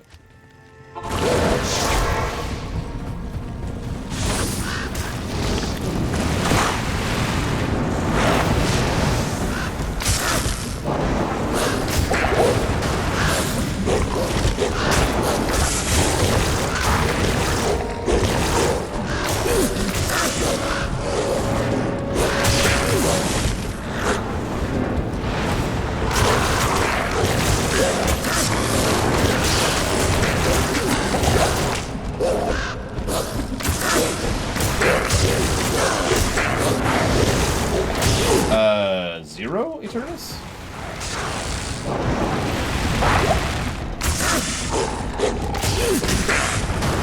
Now, FF4 would probably get several. But for the real answer to that question, I'm afraid you're going to have to wait until the actual FF4 review. My brothers would not have died in vain. Haven't we already been through this? Your brothers aren't even dead. They're just, you know, waiting until they're brought back by some contrivance or another.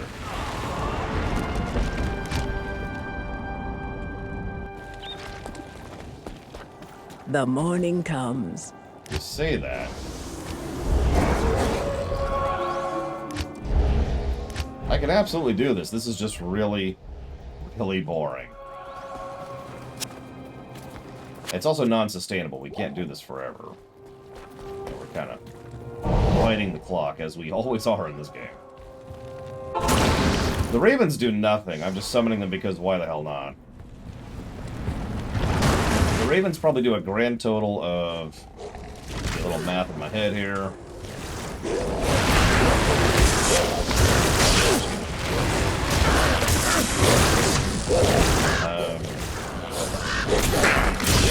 About 40 damage to them. So that's what the ravens do. About 40 damage. Total.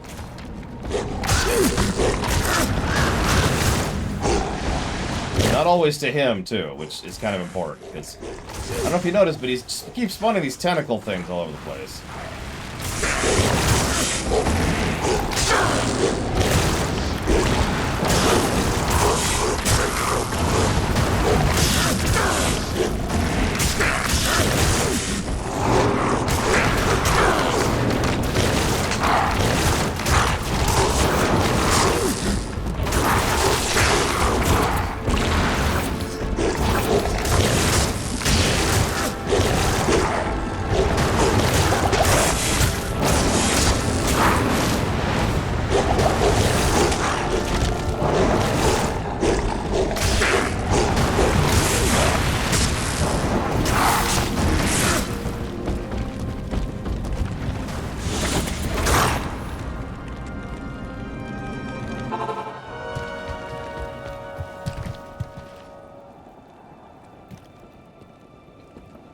pathetic, Zaktaft. Good afternoon. And that's what I think of that. Believe it or not, only 2 people have asked, Ross. The obvious answer is no, I have not had time to do it. Or to watch it. I also don't care? Like, I don't mean that as a negative thing. The Zelda game isn't out yet, so I don't care about it. And it's not funded yet, so I'm not going to play it when it comes out. So I don't care about it. I'll care about it when I play it. I got other things I'm doing. I probably should have bought some potions, but, you know, honestly, do we even really need potions? The answer is yes, we absolutely need potions. We're gonna go get some potions. You're kidding, right, Zaktaft? Like, everything you just said. Like, the Jedi is pathetic and the Bounty Hunter is pathetic, both. And just, you know... Hello. General writing on display.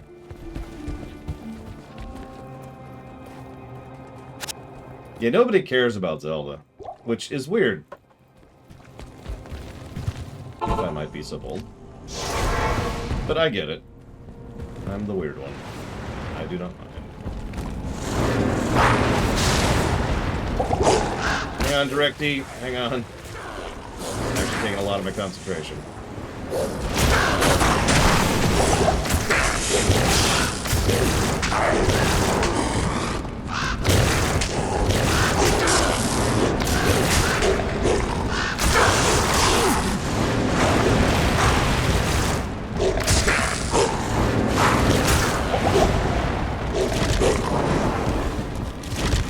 I mean, probably, yeah, Zaktaft. Probably not have him die in the first 5 seconds as a nooblet thing.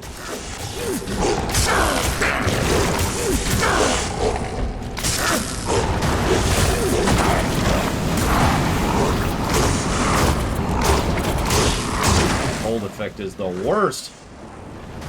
Got a lot of saying.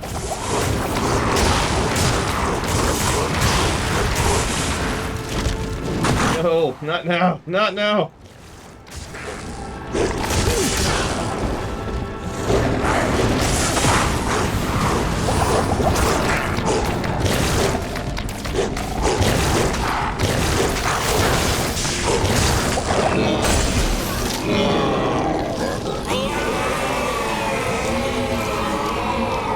Baal, join your brothers in oblivion.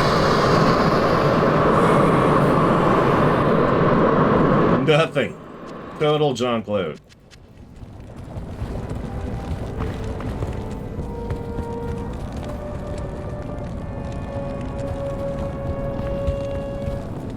Alright, Tyrael. Greetings. Come back to you. So first, thank you, DirectD, for being part of the show. I'll put that towards Dishonored 2.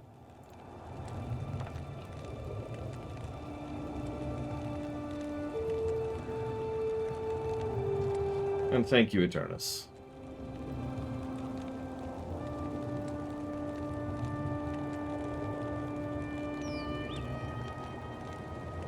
Always appreciate. I'll put that towards absolutely nothing. Towards Zelda's. So we'll put it towards the Zelda block, the LTTP randomizer, and Breath of the Wild 2. Which I can't remember the name. Tears of the Kingdom. That's it. Tears of the Kingdom.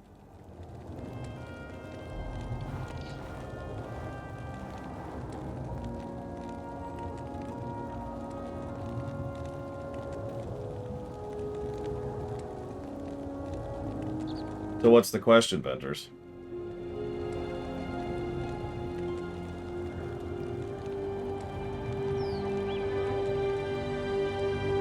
Damn it, Crazy North. It's mocking my pain at this point. Let's see what crap we got. Anybody want to see what garbage we just got? Actually, it's not time yet. We have to hit the final Destruction cutscene. of the World Stone does not bode well for our world, but I'll try not to worry. He didn't do it yet. We have warriors like you fighting for us and for the light. Farewell. No, I probably would have limited it too, Ventures. Unlimiting a spell like that's ridiculous. Rule 1 of D&D, GM's word is law. That has always been Rule 1. I knew in time you would defeat Baal. You have done everything you set out to do, my friend. Ever since you rescued me from Tristram, I have believed in you. And we'll never see you again because you're going to stop existing as a character. To aid you along the way.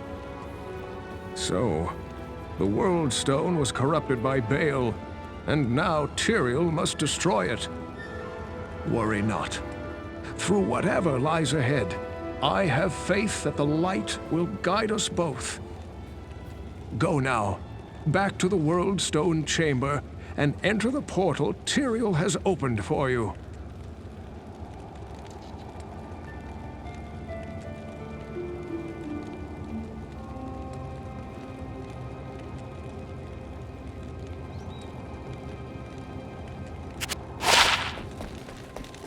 Okay, so we got a bow, which is crap. A level 39 spear, which we're never going to use. A necro thing, a junk. A junk. And a junk. Wow. That's actually kind of impressive. If Tyrael says the World Stone must be destroyed, then it must. We cannot let Baal's corruption prevail. The world will change, true. But who is to say it isn't for the better? That's true. It's going to make D3 happen.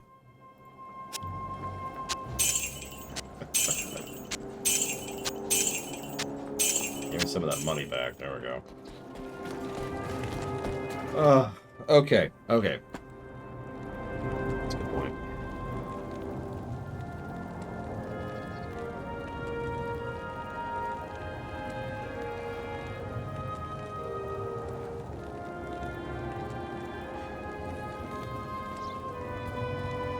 Sorry, I'm debating some things here. Forgive me. Okay, so... Not a good boss fight, obviously. So that sucks. What's up, Tyrael? Oh, I should probably explain what the hell's going on. Because the game does a pretty bad job of explaining it. I know, we are at... 3,321 experience from leveling. Anyways. No, Mr. Red. So, there's the World Stone. What is the World Stone?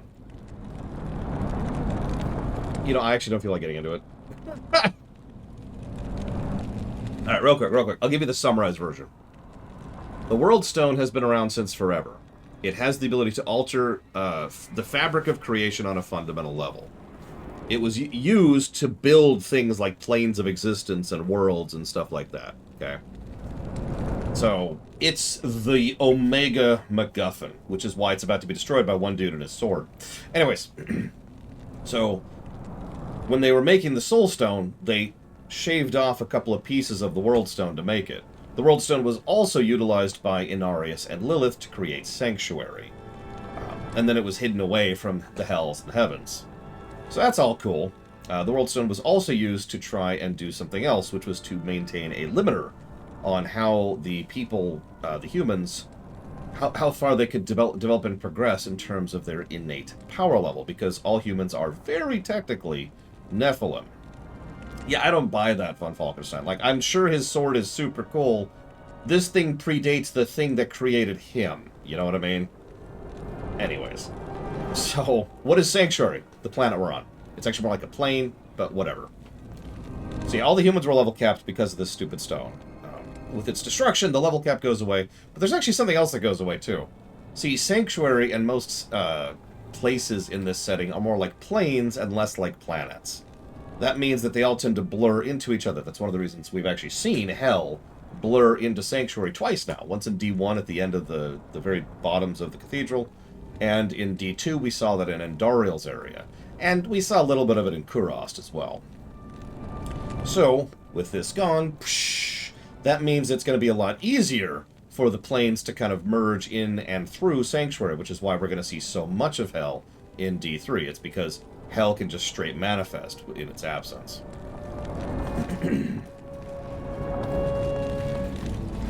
Yeah, Veil's coming down.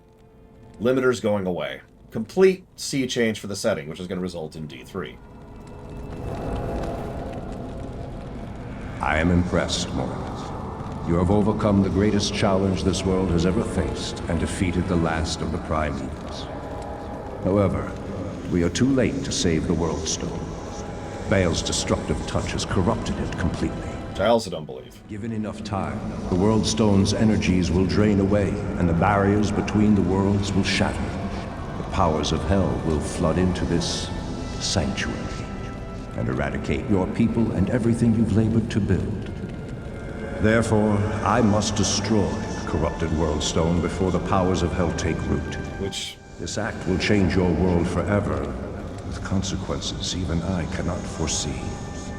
However, it is the only way to ensure mankind's survival. Go now, mortal. I have opened a portal that will lead you to safety. May the eternal light shine upon you and your descendants for what you've done this day. The continued survival of mankind is your legacy. Above all else, you have earned a rest from this endless battle. And yeah, if you caught that, the logic there is that Baal has corrupted the World Stone, which means it's going to slowly drain out, and then hell will swoosh in. Which means he's going to destroy the World Stone, so that hell can't swoosh in. Wait, hang on, carry the two. Look, Tyrael's the Archangel of Justice, not the Archangel of Intelligence.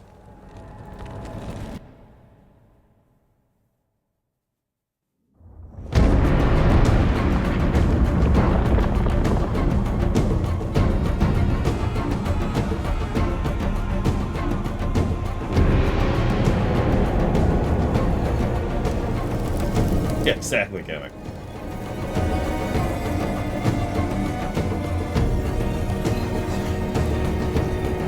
Really got the wings going on now. Why don't I have wings like that?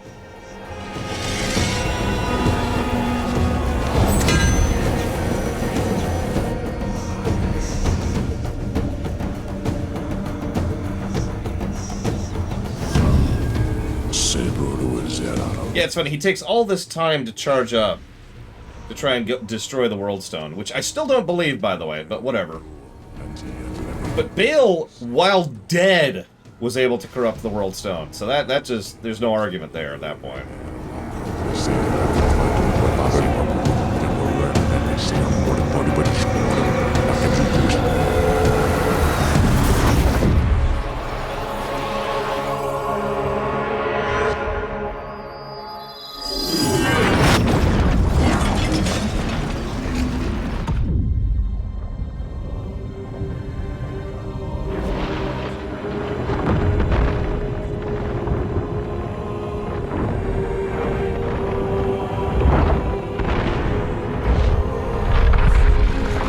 Not that I'm aware of, Kemek, no.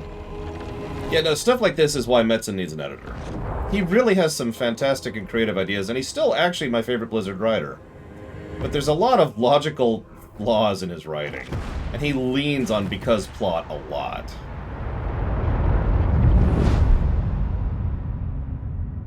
He's really good at thinking up the set pieces in a story, the individual points, but he doesn't know how to connect them properly.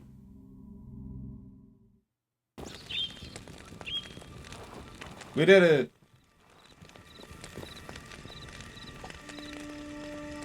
Woo! Oh, my goodness.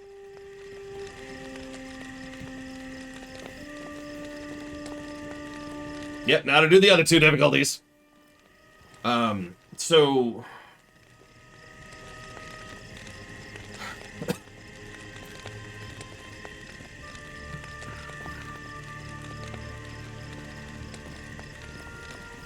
Excuse me. Now, I need to tell you something. I need to tell you the Blizzard ending. Now, it's not really as much of a thing as it used to be, but the Blizzard ending used to be their style. You remember that? Warcraft 1 ends. Oh my god, the orcs are invading! Ah! The end. Warcraft 2. Alright, we will destroy the portal. The arch, the dark portal. But there's a strange portal that's still there. Diablo 1. I must shove this stone into my head. Diablo 2. We will destroy the world stone. Yeah, the Blizzard ending, it was so prominent for so long. Technically still is. Because it's really... they just love to set up plot threads or to end on like either a to be continued or a now what. Right? And sometimes, credit where credit is due, despite what Bragwood just said in chat, sometimes they do actually follow through on the stories. One of the things, I actually pointed this out when we were streaming Legacy of the Void. Do you remember that? Which was the final StarCraft 2 expansion. Legacy of the Void actually ended. No to be continued. No, major undone plot threads. There was still some world, there was still some setting and story there. But StarCraft 2 actually ended. And it was just like, oh my god! It's the first Blizzard game to end. Do you remember how Warcraft 3 ended? Remember how Frozen Throne ended? The long shot of the throne. The end. So like I said, the Blizzard ending has been a thing for forever. I know it's weird, Mr. Red, but it's true. Yeah, a cosmos divided will not survive what is to come, which is the bad writing of the scene I'm referencing right now. Ugh. Anyways.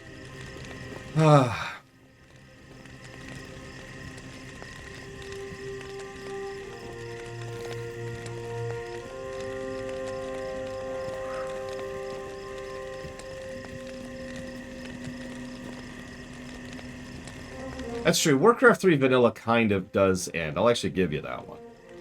So I take it back. Warcraft 3 kind of ends. Warcraft 2 expansion... What's the Warcraft 2 expansion ending? God, that's been a while.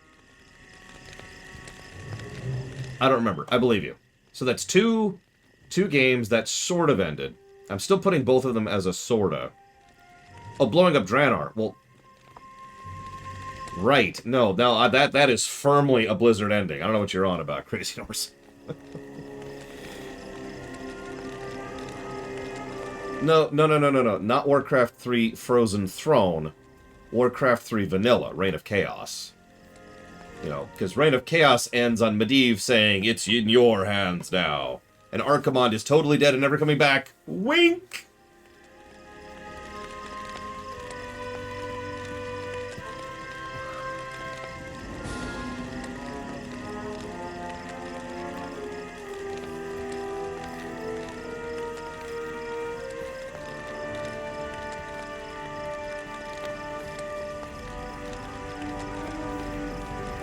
Yeah, no, sorry, Crazy Horse. That super is a Blizzard ending.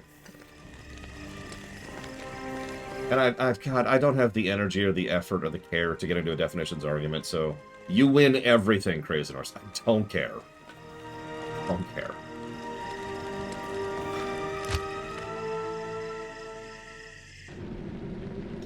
God, we look stupid. So, hey, let's do Nightmare difficulty. So, I want to tell you all a story. Okay, is that cool? Can we tell you a story? So, I'm playing my Sorceress, which is the first character I beat D2 with. And I'm like, cool. This is fun. I'm like, alright. And I go over here, and I'm decently geared, decently spec'd, having a lot of fun. I am a Fire Sorceress, by the way. That's going to be relevant in a second. Now, walk out. Alright. So it begins. Okay, so... I see some of those little goblin bastards, which I can't remember their damn names. First things I see, and I'm like, okay, those guys suck. But, oh yeah, there we go, the Fallen. So I rush up to them, and they murder my face off. Also, they're fire immune. Now, we're having better luck than that already. But if you're paying attention, these mobs are literally hitting me harder than Baal was. That's not an exaggeration. They're quite literally hitting me harder than Baal was in the previous fight. And that's Nightmare difficulty in a nutshell. It is a big jump up from Act 5 normal. Also, we leveled. That's funny. Oh yeah, so you might wonder, why is it so difficult? Well, there's actually several reasons. But you see that red in the lower left? Because that's one of the biggest reasons right there.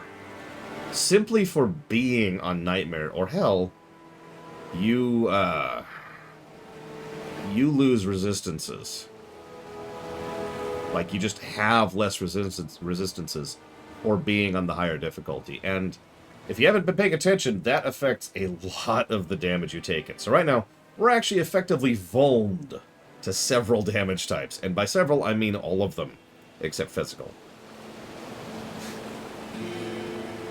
Yeah. So, that's cool.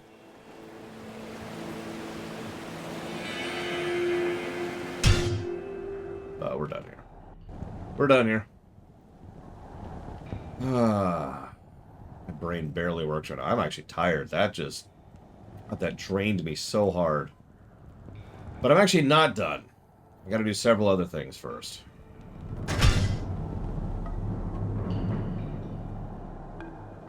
Good day. That's right. That's what it was. Oh yeah, no, resistances. I mean, what's funny is Diablo 3 was the resistances thing too for the longest time. It kind of still is, but mostly isn't. When D3 came out, when D3 launched, resistances were key. To the point where you could have, like, massively underleveled, worse gear in every way, but it had higher resistances. And that was all you needed to survive. Alright, hang on, let's hop back to normal here for a second.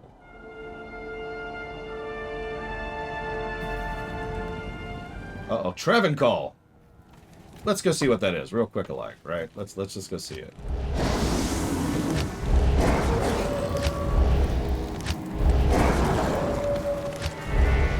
Greetings. Just for fun. It's even purple colored. What do we got? What do we got? Terrorized. Can't see the screen. Oh no, it went away. What is that? Okay, those are new. What is this? Does anybody know what terrorized even is?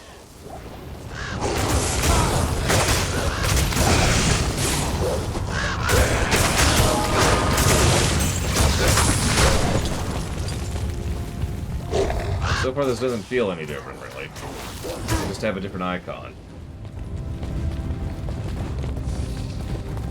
And the music's different.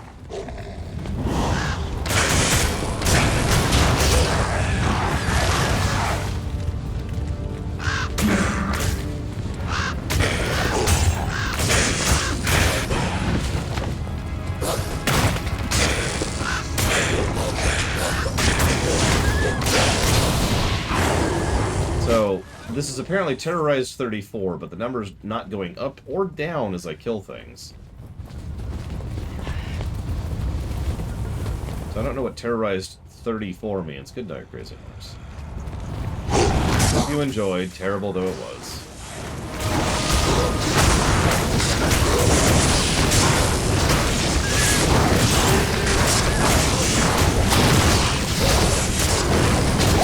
Oh, it changes monster level. Okay, that would track. That would track. That makes sense. We're level 32, they're level 34. That's actually pretty much the right ratio.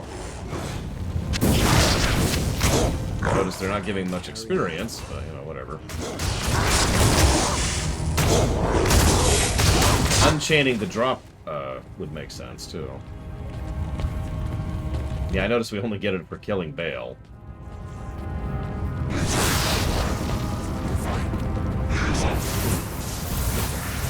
Oh, whatever. That's neat, I guess.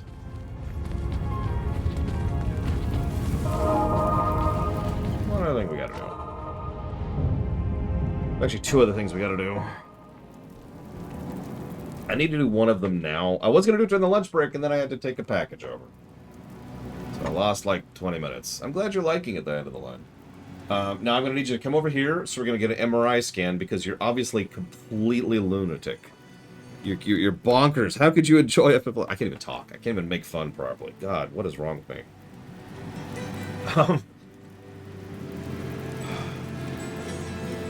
Alright. Alright, hang on. So... No, we're not going to do that left. We're going to end the game on that. We're going to end the game on that. Yes, roll a Tataru, or whatever they're actually called back then. Welcome back, my friend. I don't actually remember what it's called. Not a Lalafell. Yeah, I noticed they finally put FF11 into maintenance mode, which... This is going to sound strange. I'm glad they did that instead of shutting it down. Speaking of someone who absolutely despises FF11, and I super do, I'm glad it's going into maintenance mode instead of getting shut down. I hate it when they shut down MMOs. That's game history being just destroyed every time an MMO gets shut down. And more to the point, it prevents people from being able to try it and seeing if it's something for them. Like, the high end of the line, who is enjoying FF11. That wouldn't be available if they just shut it down like so many companies do. So, glad they did that.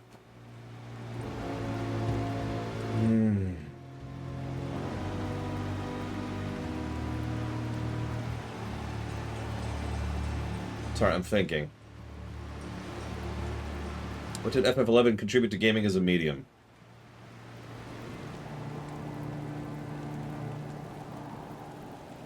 Slash Panic. Yeah, City Heroes, which is a game I also did not enjoy. Turbo upset that they shut that down. I was pissed. I know a lot of people who are still upset that they shut down City Heroes, and I'm with them. God damn it, people.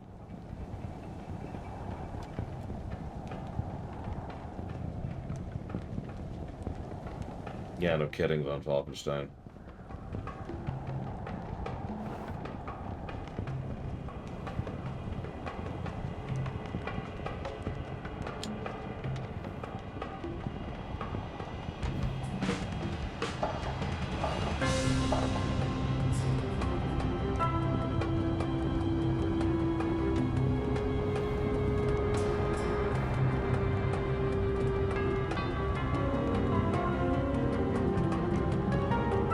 We're doing the cow level. Give me a minute. Give me a minute. God damn, I'm trying to concentrate. I'm trying to review every class in the game in my head. Give me a minute.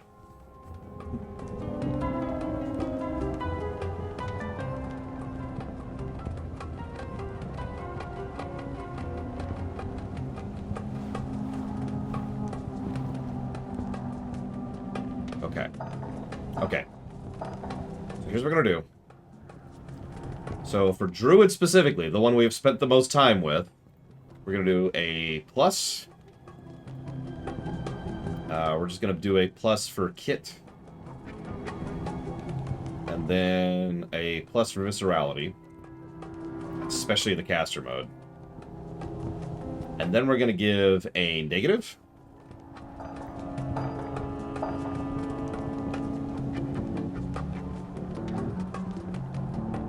For how much it sucks while leveling. Like I said, several classes have that. Druid has that really badly. Druid did not become a class that I was playing until level 24. And that's ridiculous. We beat the game at level 31, you know?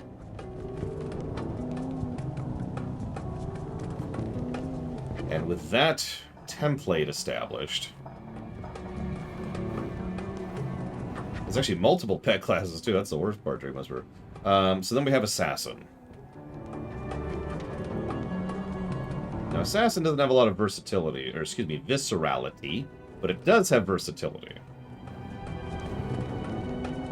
There's a lot of good ways to play through Assassin. And then we're going to do Paladin. Pretty much the same boat, but Paladin also has some viscerality. Whoops. That's wrong. Yeah, what level do you get Armageddon at? Because it's 24 or 30, one of the two. It might be 18. Some of the classes open up at 18.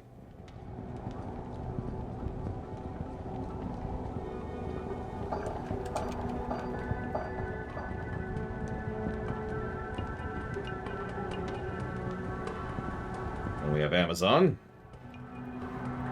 Pretty much the exact same situation. There's a lot of gameplay positives the game could surely need, so forgive me for really thinking about this for a minute here.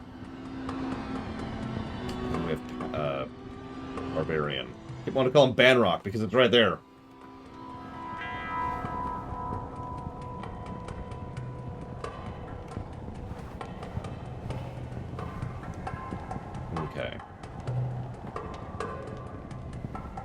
It's possible, Mr. Red. There's some good class design in this game. It's not the best, but it is good. Now we need to run through each of the classes really quick to check something super quick. So we're going to do that really quick. Good day. So for example, martial arts.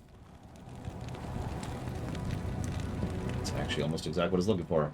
Okay, so it looks like assassin martial arts gets good at 18. 18 for shadow discipline.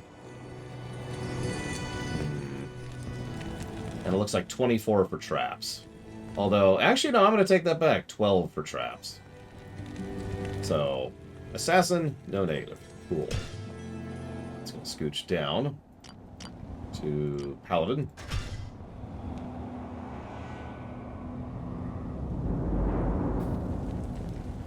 See you around, Tim. Have a good one. What's Geed's charm do? What the...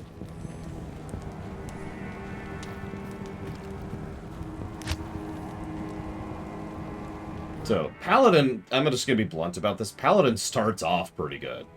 Like, honestly, by the time you get to level 12, you're already kind of good to go. It's get some really cool stuff later.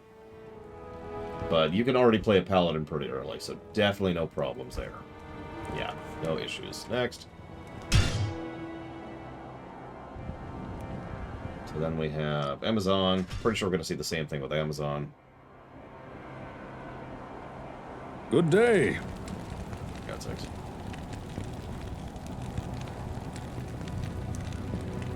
Okay, yep, that's what I was expecting. That's also what I was expecting. Passive and magic. It's called passive for a reason. Oh, nice, Letterallis. And, of course, fire arrow multiple shot right off the bat, right there at level 6. And the big one, strafe, you don't get till 24, but you're still a class before then, which is exactly what I'm looking for. Also true, Chemic. So then we got the Barbarian. I remember being stuck on Barbarian for a bit, but that's because Barbarian almost has more builds than the other ones do. Because Combat Masteries is a thing.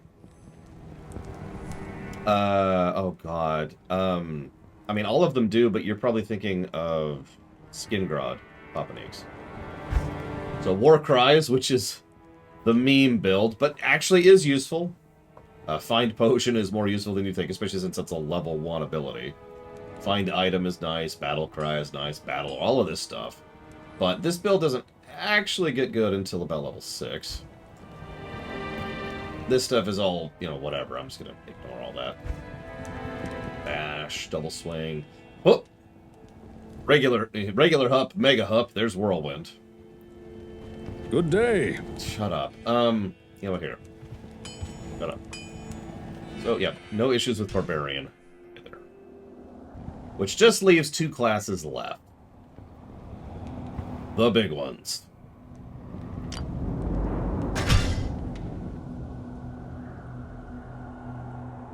Yeah, I like Battle Orders. I've done a Battle Orders build several times. So. Mage. So, Cold... How viable Cold is kind of varies, but it's worth noting you get an AoE at level 6, which is useful. And you get one of your primary nukers at 18. And you get your mega abilities at 30, so I'd say okay with Cold. Lightning, kind of the same situation, a little bit further down, because Static Field can work. But Nova's where it's really at. Nova and Lightning, and then of course you have Chain Lightning and Thunderstorm. Mostly all about the Chain Lightning, so actually Bloom very earlier. Also, Teleport is also 18. But then you get Fire. Now, Inferno you get very early on, at level 6. And Inferno can carry you through quite a bit of the game. Blaze is a perfectly viable thing. Firewall is a perfectly viable thing. That's 12 and 18 respectively. Fireball spec perfectly works well. That's 12. And, of course, Enchant is amazing. I've never not taken Enchant. Meteor is... Hydra is... Yes! Excuse me. I prefer Cold myself, but I do believe Lightning is pretty damn good, yeah. So that's awesome.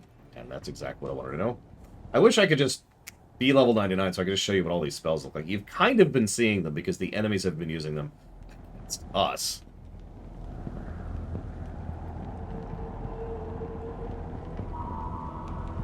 But I'm going to go ahead and say something that's going to get me Hated and feared forever.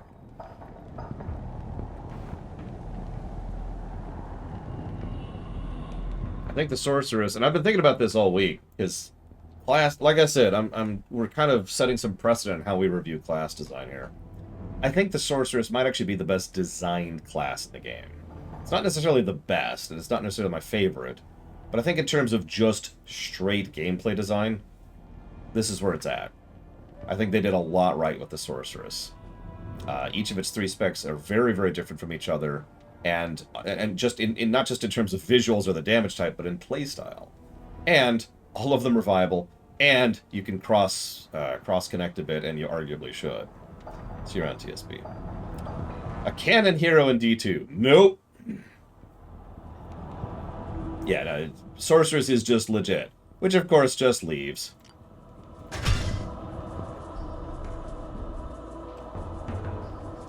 Now, of course, the Necro is my personal favorite. You can start summoning skeletons at level 1. Skeleton Mastery is always useful. At level 1, you gain an ability that you'll be using down here at level 30. So, pure pet build, skeletons will get outpaced relatively quickly, but by the time you get to level 6, you've got the Golem. When you get to level 12, you get the Mages, which can also be useful the entire game. There's a lot of really good stuff here, and of course, all of the Golems are relatively good for some expense or another. Summon Resist is basically mandatory for the higher difficulties.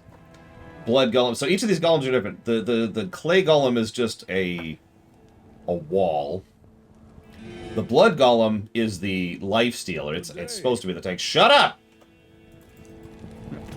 The Iron Golem is the best, and the Fire Golem, the only downside of the Fire Golem is that it does fire damage.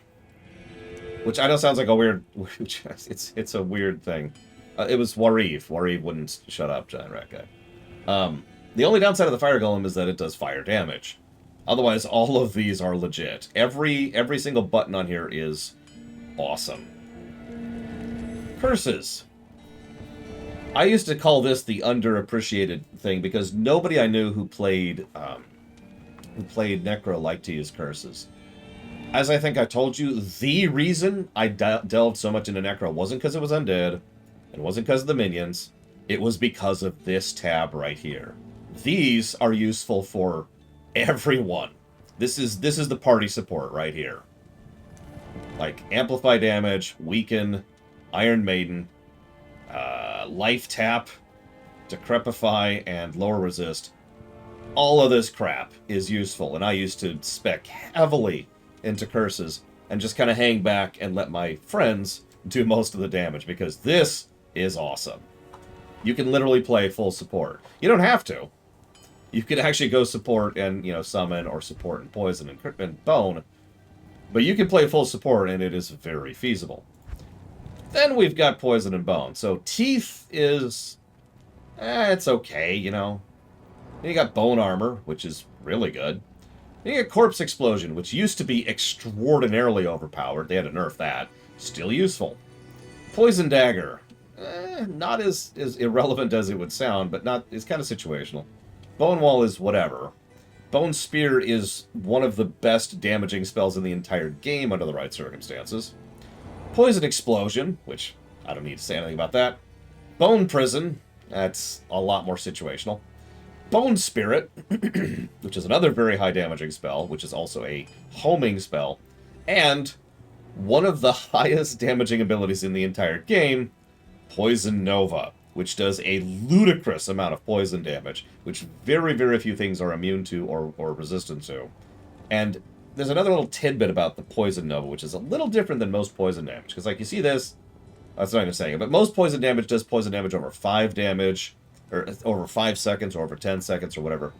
Poison Nova does it over 2. Which means it is shoving... it's effectively a turbo dot, which is something they used in WoW too, actually. Dots that tick faster than regular dots. And it'll destroy the stuff. It's wonderful. And what that means, of course, is these builds all become feasible early. Good cross, good everything. So once again, a very good build, very good class.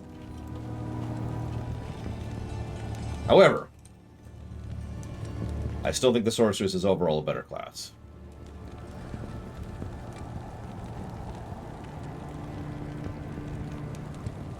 And I think that's all of them. That's because it is. Wow. Okay. Cheats. I don't even know why I had that on there.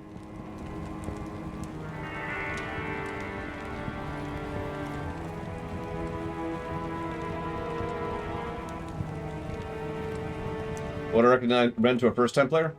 Probably Amazon or Paladin, I would say. Or Barbarian. But any of those three are very feasible and could do...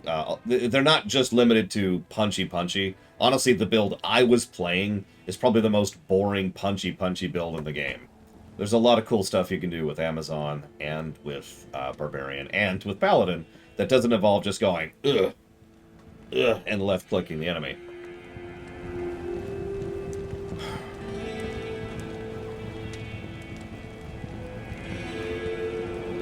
I'm actually surprised we got through this game in 3 days. We're not actually done yet. We got one last little treat at the end here, but for those curious, I'm just going to update the HUD with where we're at. I don't think this is going to change much.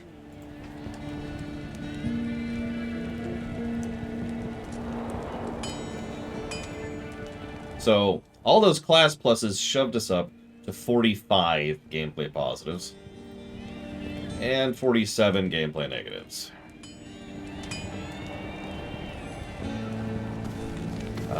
Okay, so now let's get on the worst class in the game, which is Druid. Slayer, a con. So I'm gonna shut up, for those of you who have never heard this, because I want you to hear this, okay?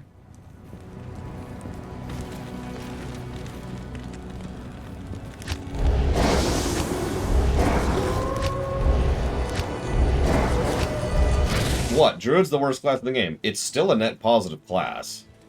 It's just the worst class in the game.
Total mundanity of how they say it is really what sells it.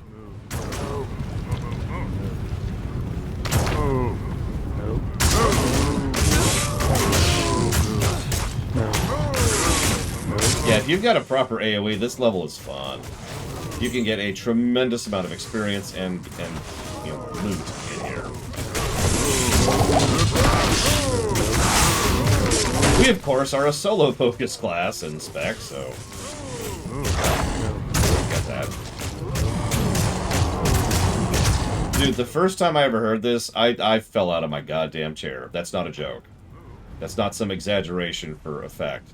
I fell out of my chair. I remember where I was and how I fell at the time. I was laughing so hard.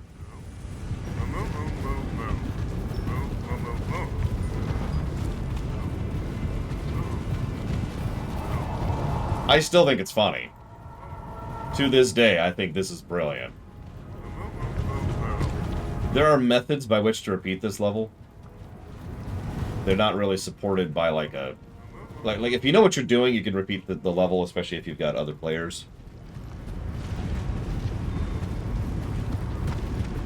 Yeah, there is no Cal level. Oh yeah, and it used to look like this. Arguably funnier.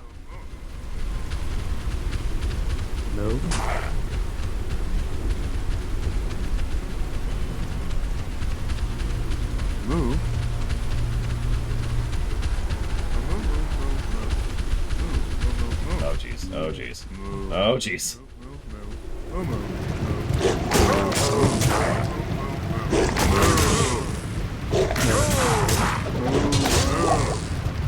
No.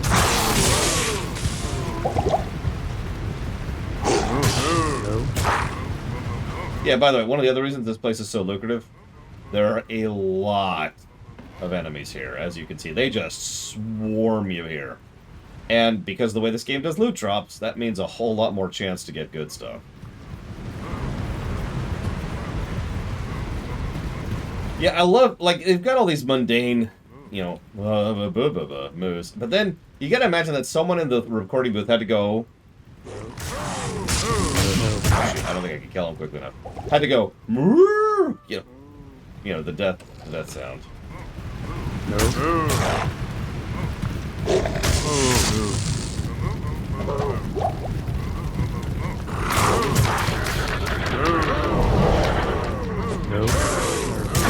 What in the world? Anyways.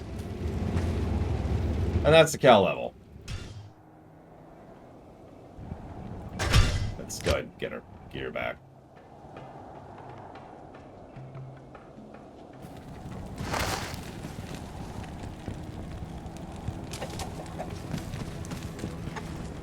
I don't know. I was thinking a negative to gameplay for the cow level. Hello.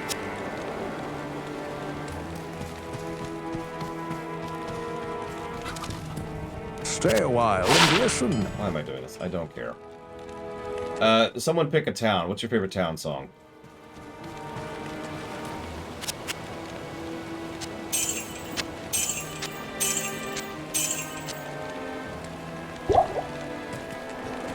Hey, Evo. This one? Okay, this one works.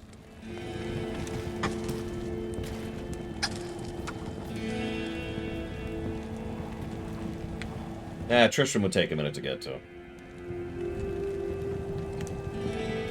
Also isn't a town in the method that I was referring to. You have 5 options. The beginnings of each act.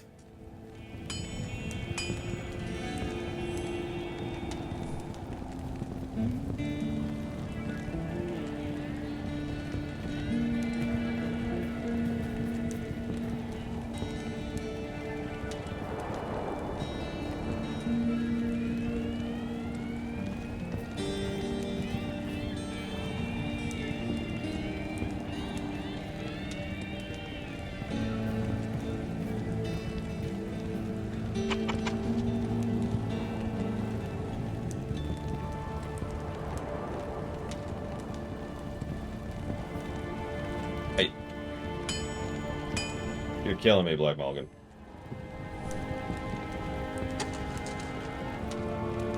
Favorite hub music?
So obviously it's going to be a net positive number. You know what's funny?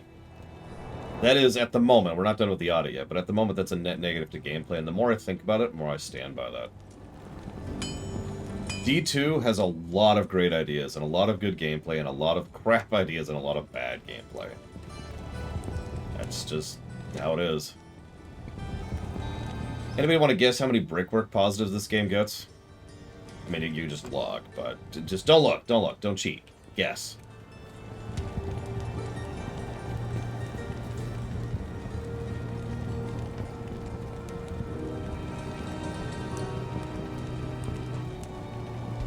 8? That's a lot. Like, that would be up there with, like, Mass Effect, for example.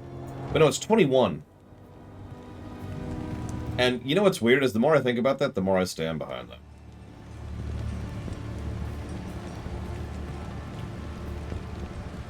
This is some Blizzard-level quality, combined with some actual care and effort put into the remaster. It's good. It's damn good.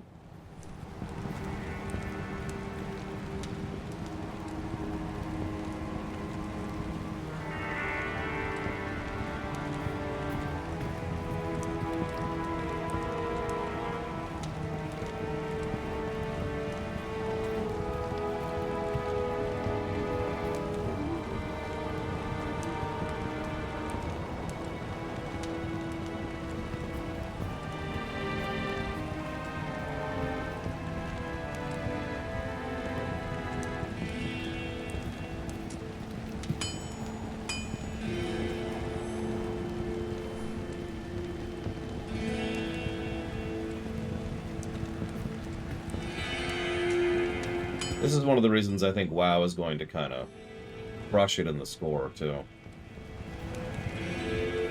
I really do.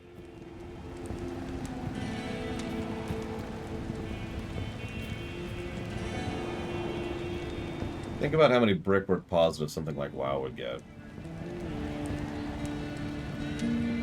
Doodads, visual storytelling, voice acting. Really, the end of the line. So, you're just desperately trying to kill me today. That's what this is.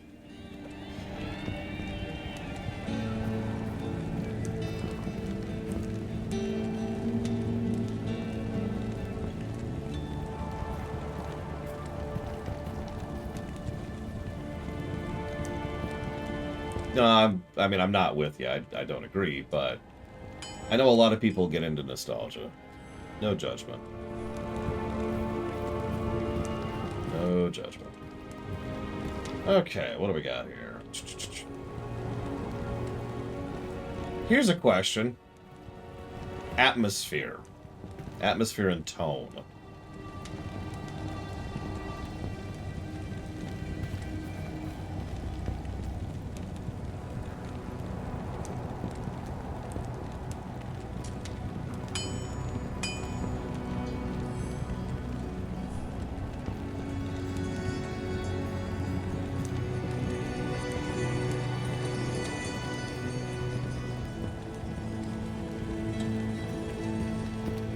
I am not one of those people who enjoy the dark atmosphere of D1 or D2.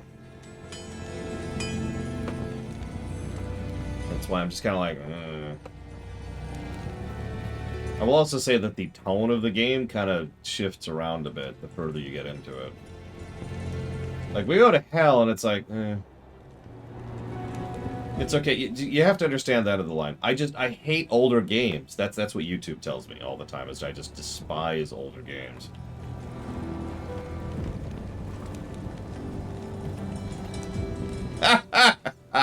I'm sorry. I look at chat right now, and I see one line that says, D2's atmosphere is bland and inconsistent. And the very next line is, D2's atmosphere is the strongest asset for me. That's D2 in a nutshell right there.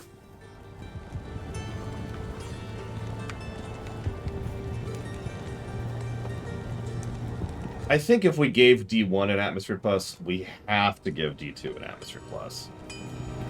So we will.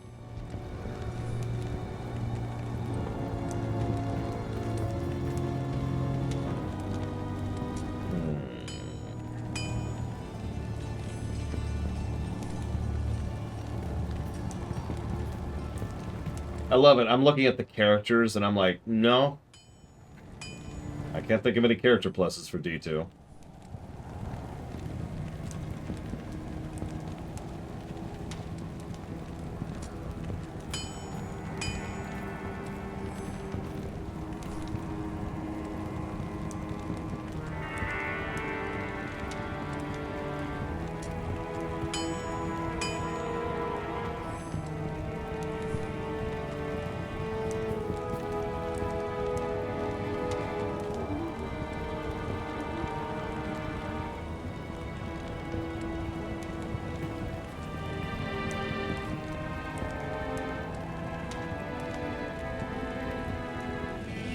Interesting, the end of the line. I think I remember that, actually. I believe that's a modern review, too. Or was that part of the lore run?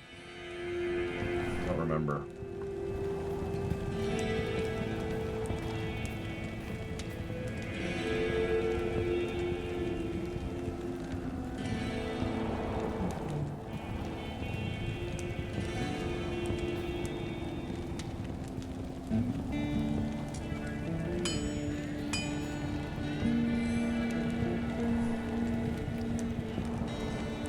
I mean, there's plenty... I don't want to sound dismissive of nostalgia. I really don't. The only time nostalgia pisses me off is when it's misapplied. You know what I mean? If someone walks up to me and tells me to my face that... I'll use a really obvious example of a terrible game here. That Quest 64 is an amazing game. Because of nostalgia, I'm going to be like... Okay. That irritates me. That is something I've pushed back against since I was a kid. Because I used to hear that argument all the time about stuff that came out in the 60s and the 70s, and I'm like, no. No. If, by contrast, you come to me and say, I enjoy Quest 64 because of nostalgia, okay. If you try to tell me that I'm wrong for giving negatives to Quest 64 because of your nostalgia, then we have a problem. But I've heard plenty of people who enjoy things because of nostalgia, and honestly, no judgment. I don't get that, personally, and I probably never will at this point in my life. But no judgment. It's okay, Giant Rat Guy, I was always wrong. I was born wrong. Yeah, like, I spit on WoW Classic, for example. I have a bit of a violent hatred of WoW Vanilla. A very well-established... very well versed. Like I have so many reasons to hate WoW Vanilla. When I was doing the World of Lorecraft series, I went back into WoW Vanilla to get some footage, and just doing that, I was reminded that it's actually worse than I remembered, and I'm not joking. I'm laughing because it's just funny to me that I was. You get that, right? It's like maybe it's not as bad as I remembered. Maybe I'm being too harsh. Maybe I'm just, you know, no, it was worse. It was worse. Oh my god.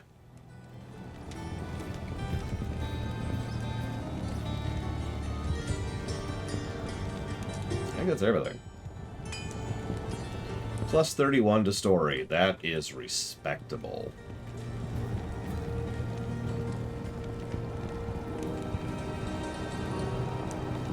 Oh yeah, this is going to get a codifier tag. That doesn't do anything for the score, but it needs to be noted, because this game, let's call it what it is, codified this type of game. Like,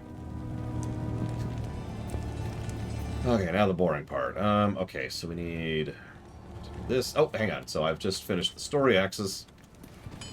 Yeah, 40-man raids for a boss fight whose mechanic is dispel on time. That's it.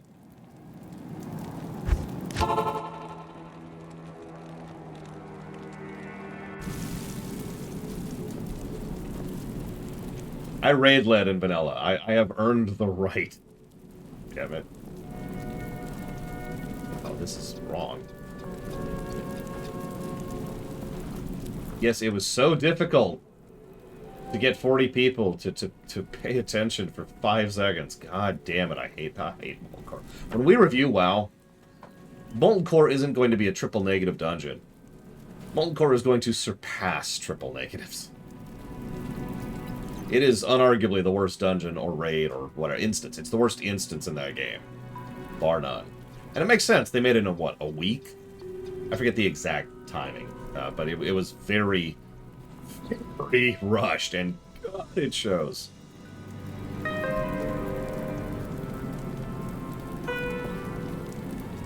Does Molten Core have brickwork? I can see it in my nightmares, right? I mean in my eyes. If I close my eyes right now, I can picture Molten Core. I can navigate you through it. You have to go over here, go a little bit forwards, turn to the right. We don't want to fight those trash, so we're going to jump down here, swim through the lava. You need to jump up at this angle, otherwise you can't get up. All right, we're up. There's going to be a trash pack right here, possibly a second patrolling trash pack right here. We're going to go straight across. We're going to fight that core hound over here in the corner.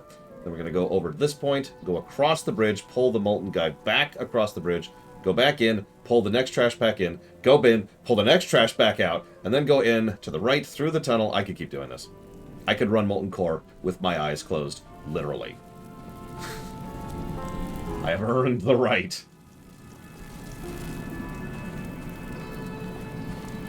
How many of you knew where I was at in that description from memory? How many? Yeah, so Papa Neeks also mentions the tech issues. How many of you ever had an experience? So the way I used to heal in Molten Core was I would face the camera down at the floor like this, and I'd just run around based on, you know, what I could see and what I could tell. Because otherwise, my dinky, terrible laptop, which is what I had at the time, could not run the game.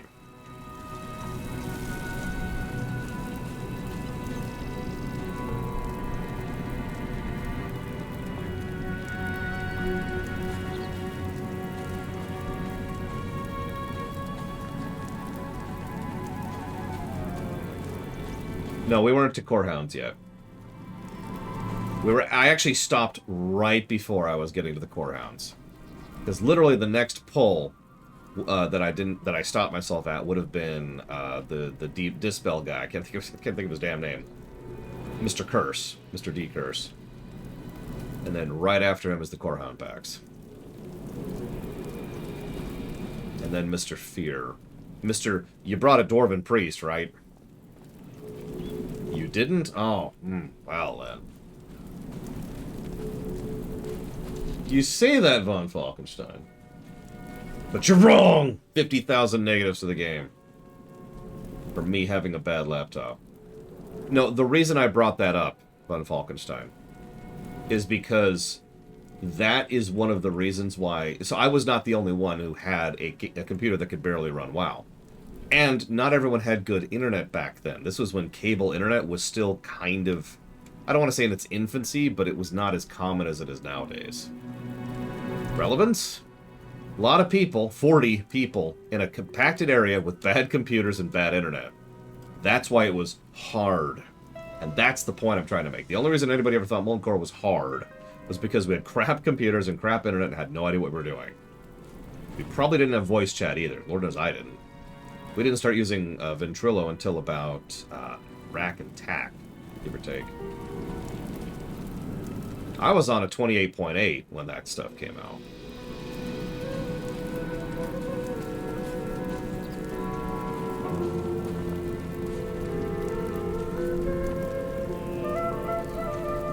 That's not right.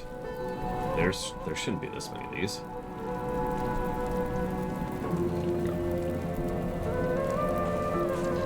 Skype? What the hell is Skype? That hasn't been invented yet.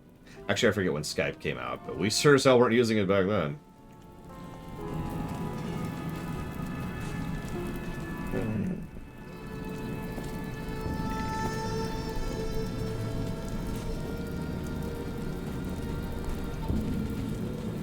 We actually had a custom IRQ... MIRC, excuse me, channel. I don't think about that for a second. Which we would use to coordinate for raid stuff. And I know what you're probably thinking. Why did you just use the in-game channels? I don't know. I don't know if they didn't exist yet. I don't know if we didn't know that they existed yet, but rather than just use channels in-game, which is what we used later on, like in Wrath, for example, we just had an IRC chat, and we just have it up on the side, and that was like, you know, the Paladin coordination chat, right? Or the tank coordination chat. Oh, you're a Warlock? Okay, go join the Warlock chat for when we fight Gar. Frickin' Gar. I was one of those Warlocks. At one point, I was also one of those Paladins. 1, 2, 3, 4, 5, 6, 7, 8, 9, 10, 11, 12, 13, 14, 15 class positives. Total. Not too shabby.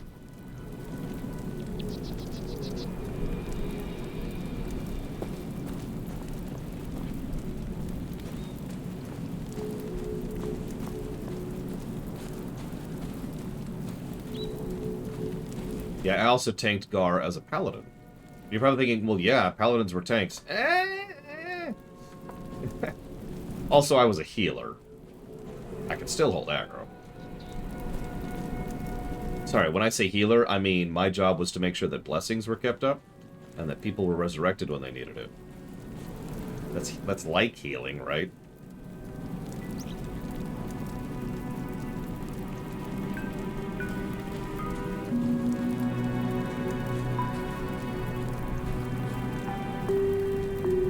Yeah, you remember 5-minute blessings? Because I do.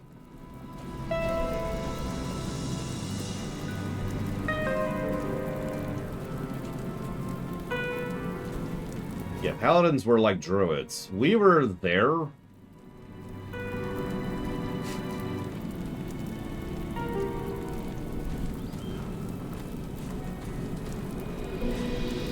There were specific things we could do which arguably made the raid better. But if we're being completely honest, if they replaced us with another class, that would have been better for the overall, you know, for the raid. I remember distinctly, I probably told this story before.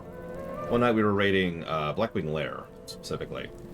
And I felt so frustrated and so irritated at how much paladins sucked. I was so pissed.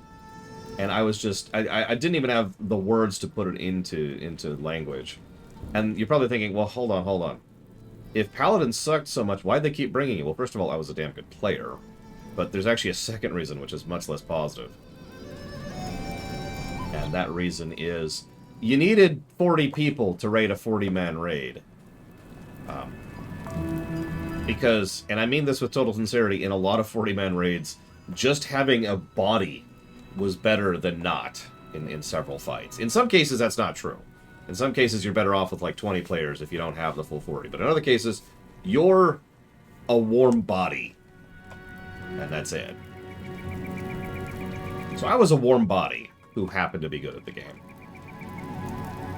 And I was so livid. I just decided to bow out of the raid. I'm like, you're literally better off with me not being here. And they treated it like I was doing this big drama thing, which was not the intent. It was just like, I was so sick of it. I was so sick of it.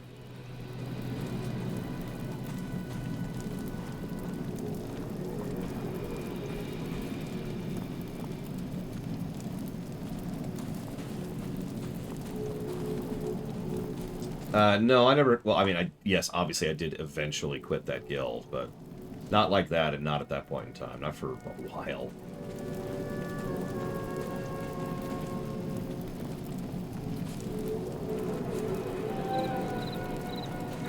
I do, giant rat guy. Oh, here. Since I'm about, like, halfway through the gameplay here.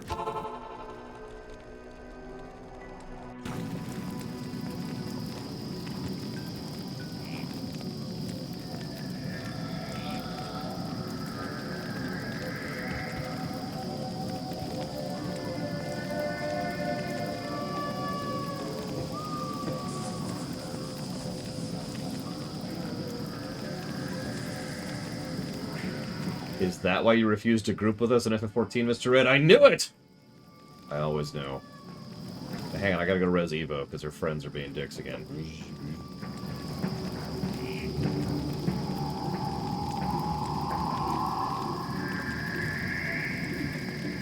I remember how much we had to pull teeth to try and get you to actually accept tanking. Dark Knight, I believe, was what you decided to lean into. Not that I blame you. And I mean that. Tanking is actually more anxiety-inducing than I think a lot of people give credit for.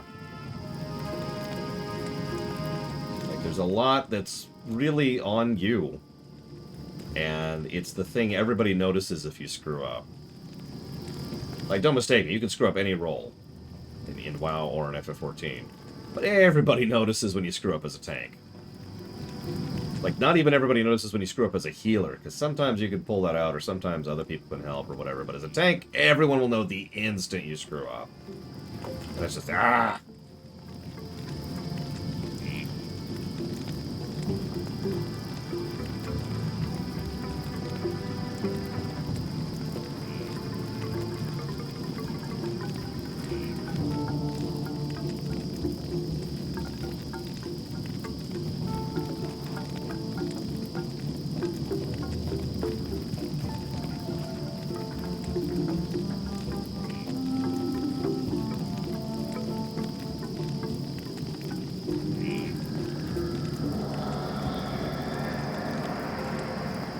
Yeah, tankxiety is a real thing.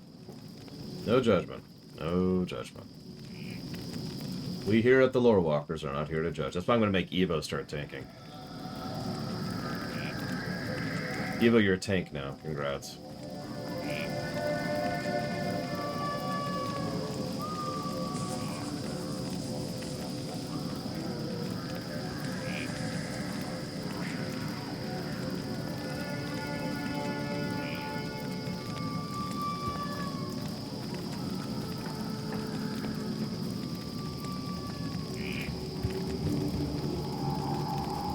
I actually love tanking too. Anybody who knows me knows I am primarily a tank in general mentality in real life, but also in terms of games. I like tanking. Healing is what I do when I want to relax. Or challenge myself, depending.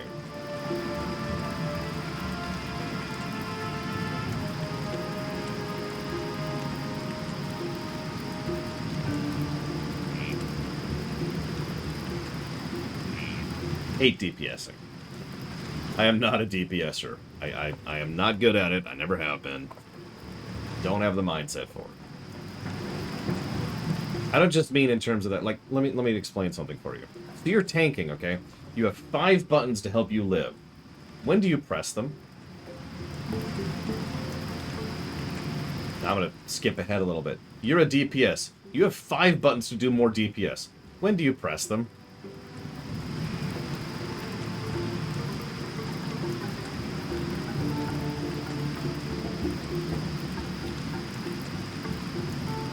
If you're not understanding, there is a legitimate variance in mentality there. As a tank, you need to anticipate damage coming in, or be ready in case you take an unexpected hit, or in case the healer is having problems. So those cooldowns, those live buttons, you usually are, like, you rotate 1 or 2 of them, give or take, and the other 3 you keep for when you need them. It's all about paying attention and reacting to the moment. As a DPS, you want to do damage as much as possible, as fast as possible, all the time. So you're always mashing these. At best, depending on the specific fight, you're retaining like 1, maybe 2 for like a vuln period or a push period, because some bosses have something where you need to push through something in a particular period of time, or some bosses have a thing where their armor goes down, or whatever, you get the idea. But even then, you're still mashing these other buttons as fast as possible. So like I said, it's kind of the exact inverse of the mentality. It's the same thing with healers. Healers are over here on the tank side. You use these buttons when you need it, not all the time. I didn't realize that until Wrath. Because I was always wondering why my DPS was never that good and why I just didn't have the kind of success. Like, I was the best goddamn tank on that server. That's not a brag. And I was a damn good healer. Could not put out numbers.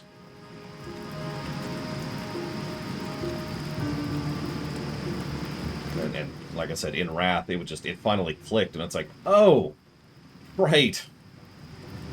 That makes perfect sense. And of course, now I've studied MMO design for years, so whatever. No backtracking in D2, surprisingly. You'd think there'd be more, but there really isn't any.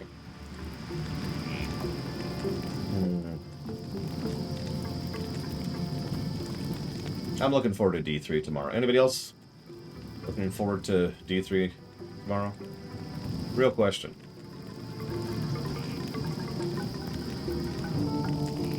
Like, I'm all exhausted and tired and worn out now, but I'm looking forward to it. I'm looking forward to it. You want to hear me just unabashedly gush about a game for like 5 days? Watch the next 5 days of streaming. Jesus Christ. We'll be playing 1 new character, and then all the other ones will be my already maxed characters, for reasons that will be fairly self-apparent. D3, we will be able to show off every class. And that'll be nice.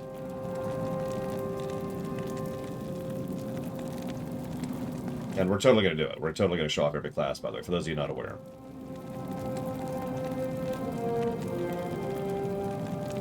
We're probably going to have people popping in. Yeah, we'll be talking about the rewrite. D3 is probably the most divergent from canon in the rewrite. But of course it is. It's the furthest down the line. We've talked about that before. The further in the timeline you get, the more a rewrite's going to be different because stuff over here happened. So then stuff over here is different. So then stuff it's an expanding wave of variance. You know, it's one of the reasons it always irritates me just a little bit when someone asks, "Hey, what are you gonna do about this one thing way down the timeline?" My reaction is always, "I don't know." Oh no, D2 is definitely the one that... How do I say this? D2 is the popular one. That's how I'm going to phrase that. But I personally think D3 is a better game in almost every way. And it does... God, it does so much right. It does do stuff wrong. We're literally going to start the D3 run immediately by giving it 3 negatives. Right out the bat. First thing we're going to do. Here's 3 negatives.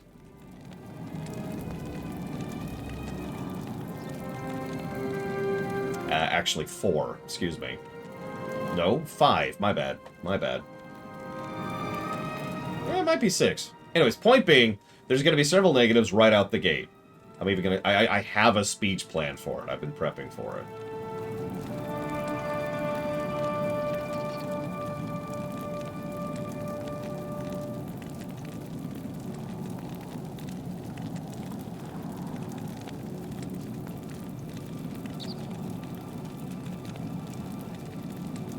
Yes, Mr. Red. How did you know?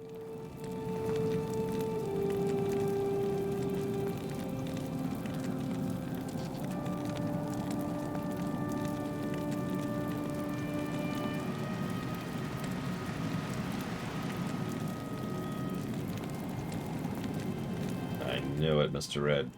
You saw my notes and saw there's a Dark Souls reference in the Diablo rewrite. That's a true statement. You're gonna have to pay attention for it, though. I'm not going to point it out to you.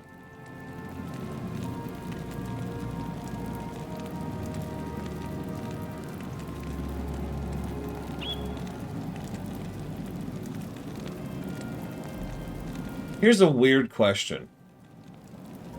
Diablo 2 replayability. This is something we need to establish probably here, because this is not the last game that's going to have this problem.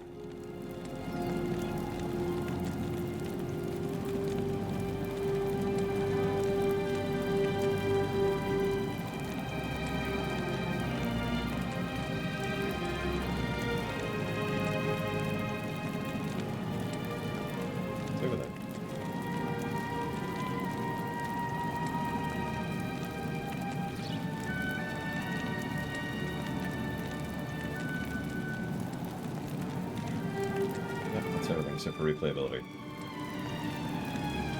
So here's the deal. Let's be honest. It automatically gets the second positive for replayability for the exact same reason Diablo 1 automatically got the replay positive. That's not in question, right? So that's at least one positive. Here's the question.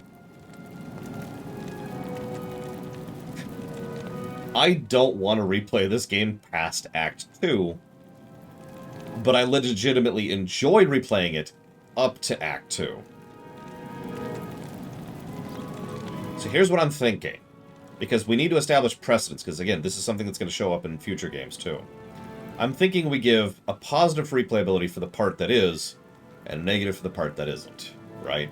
For when Act 3 just starts going off the cliff and just starts going down in terms of quality, and never really stops. But Act 1 and 2, I do enjoy. I enjoyed this time around. I may someday replay Act 1 and Act 2, just for the fun of it. But then it kind of goes... I mean, it's probably telling. Act 5... No, I'm not a big fan of Act 5. It was not as bad as I thought it was, and that's as good as I can say about that. But Act... It probably says something that my friend was available to help me play through D2, and deliberately requested not to do so because he didn't want to play from Act 3 onwards. Same friend is going to hop in all the time in D3, but didn't want to hop in past Act 2 in D2. So, I think we're going to establish this precedent here. Yeah, Act 3, oh my god. You know what's funny?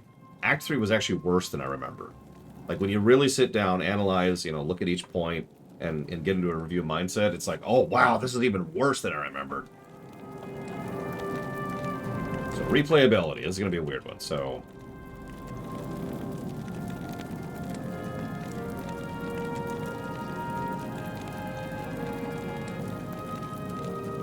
I don't know why, but, you know, apparently the end of the line.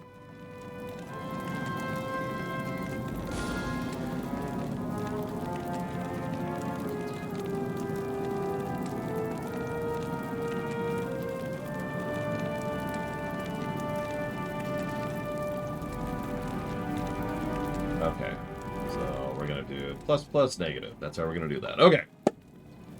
That gives us...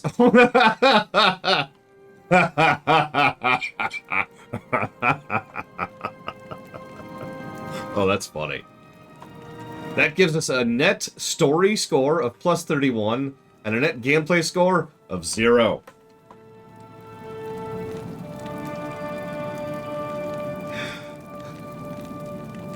Let's figure out our golden number.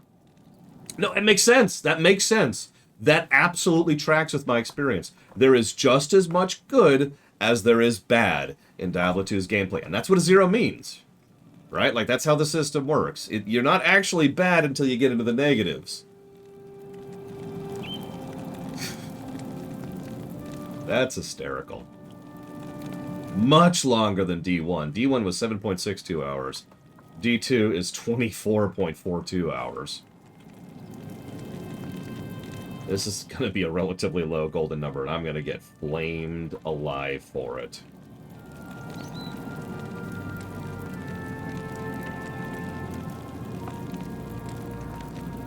I'm going to get people being like, oh my god, lore's dumb and terrible and stupid. That's what it is. That's what it's going to be.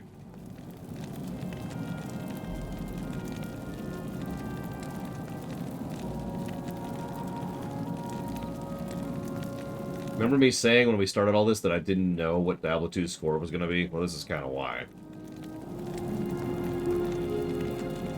Oh my goodness. Okay. So let's pull up the RPG list, because that's what we're slotting this under here. Oh, I can't wait for all the flames. I'm looking forward to it. That's...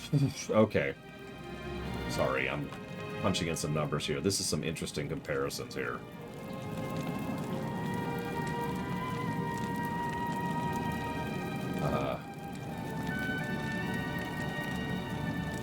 So,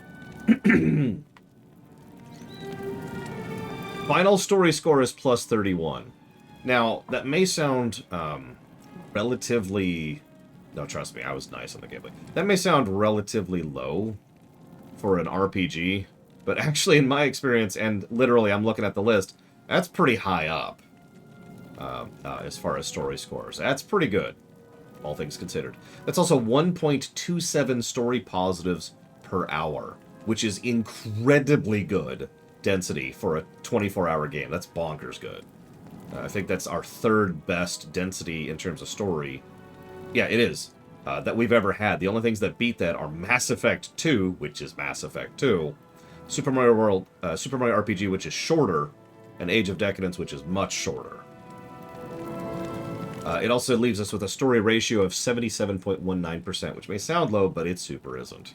That's actually really good. Gameplay. 0, 0, 50%.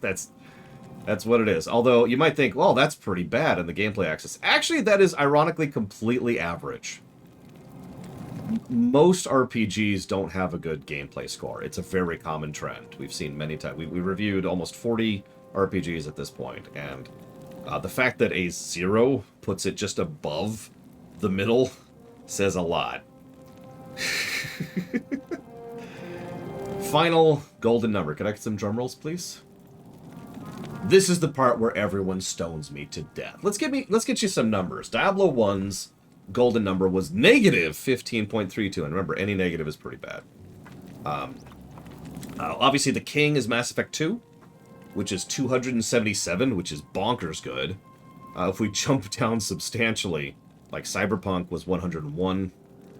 carried almost entirely by its story. Crosscode was in the 80s. Super Mario RPG was in the 80s. Nier Automata is 78, for a bit of perspective. Earthbound is 66.92. Mass Effect 1 is 49.1. Just giving you some ideas here of ranges, because the final golden number of Diablo 2 is 74.91. And that sounds about right. In the final total equation, it is an above-average game. It's not at the point of actually being really good yet, and it's not, you know, just an averagely good game, and it's definitely not positive, but its gameplay score absolutely guts it. And I stand by that. So let's see who won. 74.91. 74.91. Bragwin's pretty close.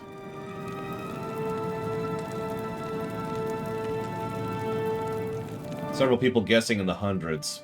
No, that was never happening. Looks like almost everyone guessed up, really, which makes sense. It's D2. It's a beloved classic. Yeah, it looks like it's going to Bragwin. So... so, for future reference, Eternus, sorry, I already chopped it off, because we chop it off when we get to the outro. Excuse me. But when you type in !guess, it pulls up a spreadsheet. I don't know if your name's already on here. Looks like it is not. So you just add your name. I'm actually opening it up to be editable right now. And you just add your name, add your guess, and add the game you'd like to put it towards if you win. That way, if you're not here when you win, I can just automatically put it, like, Bragwin's not here at the moment. Or if she is, she's not talking. So I can just say, well, she put it to the Dragon Age block. So I can just do that immediately without having to bug her later. Make sense?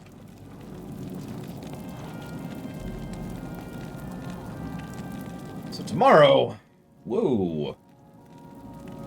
Now, I actually had fun with most of the D2 stream. Why the platypus?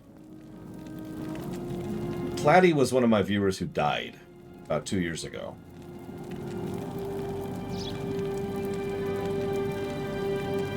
Tomorrow, we're going to go ahead and start up Diablo 3 at 10 a.m. Eastern Standard Time, as per usual.